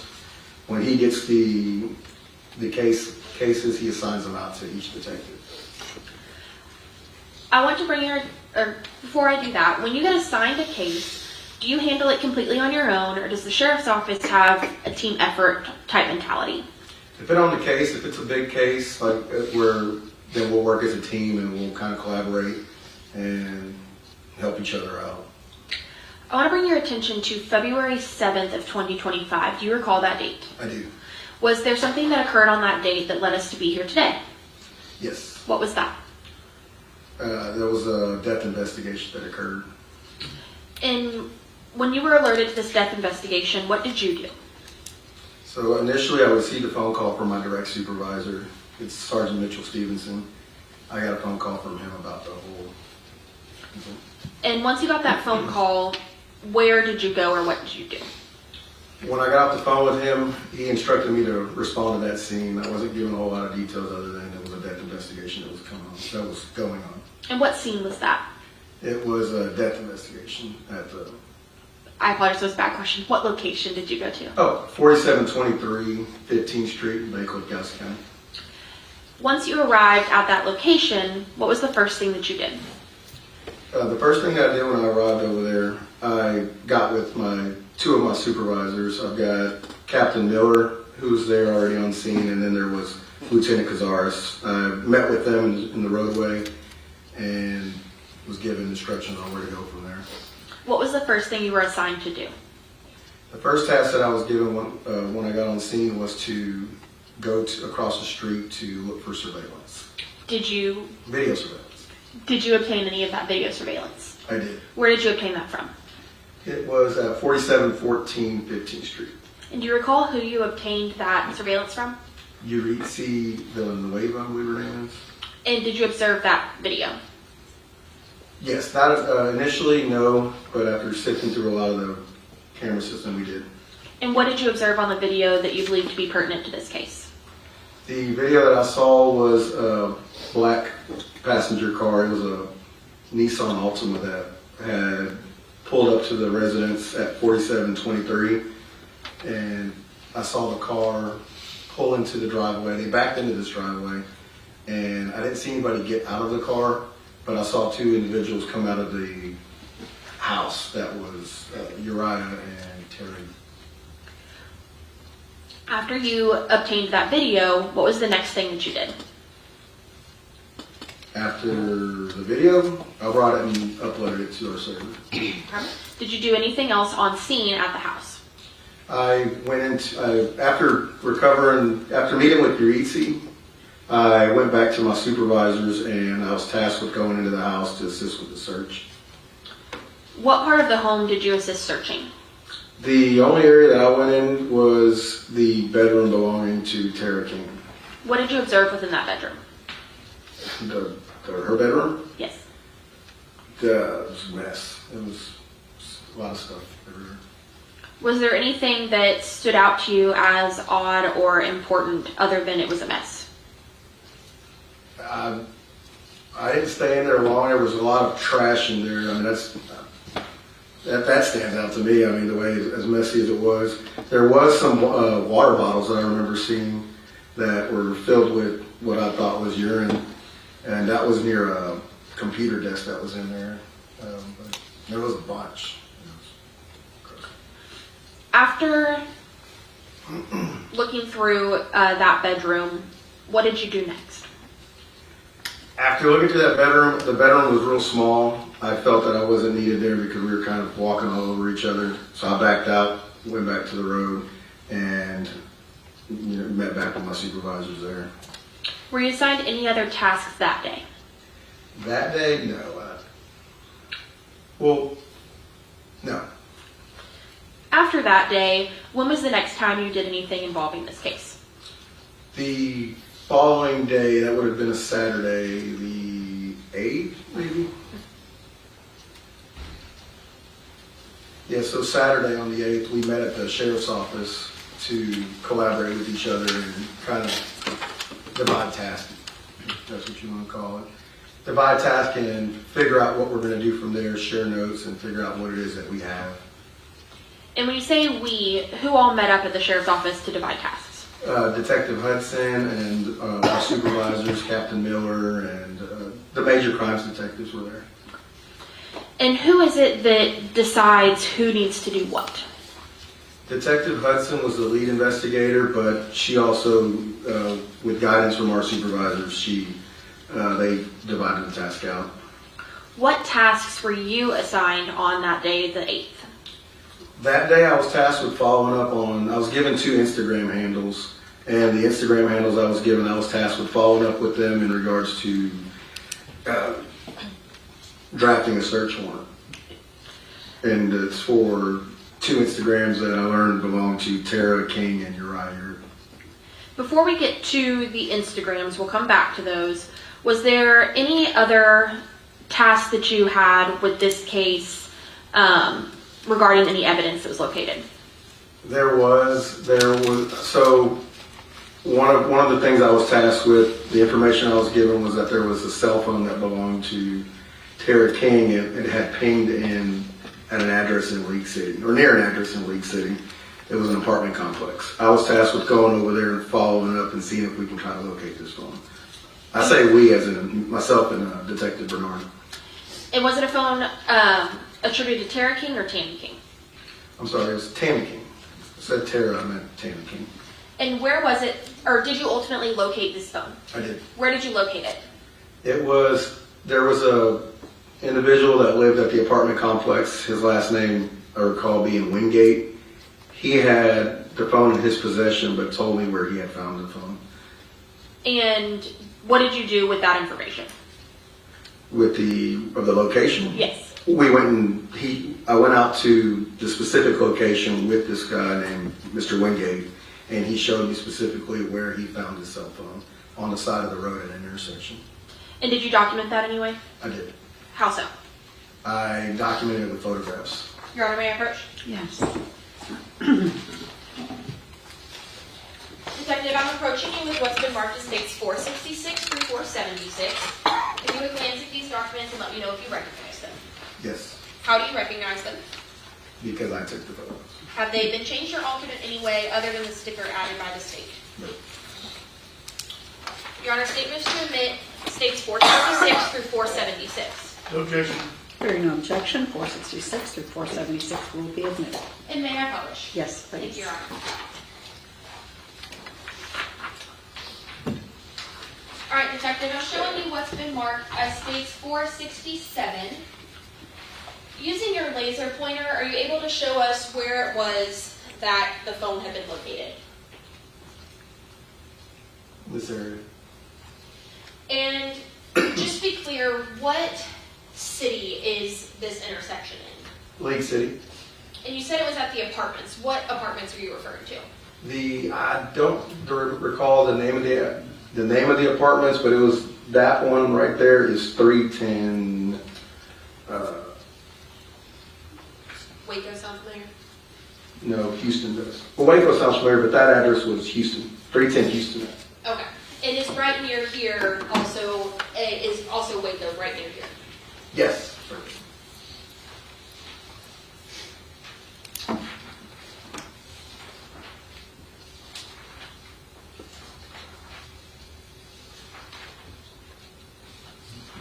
And is this here you documenting that address? Yes. And did you also take photos of the phone that you located? Yes. Is that what we see in states 474 Yes. and 476? Yes? Yes. And can you tell us what type of phone was this? It's a Android phone. It's a model XT2419-2. It's a Motorola. So it's a Motorola, and you said Android phone, correct? Yes. So for those of us not super tech savvy, it's not a Mac phone. Correct.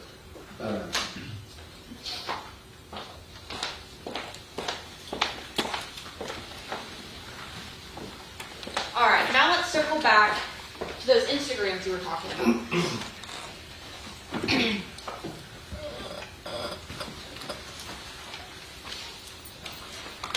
What were the 2 Instagram handles you were tasked with writing warrants for?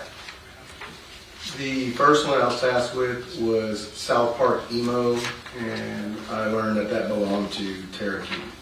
The second one was South Park Emo Owner, and that was belonging to Uriah Urick. Your Honor, may I approach? Yes. Detective, I'm approaching you with what's been marked as 461 and 464. Will you let me know if you recognize these documents? Yes, ma'am. How do you recognize them? It's a search warrant that 2 search warrants that I drafted. Do they appear to have been altered in any way? No. Your Honor, state moves to admit states 461 and 464. No objection. Those will be admitted. Now, Detective, were those the search warrants that you executed on South Park Emo and South Park Emo Owner? Yes. And just to be clear, South Park Emo belonged to Tara, and South Park Emo Owner belonged to Uriah. Yes. Now, when you send a search warrant to Instagram, how do you receive information back? So the way the search warrant is it's submitted to a law enforcement portal that's online through the company called Meta. We submit it to them and we receive, after it's executed and they look over everything, they send us information back through the law enforcement portal. When you receive the information, what does it look like? It's in a form of files, like you get a letter of authenticity, and then you also get it's zip files that you get in linked media, and it's a lot of information. When you say it's a lot of information, is what you receive a few pages or many pages? It's a voluminous amount. It's a lot. It's like thousands of pages is what you're gonna get out of that sometimes. In this case, it was thousands. When you received this, what do you do with it? I went through everything, and that's when I saw a lot of information about the case. So you saw a lot of information about the case. Yes. And when you have these Instagram returns, what all is included in this document? Is it just messages or is it photos? What type of things do you see? So you get, it's a lot. Like, so just with a lot of different social medias that are out there, you get individual messages, like direct, peer-to-peer messages that you're sending to each other. We receive that information. Sometimes it contains photos, videos, that type of stuff. And it's under different categories that you can find in there. Your Honor, at this time the state would move to admit states 460, 463, 462, and 465, which are the 2 Instagram search warrant returns, as well as the accompanying VRAs. No objection. Those will be admitted. And Your Honor, may I publish states 462? Yes.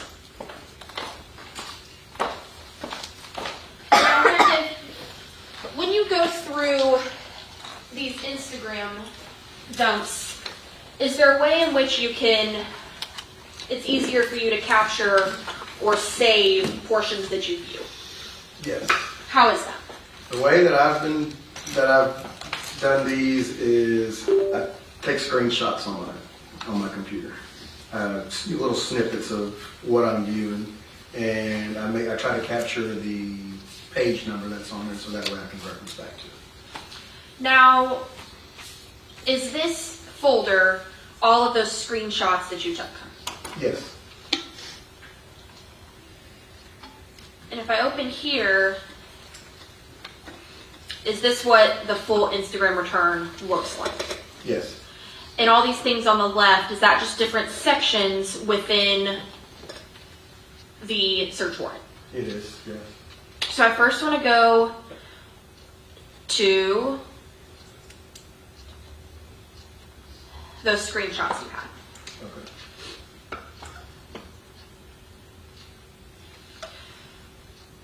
So first things first, I want to talk about the date a little bit. So how does Instagram document dates and times? And it's UTC time. What is UTC time? It's Coordinated Universal Time. And is that the same time as Central Standard Time? No, What is it? it's 6 hours before. Central Time is 6 hours before UTC time? Yes. So, up here, what date and time would this portion where the mouth is be? What date and time did you say? Correct. February 7, 2025. It says on there 10, but it would be 4? So 4 p.m. on February 7th? Yes. And, whoa, I caught it. What two Instagrams are these screenshots between? That's T.W. Hodge, 1989, and South Park Emo. Do you know who those two individuals are? Yes. Who are they? The T.W. Hodge is going to be Travis Hodges, and the South Park Emo, that one's going to be Tara King. And so this is them talking on Friday the 7th, correct? Yes. Can you read what these first few messages from the South Park Emo account says? It says, the first one says, "Yo, it's me." Let me read Keep going. everything on it. Self-defense, ran, no lawyer, no family, just cash. Now here, what does it appear is happening between these messages? I'll ask that better. Does it look like there might be some responses missing? Yes, it seemed to me like he was being short with what he was trying to say, but getting the point across. Okay. Now, when you took all these screenshots, are you taking them in order, or were you taking screenshots of certain things that stood out to you or you believed would be pertinent? Everything, what you just said, it's things that stood out to me, things that, some of them are in order, some aren't. Some are things that stood out to me that I felt were really important because it showed me the violence in the messages. So I want to start with the top of this page. What is the date and time here? The first one? Yes, sir. The date is January 25th, 2025. And it says it's at almost midnight, so is that really, it's almost 7? Yes. What is that first message? It says hypocrite. And then that second message, who's the author? South Park Emo owner. Which we stated was Uriah. Correct. And what does he say? 4. What is Tara's response? Wow, she just proved my point. And then? I was going to call her out, but thought about how you would want her gone right away, so I had to stop. What does she say after that? I was on the sentence of saying it. What does Uriah respond to her? Don't tell her anything. If you argue, there's a huge chance it's bad. It gets physical. I don't want to kill her if it ruins our lives or isn't on your command. How many days roughly before Tammy King is murdered is this message? This was months in advance, or this was the month before. And Miss King was murdered on February 5th, correct? Correct. This is January 25th. So is that roughly 11 days? And what does Tara respond after Uriah speaks about killing Tammy? I hate her, OMG.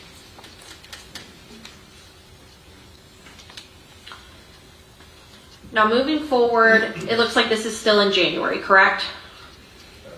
Yes. So starting at the top, what is this first message from Tara? The first one that shows, I almost had a panic attack like on Friday. And then? That's why I grabbed my chest. And what does Uriah respond? I know, I'm so sorry. I didn't shoot her because I thought you'd regret that later. What does Tara say? I've always hated her. And what does Uriah respond? Do I kill her next time, if there is a next time? And this is roughly 10 days before Tammy King is murdered? Yes.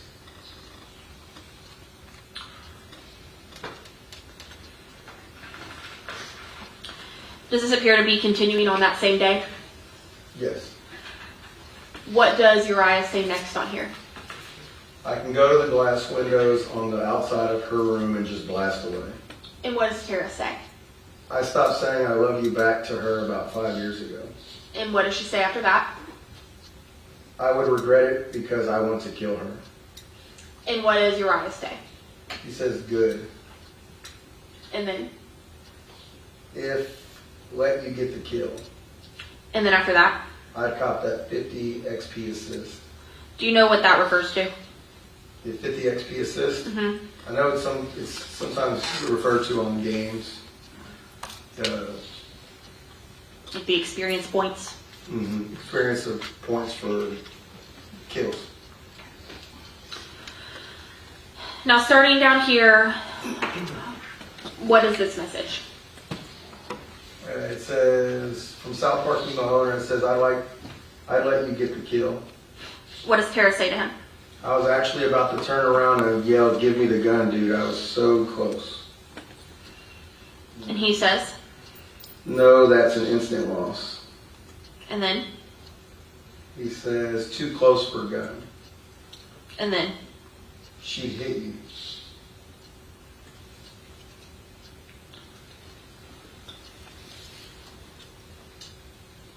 All right.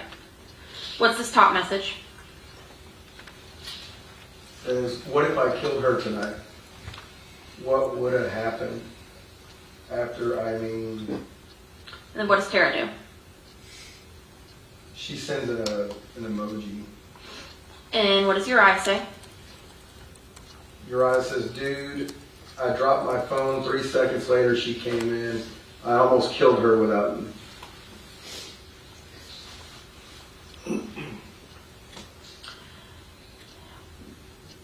What does Uriah say after that? Says, she was at my feet. And how does Tara respond?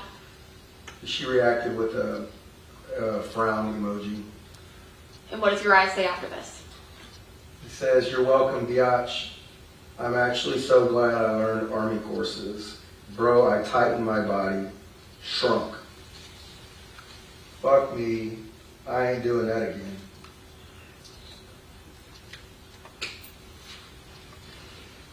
What's the next message from Uriah? Or sorry, this message is from Tara. No, it was when she was out of my room, almost at the door hallway, and I was by my bed, and it was after she looked at me and made the super fucking angry noise, and I started ranting, hit me, bitch. Fucking hit me. I fucking dare you to hit me. Hit me, all that shit like that. That's when I was about to turn around and get it from you. I don't know what that's. And what does Uriah say? He says, oh, And Tara? yeah, I was so fucking mad. And how does Uriah respond? Bro, And then? what the fuck is with her? And this is still 10 days prior to Tammy's death, correct? Yes, ma'am. Continuing on, what is the first message from Uriah? Is, so what the fuck was that noise by K.E.? And what does Tara say? We only kill her if she genuinely tries to lay hands on me. He says, bro, yes ma'am. And then? I might rip the pipe. What do you say? Metal pops are me.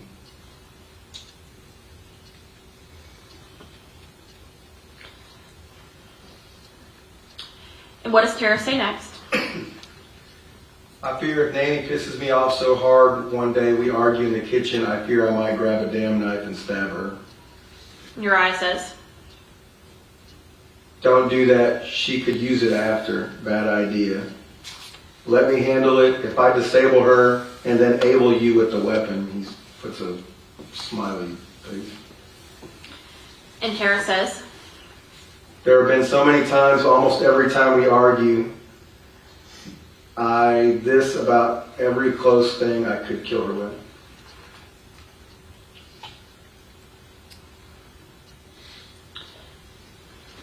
and then Tara says, He spells out, it says, or to beat the shit out of her, and I don't know what that word is that she says. and Uriah. Yeah, also, if she catches me here, I can hide anywhere else. Let me rephrase, go back to that one. Sure. Also, if she catches me here, I can't hide anywhere else, is what that says. Okay. And then the next message. He says, this spot, that's it. We gotta find people or someone.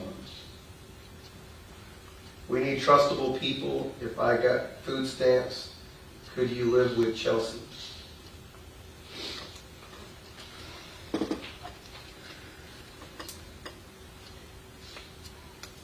All right. What does Uriah say next?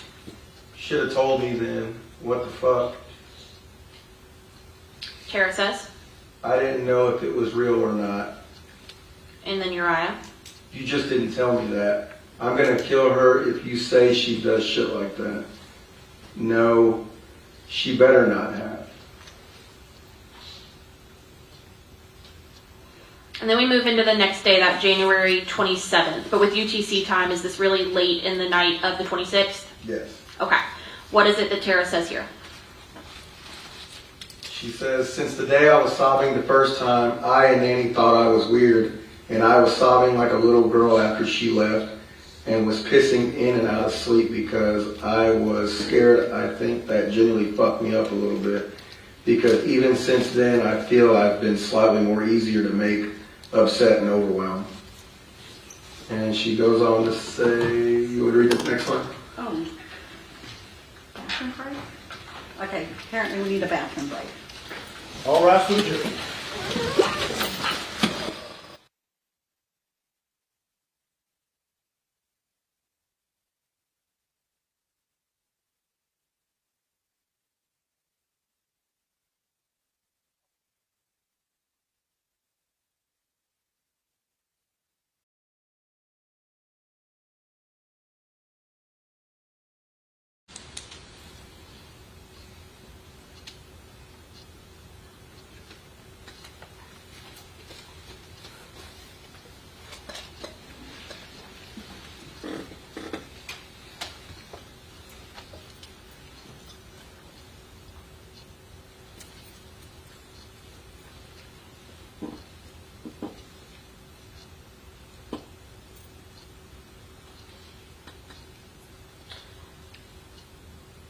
All right.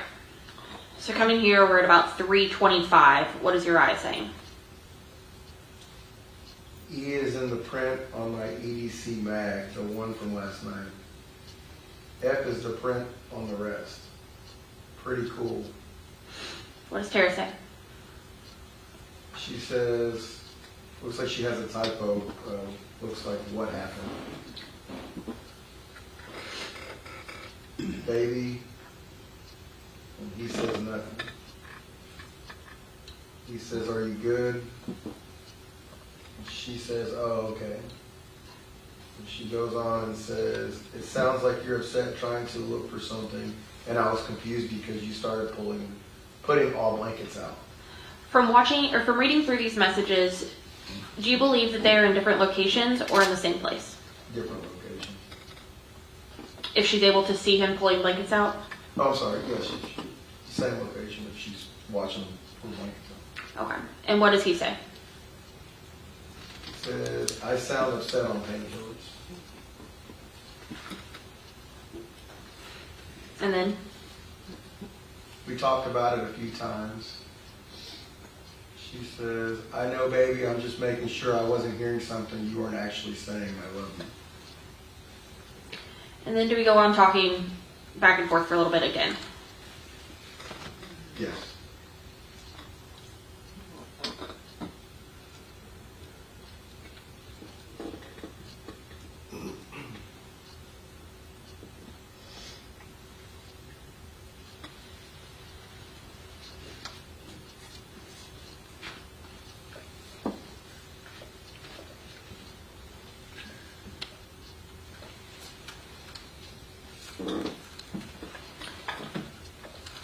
Gonna move forward quite a few pages as we go. Is this kind of going in order as we go closer to the 5th?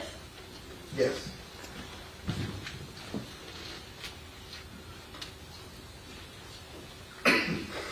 Okay. What time is this starting at? That one's gonna be, it says 3, so it'd be 9 p.m. On the 4th? Yes, Okay. So this is the night before the 5th, correct? correct.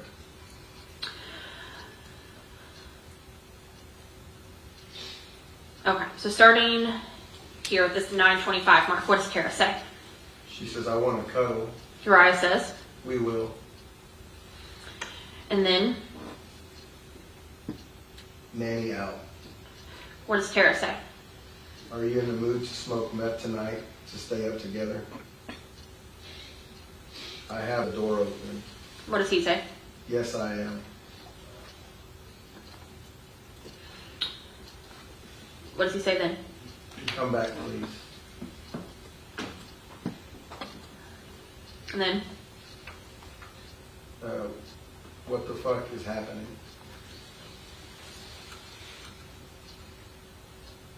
do you have another picture from Tara? Yes. Do we continue talking for a little bit as we keep going into the night? Yes.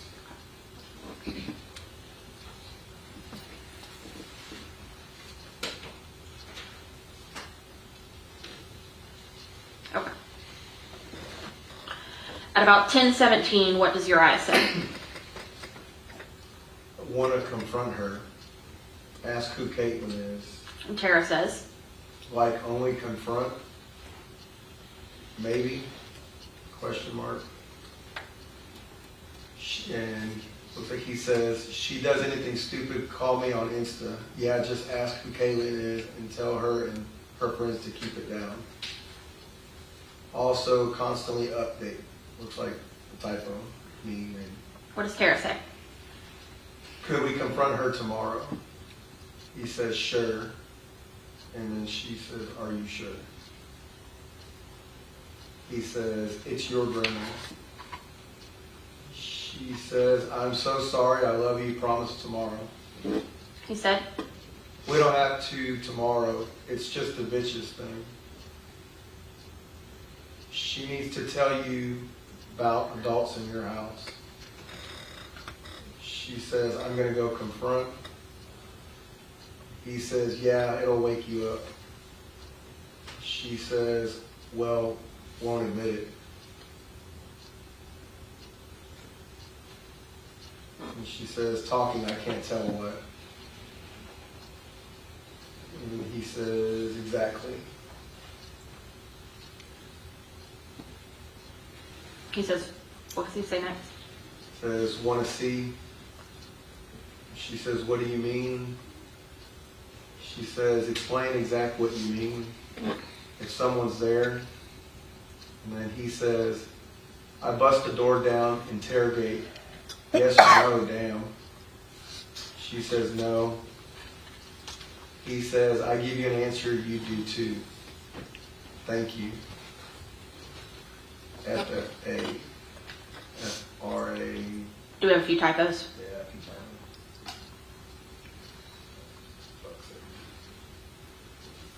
And then Tara says, Pause the music. And then he says, bro, the rules, they don't matter, huh? Learn to deal with shit. Ain't always gonna get your what.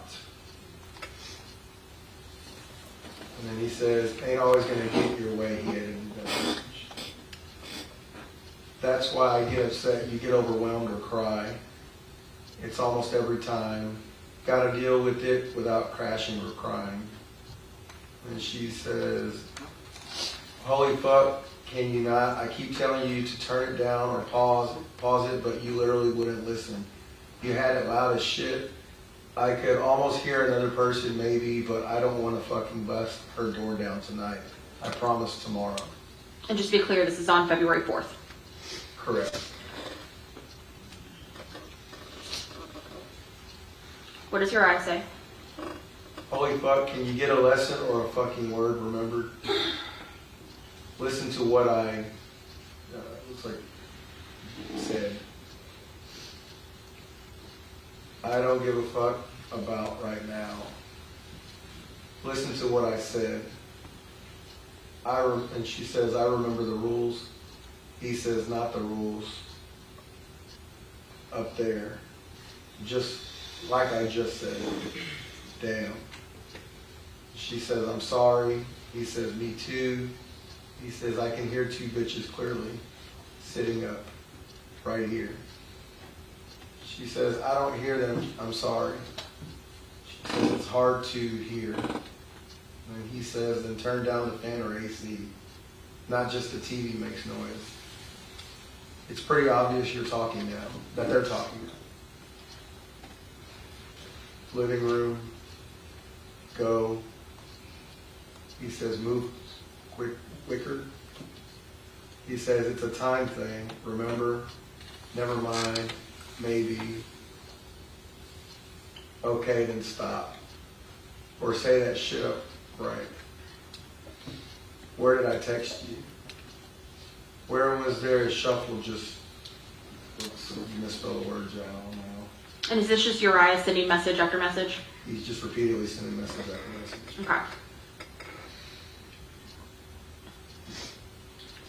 And keep sending messages for a second? Yes. Okay. What does he say here? Nah, it matters more than you want to do it. Wait, I'm sorry. He says, nah, it matters more when you want to do it.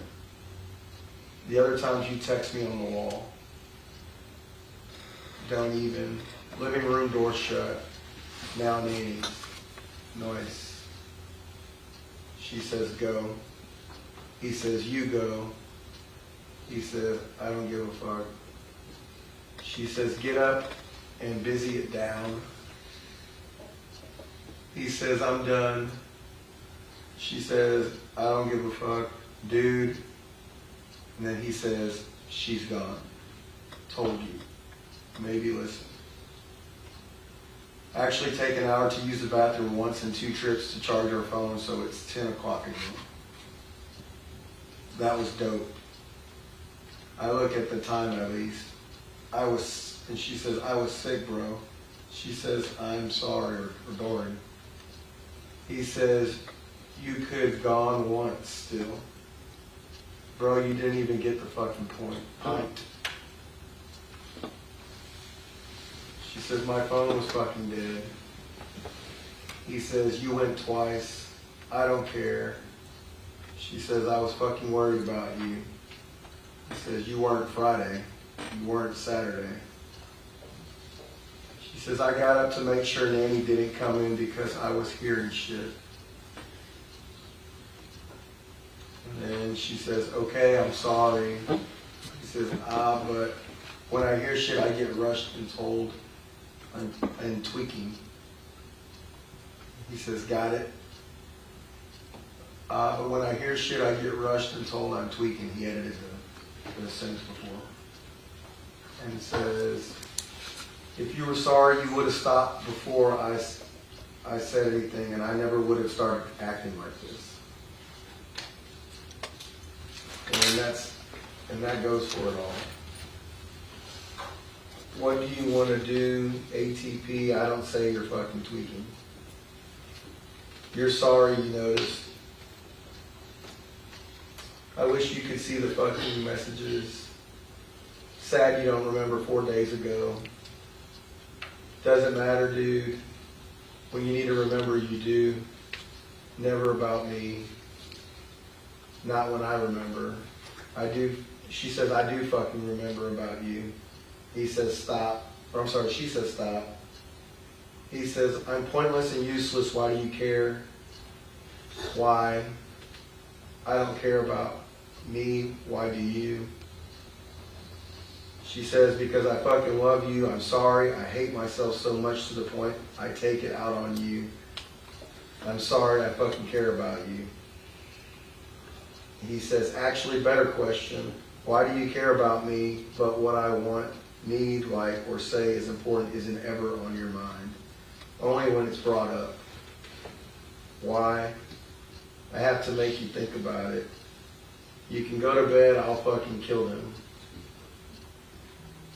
She says, why do you love me? I treat you like shit without trying to. I make you feel the worst. Why? Please sit.